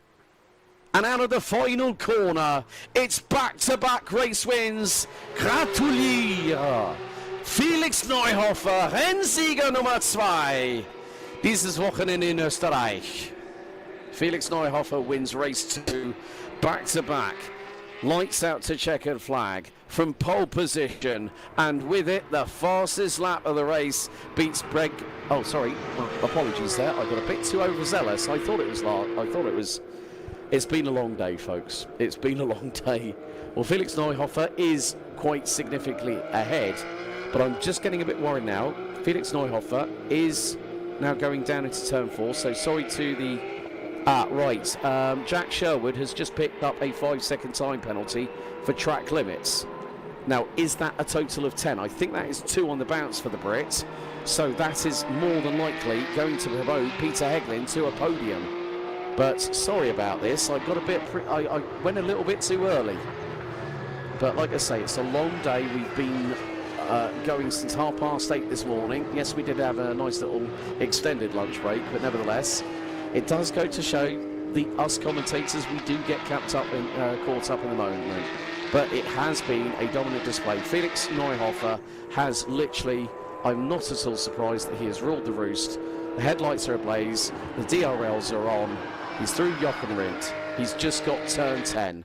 And after 18 laps of racing, Felix Neuhofer will come out of the final corner The man from Austria does the double here on home soil. Gratulation, Felix Neuhofer, race 2 winner and back-to-back race wins for the number 28. Greg Burkhardt resets the ledger with a P2. Great job by the number 88 from Sportec.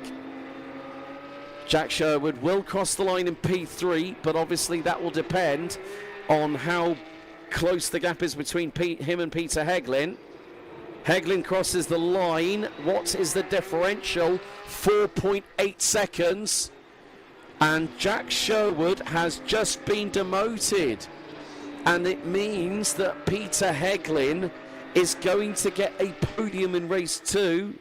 Sherwood, Mattis, Klingenberg, Marti, Inderbitzin, Karamuskia, Pidou will round out the top 10. But Felix Neuhofer once again rules the roost here at the Red Bull Ring in race 2 GT3 Cup. That makes it 3 wins out of 8 races, 5 to Sherwood, 3 to Neuhofer. When can Burkhardt get his first win in over 3 years? Will it be next time out at Mugello? We'll have to find out. But I'll head down to the pit lane now to speak to some of our drivers after race 2.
Hat jetzt nicht erwartet.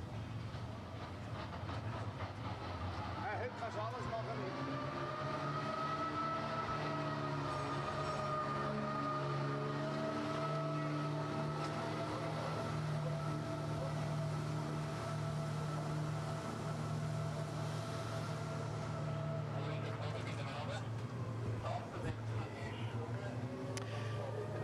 Okay, right. Take note. Rain spots. Could be interesting for the next 2 races, but back-to-back for Felix Neuhofer. I think I need to tell him off because he went a bit too quick through the final sector, so it made me say I was calling the win a bit too early. But it's, you know what? I think at the end of the day, that man back, and yeah, okay, the front bumper's looking a little bit haggard, let's say, but he picks up a podium. The thing is that Greg Burkhardt reset the ledger. Muss mal sagen, Felix, du war ein bisschen zu schnell in dem letzten Sektor, bevor die letzte Runde, mein Freund. Ich habe, hey, Gratulation, habe ich gesagt. Dann sagt mein Chef, hey, nochmal eine Runde. Aber was für eine Leistung hier im Heimatrennen dieses Wochenende. Ich kann richtig sehen, Lächeln am Gesicht, ganz zufrieden und dann in ein paar Monaten geht es weiter los mit Mugello. Genau, ja, ich bin mega happy. Also wir haben die letzten Tage hart gearbeitet, das Team hat auch einen super Job gemacht und wir haben einfach alles richtig gemacht. War mega Wochenende. Bin jetzt echt zufrieden. Und jetzt kann man richtig feiern, ne? Gratulation, dann sehen wir uns in Mugello in ein paar Monaten. Okay. Ich habe mit dir heute gesprochen, Peter. Aber ich muss mal jetzt sagen, Glückwunsch, 3. Platz, jetzt auf die Siegerehrung bei Rennen Nummer 2. Gratulation. Danke vielmals, Alex. Ja, ich bin froh, weil das erste Rennen, da habe ich einen großen Fehler gemacht. Habe leider Greg getroffen hinten und ja, unsere beiden Rennen zerstört, was mir leid tut für ihn vor allem. Und darum bin ich jetzt froh, ist das zweite Rennen wenigstens gut gelaufen. Ja, aber das ist, wie man sagen, mit einem Laptop oder einem Computer Control Alt Delete nochmal weitergehen und dann sieht, was passiert. Und mit deiner Rückkehr hier in Österreich jetzt eine 3. Platz in der Nummer 2. Ich denke, dass du mit Lächeln am Gesicht ganz zufrieden, ne? Genau, perfekt. Na, es war ein super Wochenende, das ganze Weekend war cool, gutes Team auch, Fach und so. Wir hatten wirklich Spaß auch und so, war herrlich. Danke vielmals. Und sehen wir uns vielleicht nochmal wieder in Mugello? In Mugello komme ich sicher und Misano denke ich auch. Ah, Gott sei Dank. Du musst ja wieder ein bisschen was machen, oder? Musst ja was machen. Stimmt, aber Gratulation mit der Siegerehrung. Right, one more podium, let's see.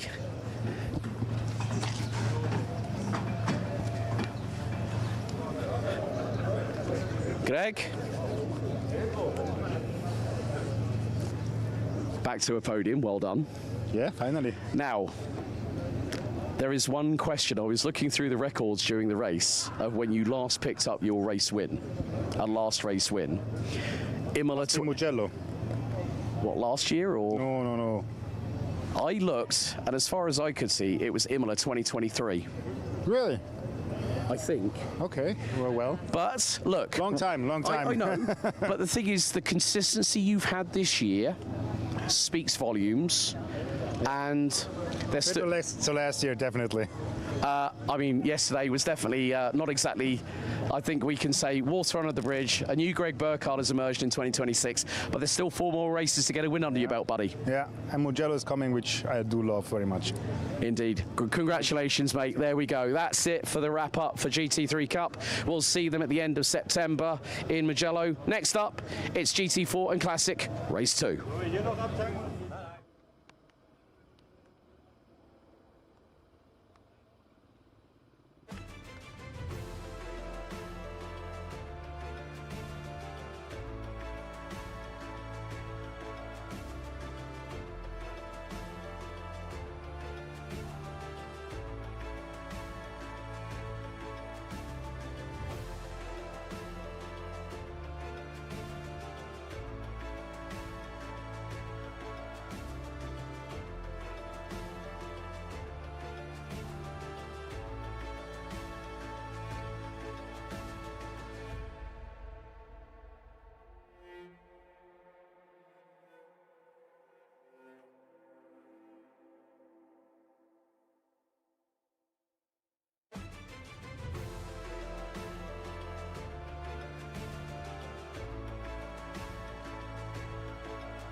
Well, you want another twist in the tail?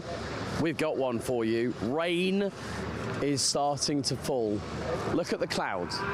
Just look. They're coming over this way. I said that the weather was coming in from the hillside, and it's happening again.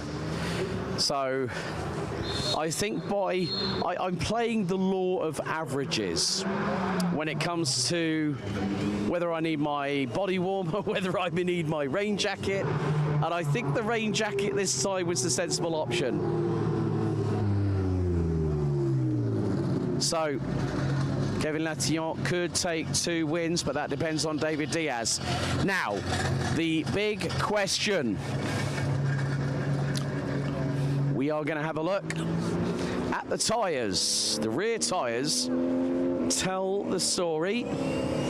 Kevin Latillon on slicks, wets on standby. And the man who had a really, really good battle last time round, Schorschwerler, pulls up into pole position. Once again, that's another 3 points for him. Fantastic battle between him and Sebastian Glaser. A few more cars rolling down pit lane. David Diaz in the 115 starting from the front row once again. Cannot believe how chopping and changing this weather has been so far. Let's see. Okay.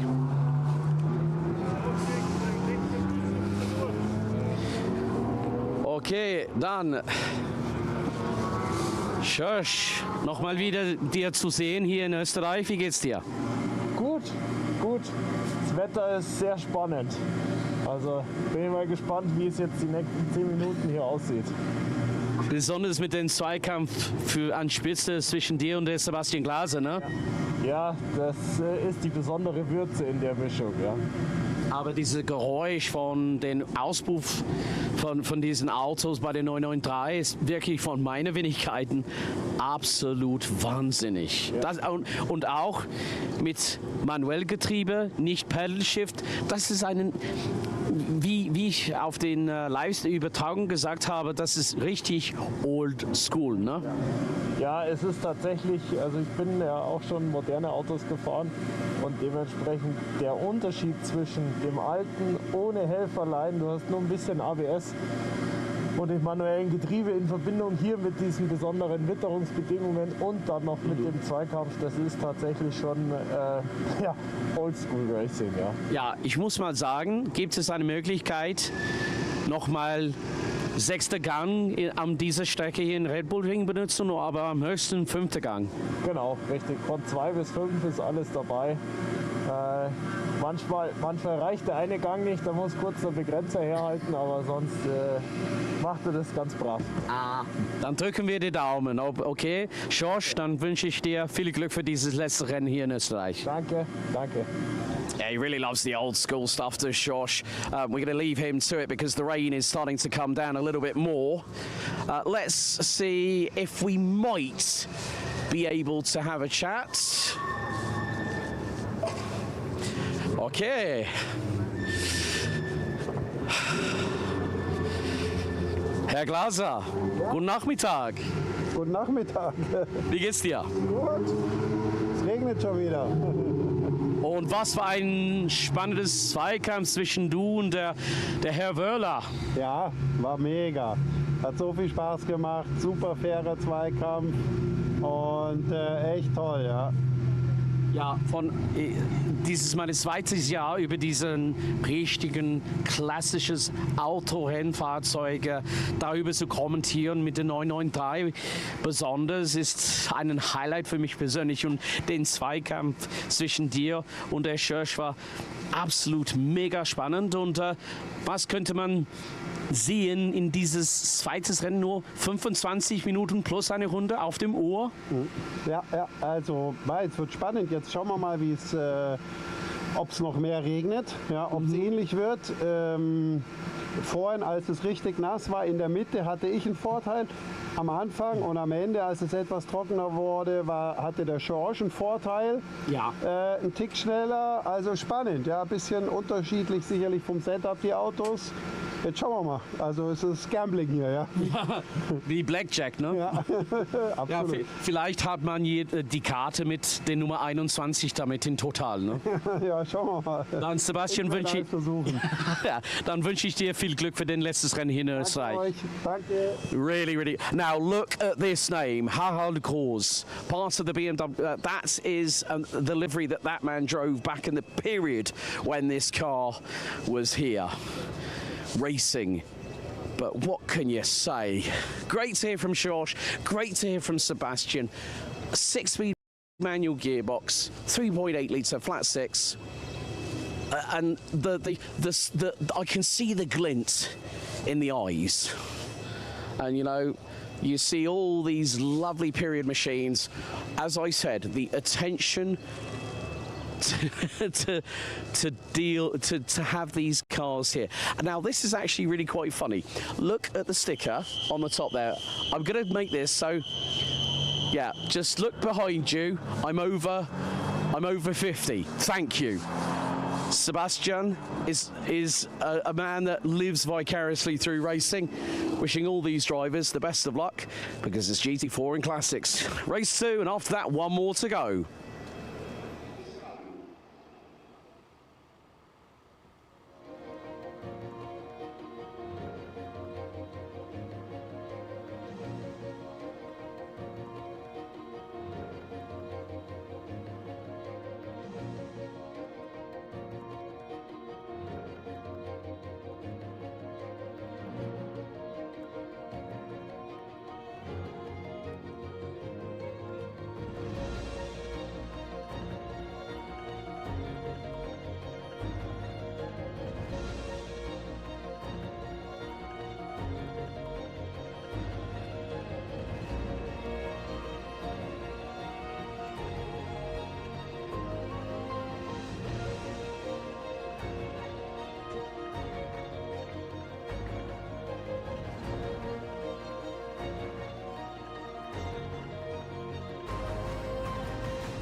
So the leading car has left the front of the grid. Very shortly we'll have the green flag wave. And there it is. We get the formation underway. Let's take you through the starting grid. For the penultimate sprint race, it's time for GT4s and Classics. Kevin Latillon, can he do the double in Class 10? He's got David Diaz alongside on the front row. Eric Chatelain on P3, George Verla rounds out row 2 with Sebastian Glaser and Eric Fuchs rounding out the top 3 rows. Fabian Frohner and Jud Schreiber round out row 4. Albert Weinziel and Roger Mittler complete the overall top 10. Then Stefan Niedermeyer, Maximilian von der Leyen and Florian Schmidhuber round out your grid. It's a little bit windy down towards the paddock and pit lane area, but it looks a little bit brighter up at the top of the hill at turn 3 at Intervetten. But can it be 2 for 2 for Kevin Latillon? And can it be 2 for 2 in Class 32? Maybe for Sebastian Glaser. Maybe even for Class 31 for Florian Schmidhuber. But Sebastian was explaining on the grid that at the beginning of the race, he kind of had the advantage when they went into those intermediate conditions, let's say. Something in some buttons like back in his Formula 1 days, let's say. He said that then it sort of like it was a bit indecisive, reference the weather.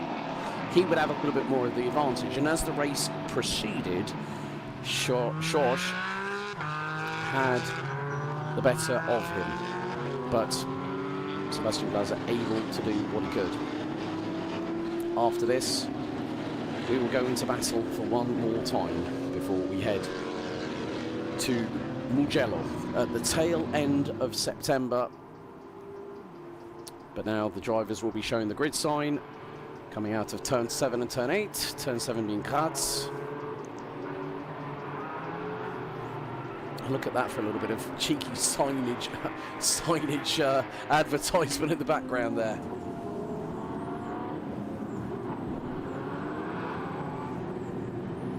So the leading car will very shortly head into pit lane.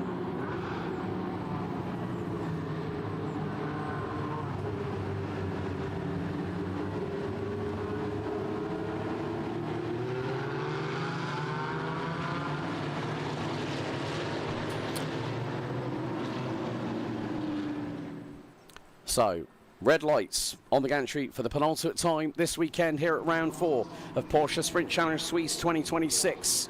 Leading car in pit lane, revs are now going to rise. Here we go. Red lights go to green and we're underway.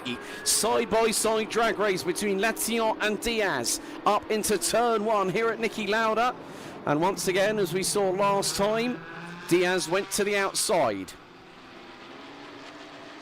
As looks like but you're going to see now Kevin Latillon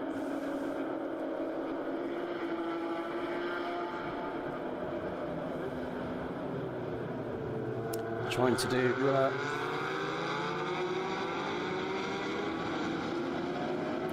but the more to the point, it is the case of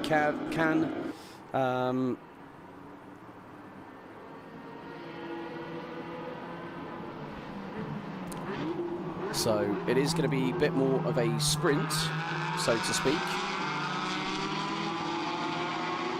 But we're going to see Jud Schreiber up the inside.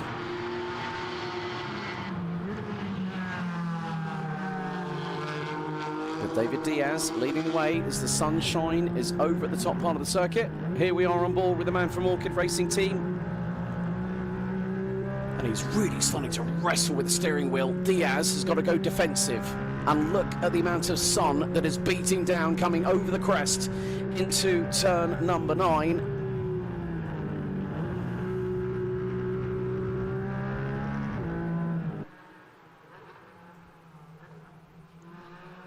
And Diaz has got to be very careful coming out of the final corner. Latillon has the slipstream in the 118. Pink Panther liveried Porsche Cayman 718 GT4 RS Club Sport into turn 1 as we start lap 2. Eric Chatelain is not that far behind them.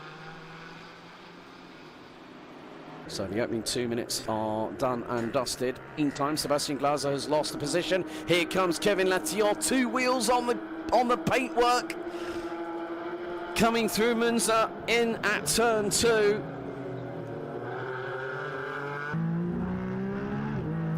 And you can hear he's straight on the power coming out of 3 and into Vetten. Up to, probably I would say that's going to be 4th gear in the slipstream under the ready to race banner. Into turn 4 here at Hull. Actually, yeah, for those wondering what is Hull, well, they are actually a fruit drinks company, or a drinks company here in Austria. Latillon to the inside! Oh, that was close.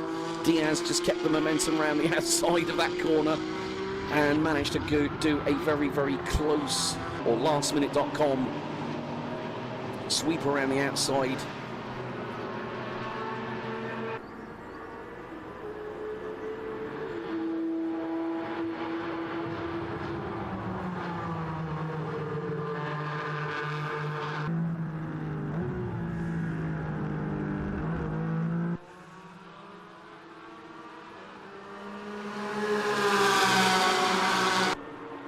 But again, Latillon is going to show his nose. Is he going to go late on the brakes into turn 1? The back end snaking, the front end snaking. Latillon had to duck out of it. And now Chatelain is closing on. Schorschwerler continues to lead class 32. Maximilian von der Leyen leads in class 31.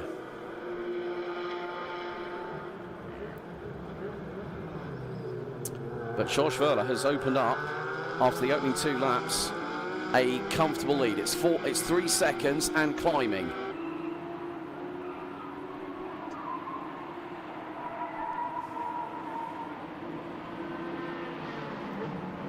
But what we now have, okay, right, Schorschwerler has just been given a track limit warning at turn 10.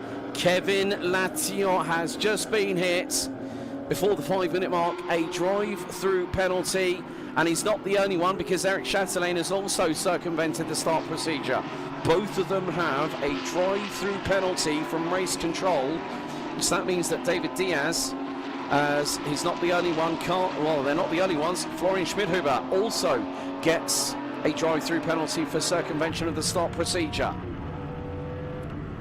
And here we are on board with car 302, Switzerland's Roger Mettler for Stadler Motorsport. Closing in the 344 Boradori Motorsport entry, the 993 car of Jud Schreiber from Italy. And you can see 6-speed, H-pattern gearboxes. Wonderful to see these cars still competing. And it just brings back that feeling of nostalgia. I can understand why.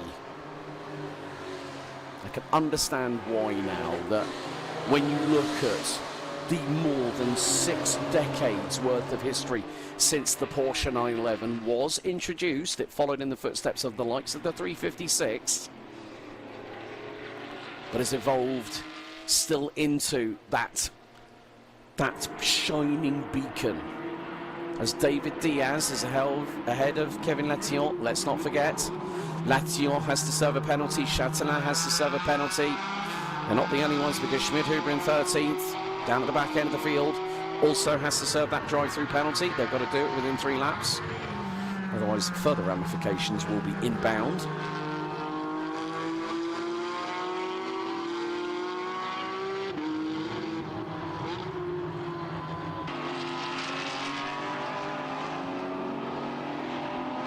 But I would imagine that between Kevin Latillon, who we're back on board with, will wait until the last moment of that window to get that car into the pit lane.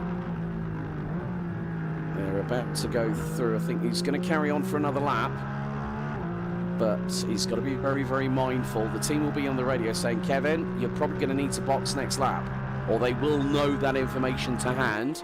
He's 2 tenths behind David Diaz. Obviously, Kevin very, very happy after the opening race, taking the victory.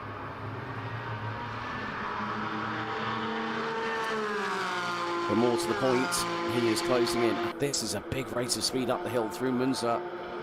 And Latillon dives to the inside late on the brakes. And he's through. But David Diaz, right thing, that opened up the steering, did not fight it.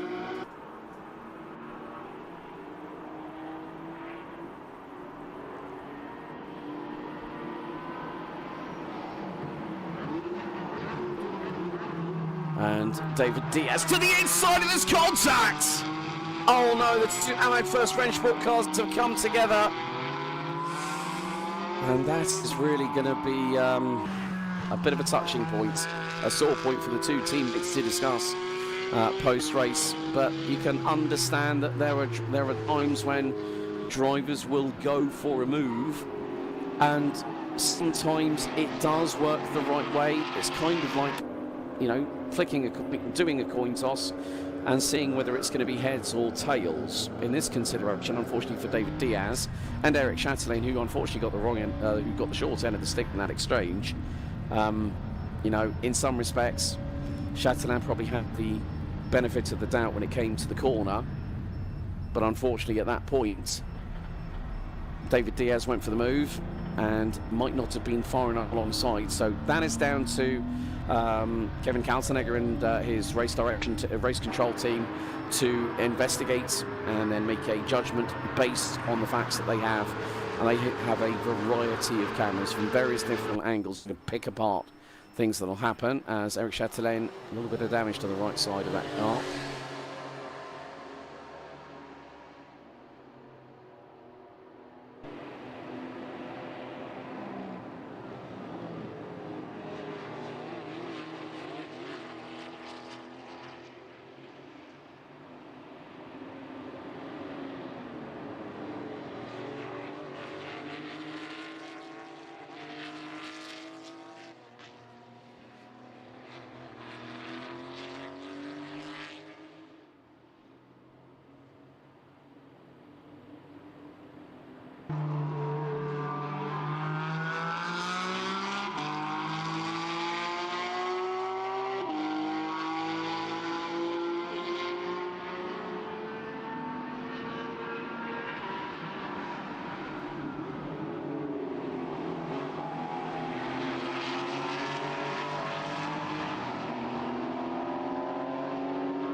So, apologies for the absence of my voice for the last few moments, but we are just under 2 minutes to go, plus an additional lap here in the penultimate race for the for round 4 of the 2026 Porsche Sprint Challenge Suisse GT4s and Classics.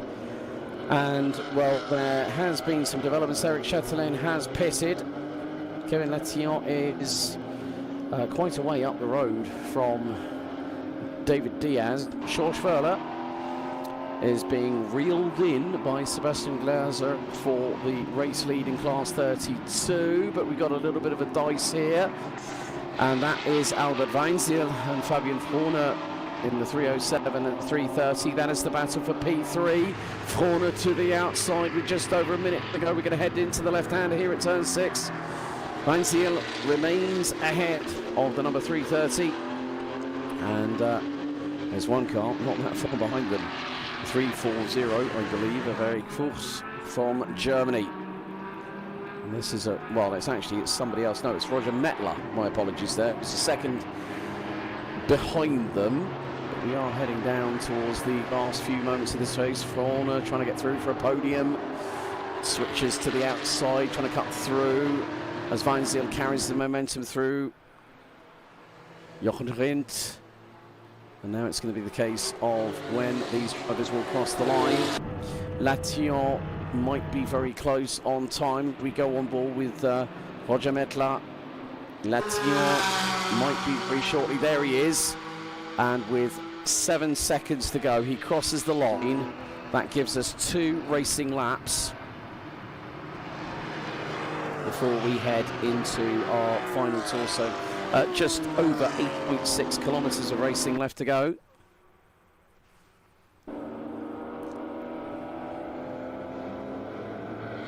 That is even with the fact that Kevin Latillon with a drive-through penalty for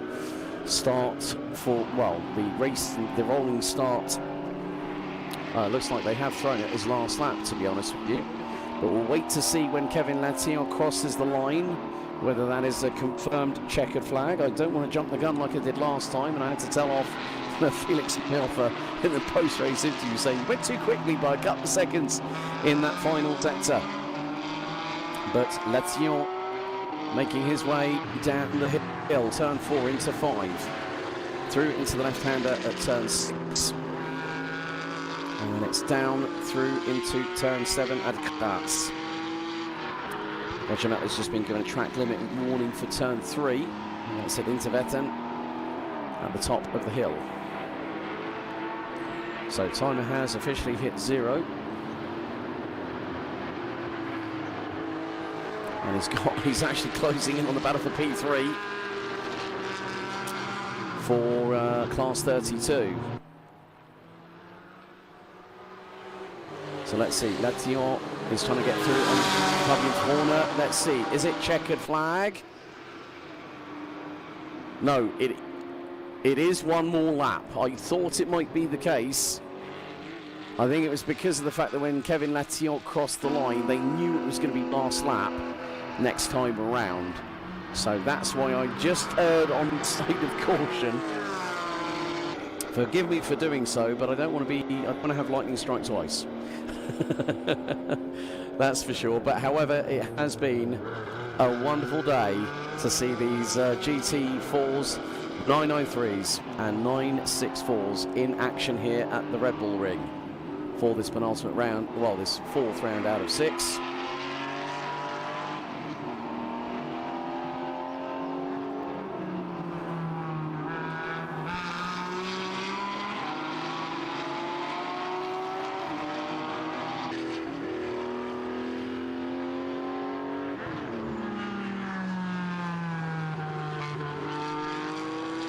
Kevin Latillon this time is coming down the hill for the last time of asking.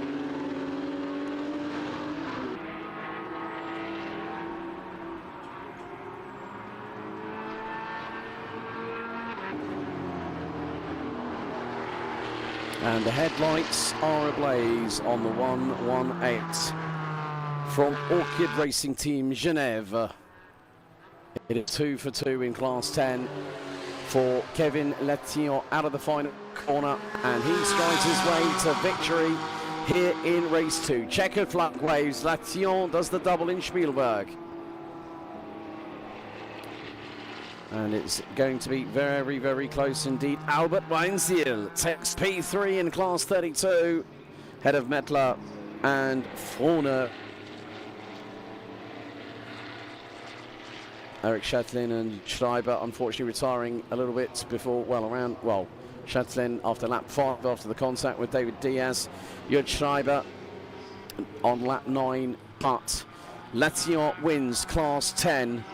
Schorschwerler is going to win by over 11 seconds to win race 2 for class 32, and Maximilian von der Leyen is going to round out our aggressive class winners. There's Schorschwerler down the hill for the last time of asking. One win to Sebastian Glaser in the 312, and Schorschwerler is going to put the boot on the other foot and take the win, making it his 3rd win of 2026.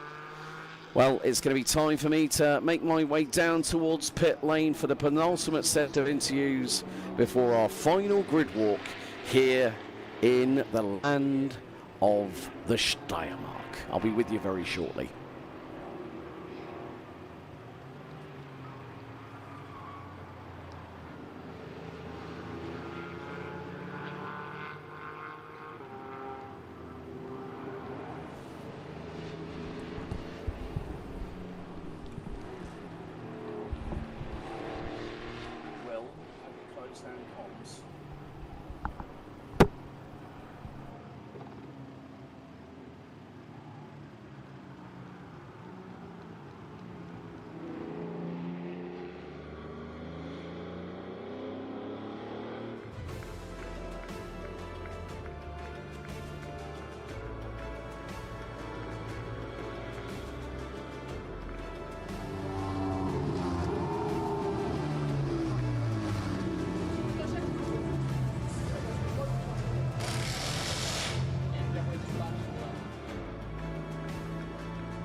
Gang draußen. Gang draußen. Gang draußen.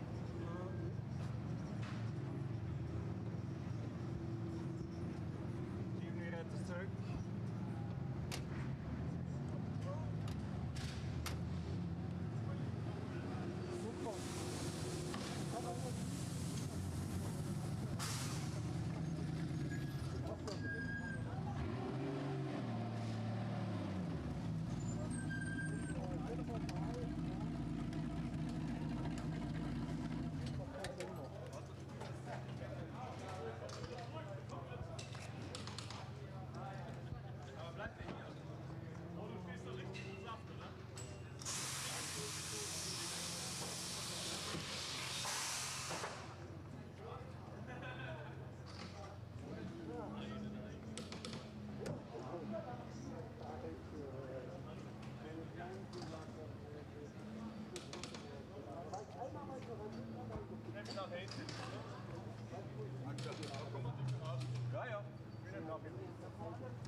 Bei mir war es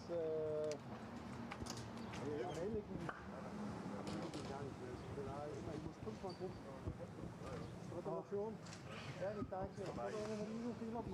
Okay. Ich warte auf ein paar Interviews hier.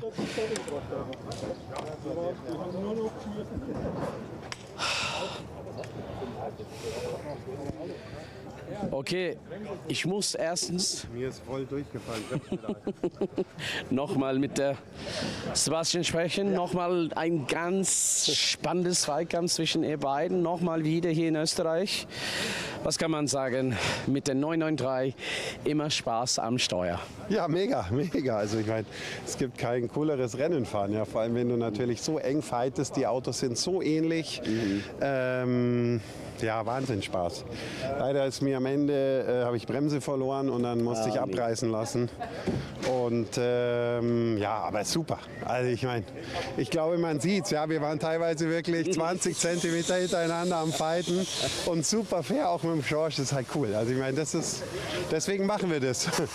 Das ist, was richtig ein Zweikampf sollte sein, ne? Genau, ja, super fair und ja, und es ist halt auch cool mit den Autos, weil die Autos einfach so ähnlich sind, ja, und sich so wenig nehmen. Das ist immer ganz, ganz, ganz eng alles. Und besonders bei dieser alten Lackierung mit dem Livery zum Beispiel, mit der gekannte Name Harold Groß, der war ein Teil der BMW Junior Programm mit Dieter Quester, der war auch ein Teil dieses Organisation hier bei Spielberg. Aber was kann man sagen? Aber wir haben noch mal einen Termin auf der Kalender. 2 Monaten mussten wir ein bisschen lange warten mit dem Sommerpause hier. Aber wir gehen nach Mugello. Bist du auch dabei? Richtig, ja, bin ich auf jeden Fall dabei. Also freue mich schon drauf und ja, Mugello ist natürlich auch eine Sensation. Wird bestimmt sehr, sehr, sehr lustig und sehr schön. Ja, ich kann kaum erwarten, weil es wird meine erste Zeit. Letztes Jahr war ich nicht bei Mugello da sein, aber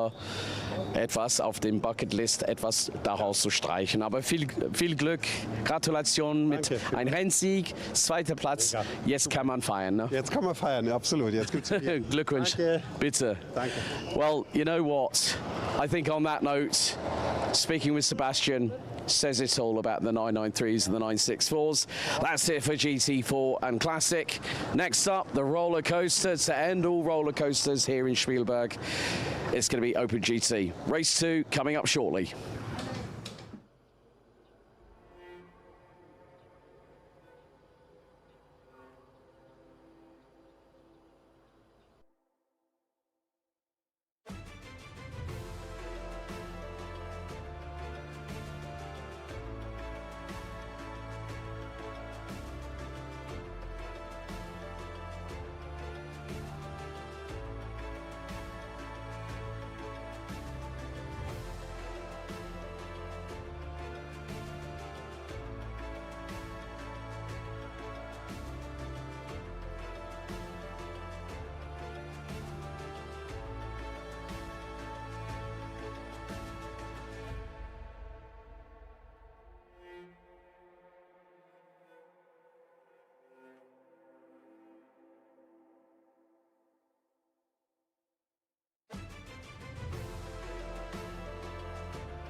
do say that all things good must come to an end. But we firstly have to recognise the entire team here at the Red Bull Ring. The Motorsport marshals who have been at the post, they've been doing a fantastic job.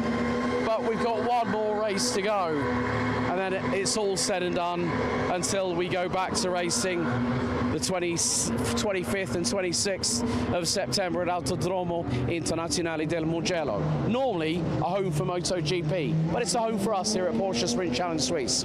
Right, of course, viel Glück. Right, you can see, look at this. Dry or wet? What is the weather going to do? Also, let's just take a little glimpse of this wonderful machinery. Our leading car, 992.2 911 GT3. And of course, we can't forget about our safety car, the Porsche Panamera GTS, 4-litre twin-turbo V8. I've driven one of those. They are rapid as heck. But the thing is, for some people, Marcus Gratian, Nico Grundl, didn't quite go to plan, but maybe there could be a little flip on this script. Because we've got, as last time, Dragos Buriu starting from pole, Stefan Heim starting alongside on the outside of the front row. Then we've got Patrick Dinkelstein for Proton competition. But it's not Levin Gelf on pole position for race 2. He's starting back in what will effectively be 4th place. Pole for race 2 went the way of current championship leader in class 21, Nico Grundl. So he's going to be starting alongside Patrick Dinkelstein. Now you remember what happened in race 1. Gelf got the jump on Dinkelstein, got through, passed him. And look at this for a sight going up into Niki Lauda corner. All the cars. And it's great that we've had some people, there's some people in the grandstand off at turn 1 on the outside of Niki Lauda corner. And I had a chat with a couple of the team here from the Red Bull Ring, and I said, just thank you so much for your work. And they said, this is really one of our favourite events to work on. So the feeling is mutual, Red Bull Ring, we love you. But it is going to be a little bit of a wait. Not too sure what the weather's going to do. Grey clouds, possibility of wets or dries when it comes to the Michelin tyres. We want to know from you, watching at home, who's your bet on? I think it's going to be another win, possibly for Dragos Buriu, unless there may be some kind of issue. But I never want to wish that to anybody. And that's the key point we've got to remember here. So Patrick pulls up into position. Kevin. Wie geht's dir, mein Freund? Alles gut, danke. Dir? Starke Leistung die ganze Saison von der Ansicht von der Dragos. 7 Rennen, 7 Rennsieg. Ja. Possibly the streak continues right now. He's on form. He's doing pretty good now. Yeah. He had plenty of time to get to know the car now, and he's doing pretty well. So I think we're not very worried. So I'm sorry, he's gonna be here any minute. No worries. Listen, Kevin, good luck, buddy. Have a good one out there. Thank you very much. So also good to see friends of Dragos here as well. But I think we need to take a little bit of a wander down. So Luke, if you want to follow me, we're going to go and find our Soul 911 GT3 Cup 991.2 designation. It is car 273, and I made a promise to this man, so I know we haven't got much time. Yanis, quick word from you. Great run by Levin in race 1, pole position, controlled the race. Do you think he can get back up the front again? He's very capable, isn't he? Yeah, we have a good car, good driver, so the speed looks fine for me at the moment. Let's see how the race will go after the start, but I think we will see some great fights, and I hope Levin will end up on the podium and we have still the chance to fight for the championship. Well, he's got one hell of a driver, coach, so good to speak to you again as always. Right. Alessandro Cendese in the mix. Tarek Fahmy, can he do another podium? 2 back-to-back here at the Red Bull Ring. I don't know if I'm going to get time. I'm just going to keep an eye out because I need to be as close to the pit lane exit. Right. I want to have a chat with this man because he's been on big form. Maybe see if I... Okay. He wants to concentrate. Sebastian, viel Glück.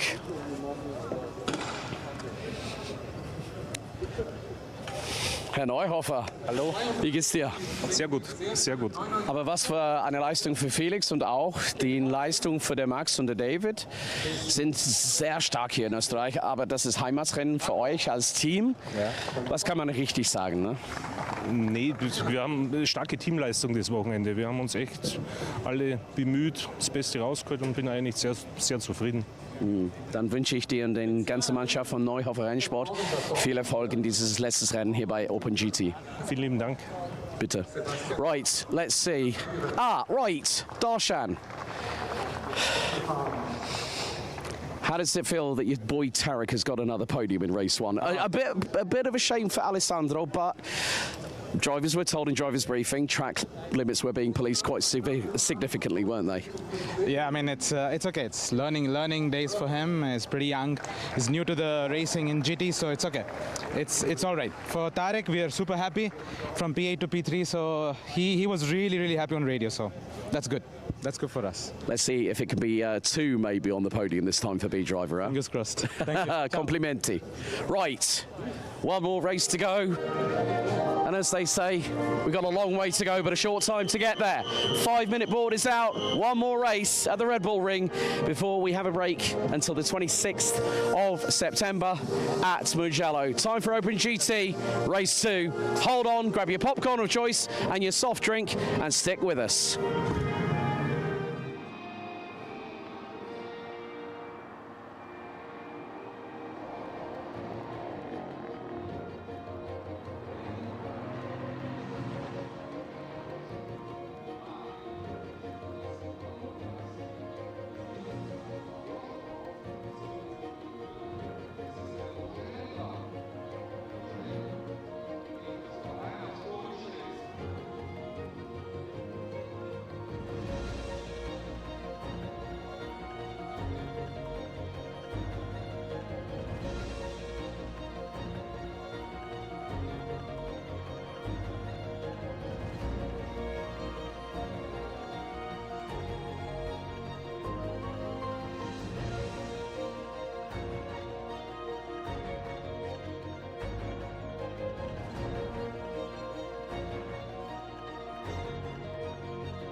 So it's time for our final race of round 4 of the 2026 Porsche Sprint Challenge Swiss season here at the Red Bull Ring in Austria.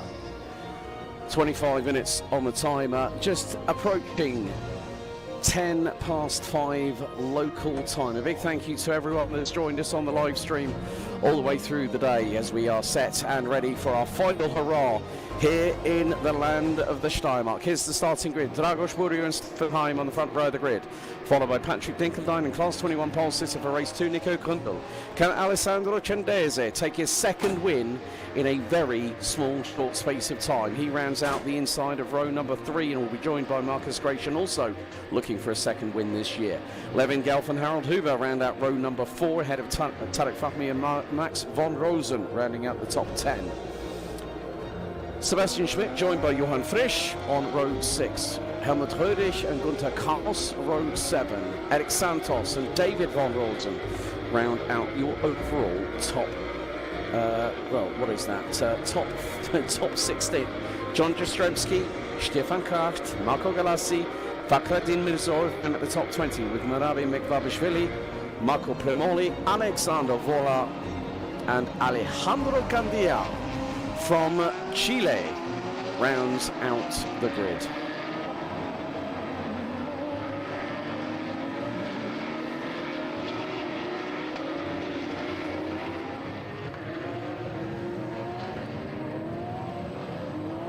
So it will be down to Dragos Burju to control the pace of this rolling stop. 80 kilometers an hour is the designated speed. But Dragos Burju will need to maintain sharp end field. But what can we say? Spielberg, it has been a real, true pleasure. But the drivers will now have to grid up. Stefan Heim will now pull alongside Dragos Burju. Nico Grundl will pull alongside Patrick Dinkeldine. Alessandro Cendese will line up alongside Marcus Gratian with Levin Gelf, race 1 winner, Harold Huber, Tarek Fahmy and Max von Rosen. They round out your overall top 20, the top 10, as the leading car for the final time will make its way into pit road. Can Levin Gelf do the double, or will someone else score victory in Class 21? Will it be the fact that Dragos Burju will take an 8th successive win? He's really got to grips with the Newton by Sportec Racing machine, the 992 GT3R. Red lights on the gantry, and it's down to race director to control how things will go. Everyone must be in a straight line. If they circumvent the starting procedure, they will be under penalty. And as we go green for the final time, headlights ablaze on Sebastian Schmidt's car. As Stefan Heim to the outside of Dragos Burju, but a dive bomb and a half, and oh no! The leaders have been taken out, and it's Tarek Fahmy trying to look for an audacious move up the inside. And there's another one, 224. I cannot believe it, drama on turn 1, lap 1. That is more than likely going to bring out a safety car. Dragos Burju's run of luck has come to an abrupt end. Stefan Heim also got collected in the mix as we see Max van Rosen go wide down to turn 3. Drama in the final race of the weekend. So starts under investigation. Safety car boards and flags are out. And that can mean we might be under safety car for quite a time, depending on how quickly the recovery crews are able to expedite all the damage that has been unfortunately exercised at turn 1. So safety car for the second and only time today. This weekend has been the only time when we've had a safety car, I think, in the opening race and a safety car in the final race. But sometimes these things do happen. It is part and parcel of racing, which means, well, we do not have Dragos Burju. We do not have Stefan Heim. Patrick Dinkeldine, I think, might have got caught up in the crossfire and has tumbled down the order. And he was running 3rd, Nico Grundl. And I think it's Alessandro Cendese from B Driver who is actually at the he's actually leading. So we have a Class 21 driver, probably, I think, the youngest driver on the grid, And, well, all I can say is cat amongst the proverbial pigeons. And there is Tarek Fahmy, very damaged front end, and I think that's some bodywork, possibly. Let's see what, well, it's actually his front bumper. That's probably got coolant, radiator coolant damage. So that car, let's just pick this apart for a moment. So here's the start. Heim to the outside of Burio. And, well, I don't know whether Tarek Fahmy, it was a complete maybe misjudgment, and he's gone straight in, and, well, it's, and also turned around. That's John Jastrzemski in the background. So what's happened to Jastrzemski? Right, that might have been one of the A-Works by Katana Tool cars, possibly 290, Johan Frisch. Not 100% sure, but it just caused absolute mayhem. Burio stuck, Heim stuck. Fahmy coming down to is going to be bringing that into the pit. Dragos Burio got the car going again, has brought the car into the pit lane, and the team at Newton by Sportec are going to have a look. So Stefan Heim out. Tarek Fahmy, I think that's possibly more than likely going to be a retirement, and he's just dived into pit lane. So.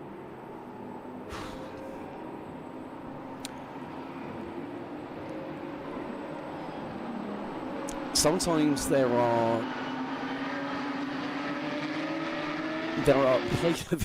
moments, and they're trying to put the bumper back. Right, okay. Now, B driver already out with the extensive amount of gaffer tape, and you can see the right front corner literally the right side where the wheel arch is connected to the front bumper. There is a big crack there, which means that panel is loose. And I think they might be putting... let's just have a look. I mean, depending on the damage, left front wheel is loose. That is not going anywhere. I'm afraid that's going to be more than likely steering gone, possibly track rods and tie rods, and that is Tarek Fahmy's weekend. Unfortunately, ended earlier than expected.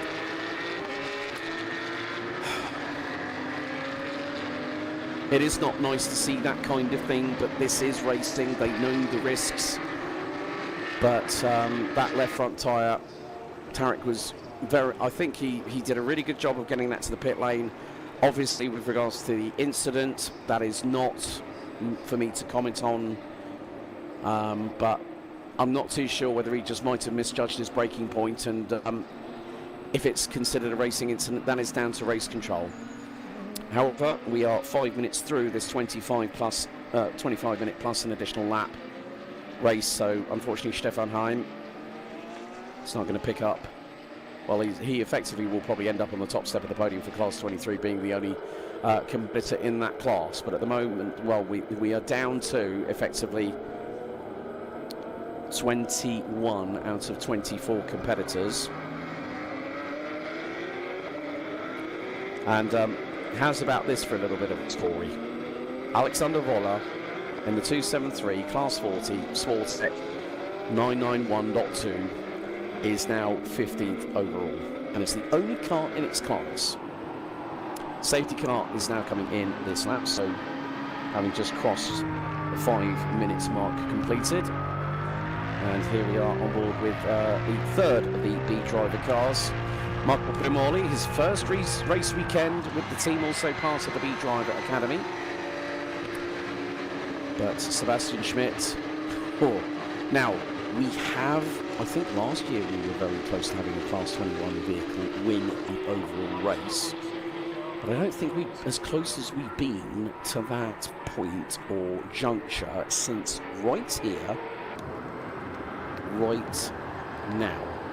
And, hang on, I just saw wiper blades on the windscreen of the safety car. Right.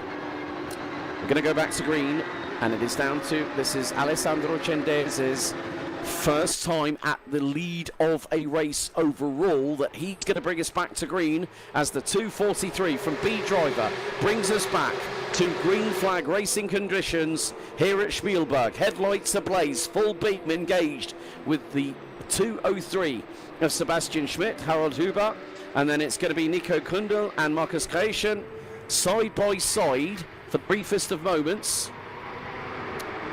as Johann Frisch and Stefan Kracht, who would have thought they could believe their luck? They're up to 6th and 7th respectively, as Cendese defends into turn 3. Huber to the inside. Schmidt's got to watch his right-hand side. It's 3 o'clock. A little bit of a scuff of paintwork between the pair. And Cendese, like last time, has got to watch these track limits. He got hit with quite a few last time. Harold Huber to the inside at turn 4 Rauch. And there goes, well, look at this for a resurgence. Johann Frisch now through on Marcus Gratian. We're riding on board with the 221.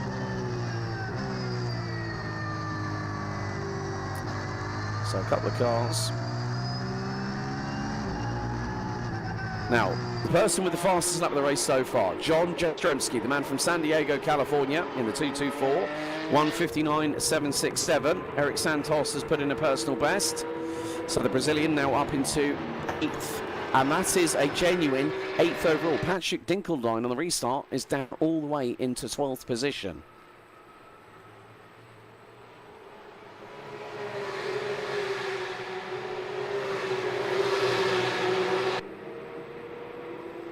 But in the meantime, Sebastian Schmidt loses position to Harold Huber, and I think Sebastian Schmidt might have just flashed the lights at him to say, not really.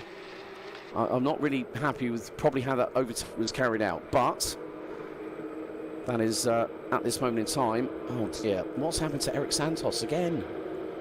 Eric Santos is running P8, and Strama has struck him. Marcus Gratian to the inside of Johann Frisch. Here at turn 3, he's going to dive to the inside. Frisch gives him racing room.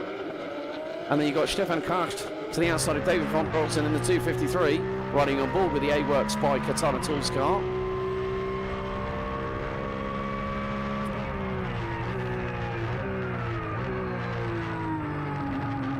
So we have just under 16 minutes to go.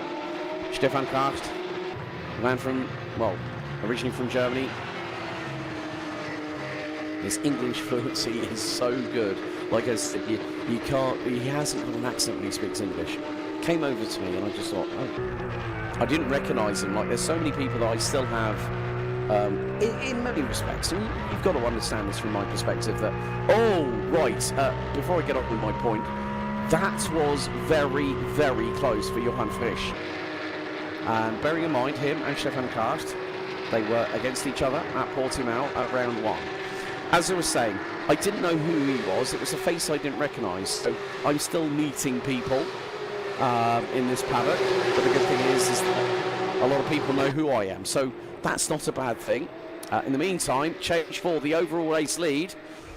Harald Huber has gone through on Alessandro Cendese, who is now on his last warning for track limits. He's not the only one. Johann Frisch in 7th place is also on his last track limit warning. Next time they get pinged, it's a 5-second time penalty, and both of them went exiting track limits at turn 9. Here comes Sebastian Schmidt, and he's got through, possibly. Lights and DRLs ablaze, as we are just under 14.5 minutes remaining on the counter.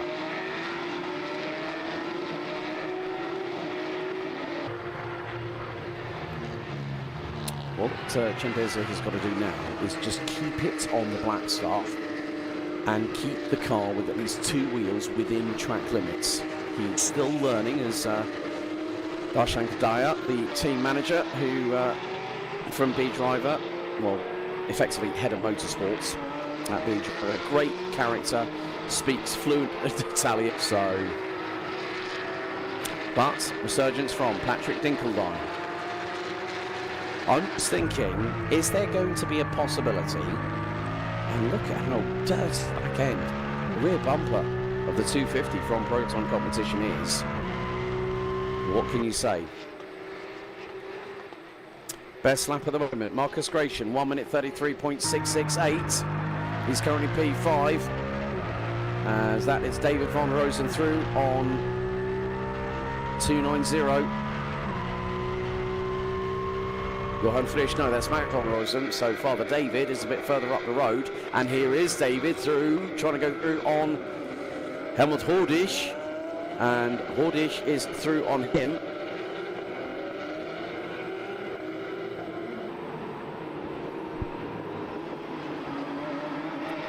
But nevertheless, the drivers have been fighting tooth and nail. And look at this. How about this for a story?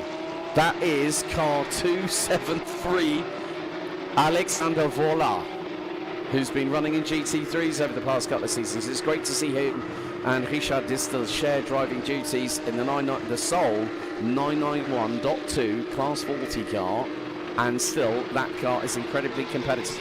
Alexander, a very, very shrewd individual, one of the nicest guys you can ever want to meet, but he's an absolute animal behind the wheel. Well, I wouldn't call him a werewolf because he doesn't have the hair and the sideburns like Emerson Fittipaldi had, or still has, thereof, having the nickname, that Brazilian having the nickname the werewolf, and the grandfather of Enzo Fittipaldi. Okay, right, Max von Rosen has just been given a time penalty. Right, that now explains it. Here comes Alexander Vola in the 273, trying to go through at turn 1. And that is on Johan Frisch. And Vola, 2 wheels on the painted stuff. Oh my goodness, he's got some stones, has Alexander. So, Max von Rosen gets a post-race 10-second time penalty for causing a collision with Eric Santos. That is Gunter Kraus around. He had Marabi, I think that might have been possibly Marabi Makvabashvili right behind him. And he nearly does a 360 off of the exit of turn number 1.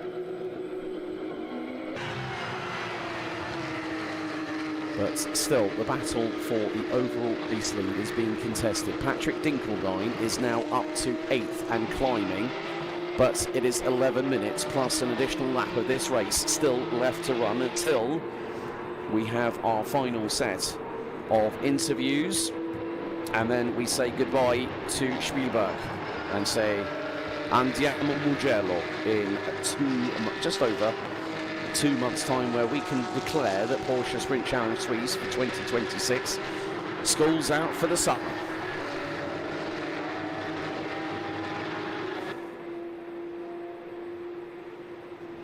But Huber still leads. A little bit wide there going into the entry into turn 1. As David and Max, father and son, go nearly side by side into the Kilauna corner. Of course, as Felix Neuhofer's dad Marcus said to me on the grid that, yeah, very much the case that we've got a very strong team and a really good team, a really good motivation to have the results here on our home track, which is really nice to hear. But Sebastian Schmidt still on the flashers, trying to do the old mental trick on Harald Huber, the Austrian, in the 276.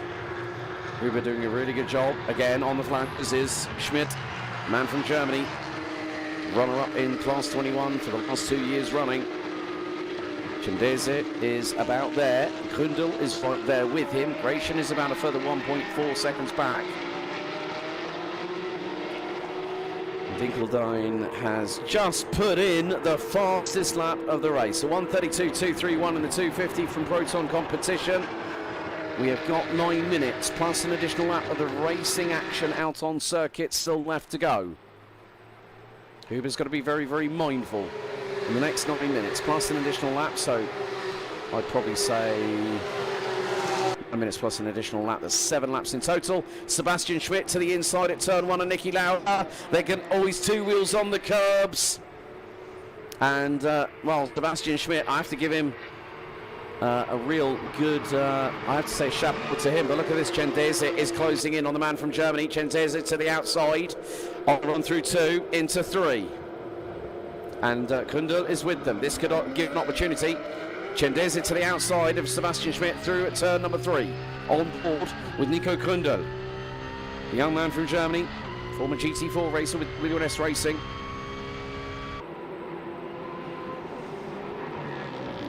And still this battle for the race lead. Schmidt to the inside. That's a bit close. And Chendese to the outside. Oh, Harald Huber was piggy in the middle on that one through turn 4. But look at this, Grundel's coming into this, Huber to the outside of Chendese through turn 6. And now Marcus Station makes it a quintet to join the party. Gendese to the inside at turn 7 at Katz, gets through on Huber. And then makes a little bit of a pig's ear of it, coming out of the corner.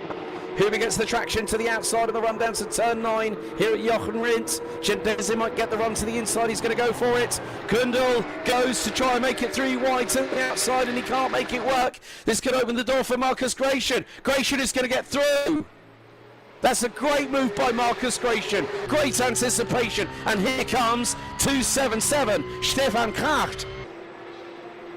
But Rödig has dropped behind Patrick Dinkeldine, and look at this. Top 7 after 10 laps, covered by just under 3.4 seconds. And Dinkeldine might put the cat amongst the proverbial class 21 pigeons. He's saying to Stefan Kracht, he's on the flasher, saying, faster car, make your way out, you know, keep out of the way just in case. But the thing is, there is an unwritten rule. If you have a faster vehicle, you've got to make the move nice and cleanly. Gendese, that was a bit unlucky going through out of turn number 3. But what this means is Sebastian Schmidt is now leading the race overall. Just over 6.5 minutes to go, plus an additional lap. Harald Huber back on the inside of Alessandro Gendese from B driver. And 2.56 just picked up a 5-second time penalty. The man from Chile, Alejandro Candia. 5-second time penalty for more than 2 warnings on track limits being exceeded. And Alessandro Gendese, well, they do say that sometimes lightning does strike twice. For the young Italian, a 5-second time penalty, and that is going to hurt. That is going to put him all the way down into around about 8th position. So that means that Huber, Gratian, Kundl, and even Kracht, they have an opportunity at a potential podium overall in Class 21. Dinkeldine, there he is, he's through on Stefan Kracht. So Gendese falls behind Huber. Dinkeldine ahead of Kracht, now goes up into P6 in the 250 Proton competition machine.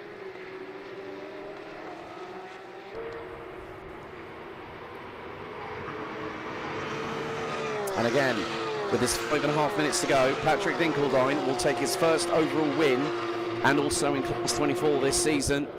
Of course, the drama that happened at turn 1, lap 1 at Niki Lauda corner. So he's trying to get through on Nico Kundl. Of course, the aerodynamics in terms of medium and fast speed corners, you would say the advantage is to the car in the number 250, Dinkeldine. He's looking at how Stefan Kraft gets very close to the bumper of the man from Germany.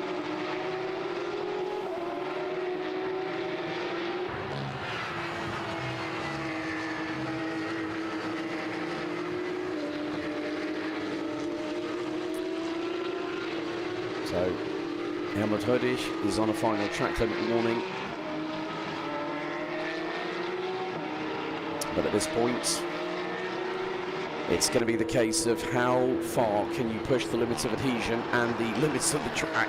Well, everyone's trying to go a little bit, they're trying to do what they can as Kundl and Dinkeldine side by side into turn 10. Kundl given the right of way, but Dinkeldine a little bit deep into the corner. Look at Stefan Kracht. He's got a real good run on Nico Kundl, and this is a big surprise from my perspective. Stefan Kracht wheel to wheel with countryman and young hotshot from Germany. And I'm now seeing car 218, Mirabi Mikvabishvili. That is going to be for contact on car 233, Gunter Kraus. So 10-second time penalty post-race for causing an unavoidable collision. And Stefan Kraft, great job by him. He's got through on Kundl. 3.5 minutes to go, plus an additional lap. Right, car 218. Time penalty, 5 seconds. Mikvabishvili, track limits, turn 9. Car 256 also picks up a time penalty for the same infraction. Alejandro Candia from Chile. But he managed to actually collar me on the grid. I remember, what was it? I think it was Monza. And the team were absolutely wrenching, like they couldn't wrench fast enough to get that car back on the grid. And it started from the pit lane. Meantime, well, Marcus Gratian is on potential course for a podium. Well, he will be on the podium if things stay as they are, because Cendese has got a 5-second time penalty, and that's probably going to be more than likely going to dump him down the order. So putting it from this perspective, that is going to put him in front of Levin Gelf, who's currently running 9th, and that is 8th overall. Here comes Patrick Dinkeldine. Marcus Gratian steps gracefully to the left-hand side to let the German through. Of course, in terms of flat-out top speed, the 992 GT3R doesn't have the straight line capability, but in terms of aerodynamics through corners, it's a lot quicker. Apex speed, corner exit, and also slamming the anchors out of the back of the thing. Stefan Kraft, a little bit sideways coming out of turn 3, manages to get the car put in front of Nico Grundl. Bearing in mind, that is for P4 now, based on the fact of the time penalty that Cendese has got. Running aboard with car 225, the young man from Germany, Nico Grundl, who had a race not really to remember. I think neither did Marcus Gratian, to be completely truthful. But Marcus, at this moment in time, has an opportunity. Next time round, we will have 2 laps to go. Patrick Dinkeldine now trying to pull the trigger and get through. Alessandro Cendese would be wise just to keep out of his way, and that's exactly what the Italian's going to do. Or is he? No, he's going to keep it around the outside. Well, Alessandro might be already aware that he's been given a time penalty for exceeding track limits. And that's another one. That's going to be possibly double bubble for the 2-4-3 for B driver. But Patrick Dinkeldine now into what is P3 overall. Marcus Gratian to the outside at turn 1. And, oh, right, dramas here for David von Rosen in the 253. Yep, and another penalty coming the way of Alessandro Cendese. That is 10 seconds total. So Marcus Gratian will probably be told on the radio, look, if you want to pass him, that's your decision, but you've got a podium in your grasp. And look at this, Stefan Kraft, I cannot believe I'm going to say this, Stefan Kraft has an opportunity. And Cendese has got to be very wise. He's already got penalties, time penalties coming his way post-race, but Gratian needs to just keep in front of him. And that's exactly what the 2-2-1 has done. Great job by Marcus. As we are coming down to the final couple of seconds in this race. Sebastian Schmidt, how about this? 2 weekends, comes back at Imola, takes a win in race 1, and I can't remember the last time we had an overall winner in Class 21 in Open GT. Patrick Dinkeldine, you've got to find a lot over the next 4.318 kilometres. But it will be, next time, last lap. So, here we go. It is going to be last lap, and Howard Huber always got a run coming out of turn number 1. Up the hill we go, side by side for the race lead. Here on the final lap. Lap 6, lap 17, there's nearly an exchange of paint. Sebastian Schmidt's going to plant it to the inside, go deep on the brakes to the inside at turn 3 at Intervetten. Can he get the traction ahead of Harald Huber? He does for the moment. This could line him up nicely for the inside line at turn number 4 at Rauch. But look at this.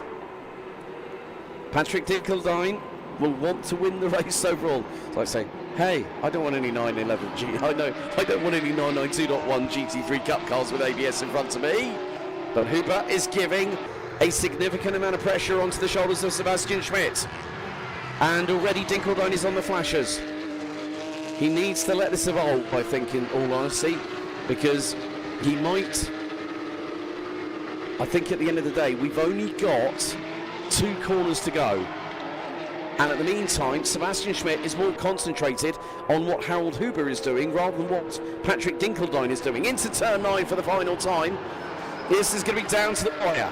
Can Sebastian Schmidt take an overall Open GT win here at the Red Bull Ring, out of the final corner? Let's see if history is made. It is!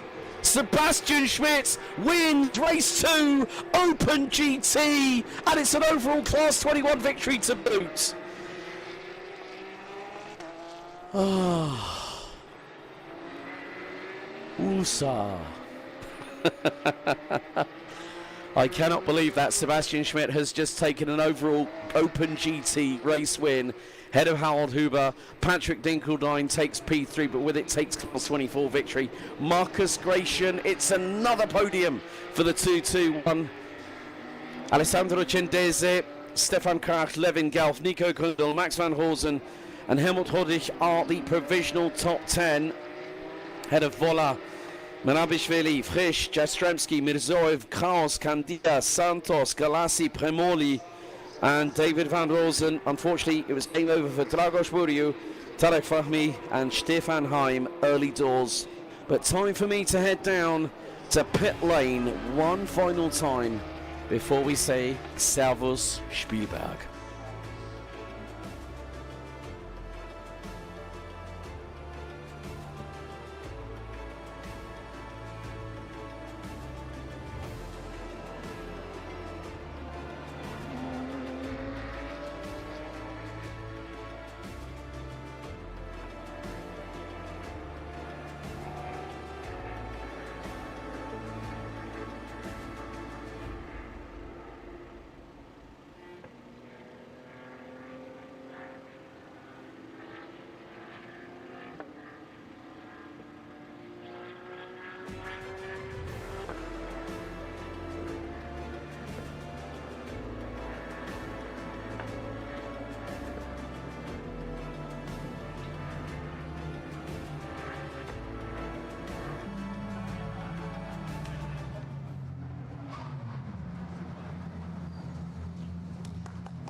Foto mit dem Zahnwarte mit der Legende.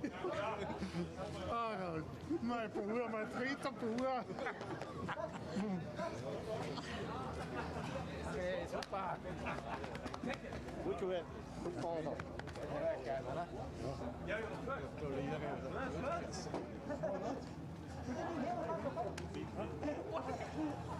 Glückwunsch. Glückwunsch. Danke, danke. Super, Harry. Danke. Rechts da einen auf. Ja, oder links Seite. Ei. Ja, haben wir gut gemacht, gell? Ja, du hast gut gemacht, top. Ja. Gratuliere. Gratuliere. Thank you. Yes. Yeah. Really good fight. Really good one. And even with all the contact, it's really good. It was a fair fight. Thank you. More than we don't know. Thank you. And for the first race, sorry.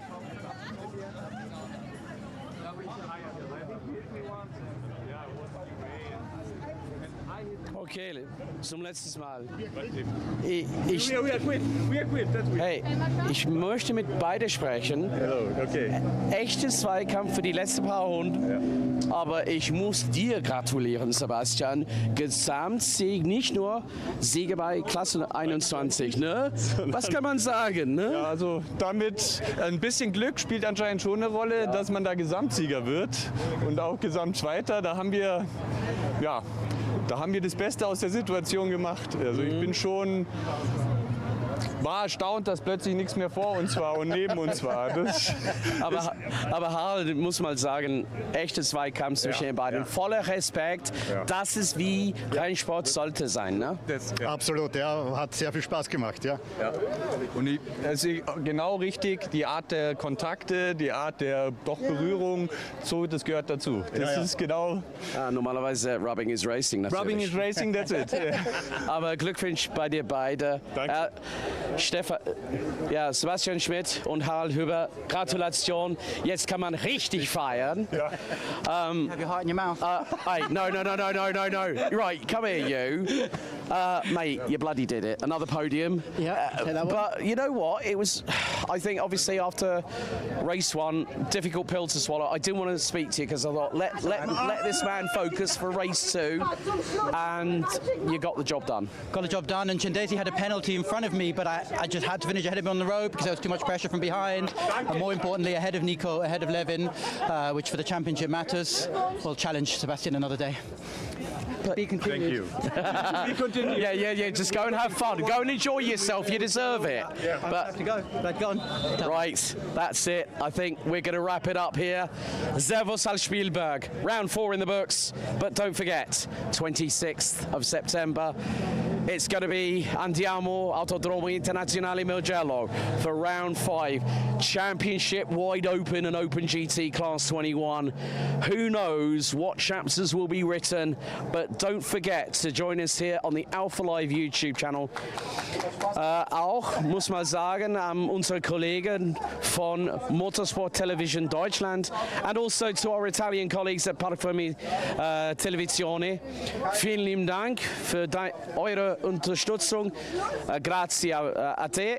Und von meinen Wenigkeiten, das war's von unserer 4. Veranstaltung von Saison 2026 bei Porsche Sprint Challenge Suisse. Bis zum nächsten Mal. Wir sehen uns.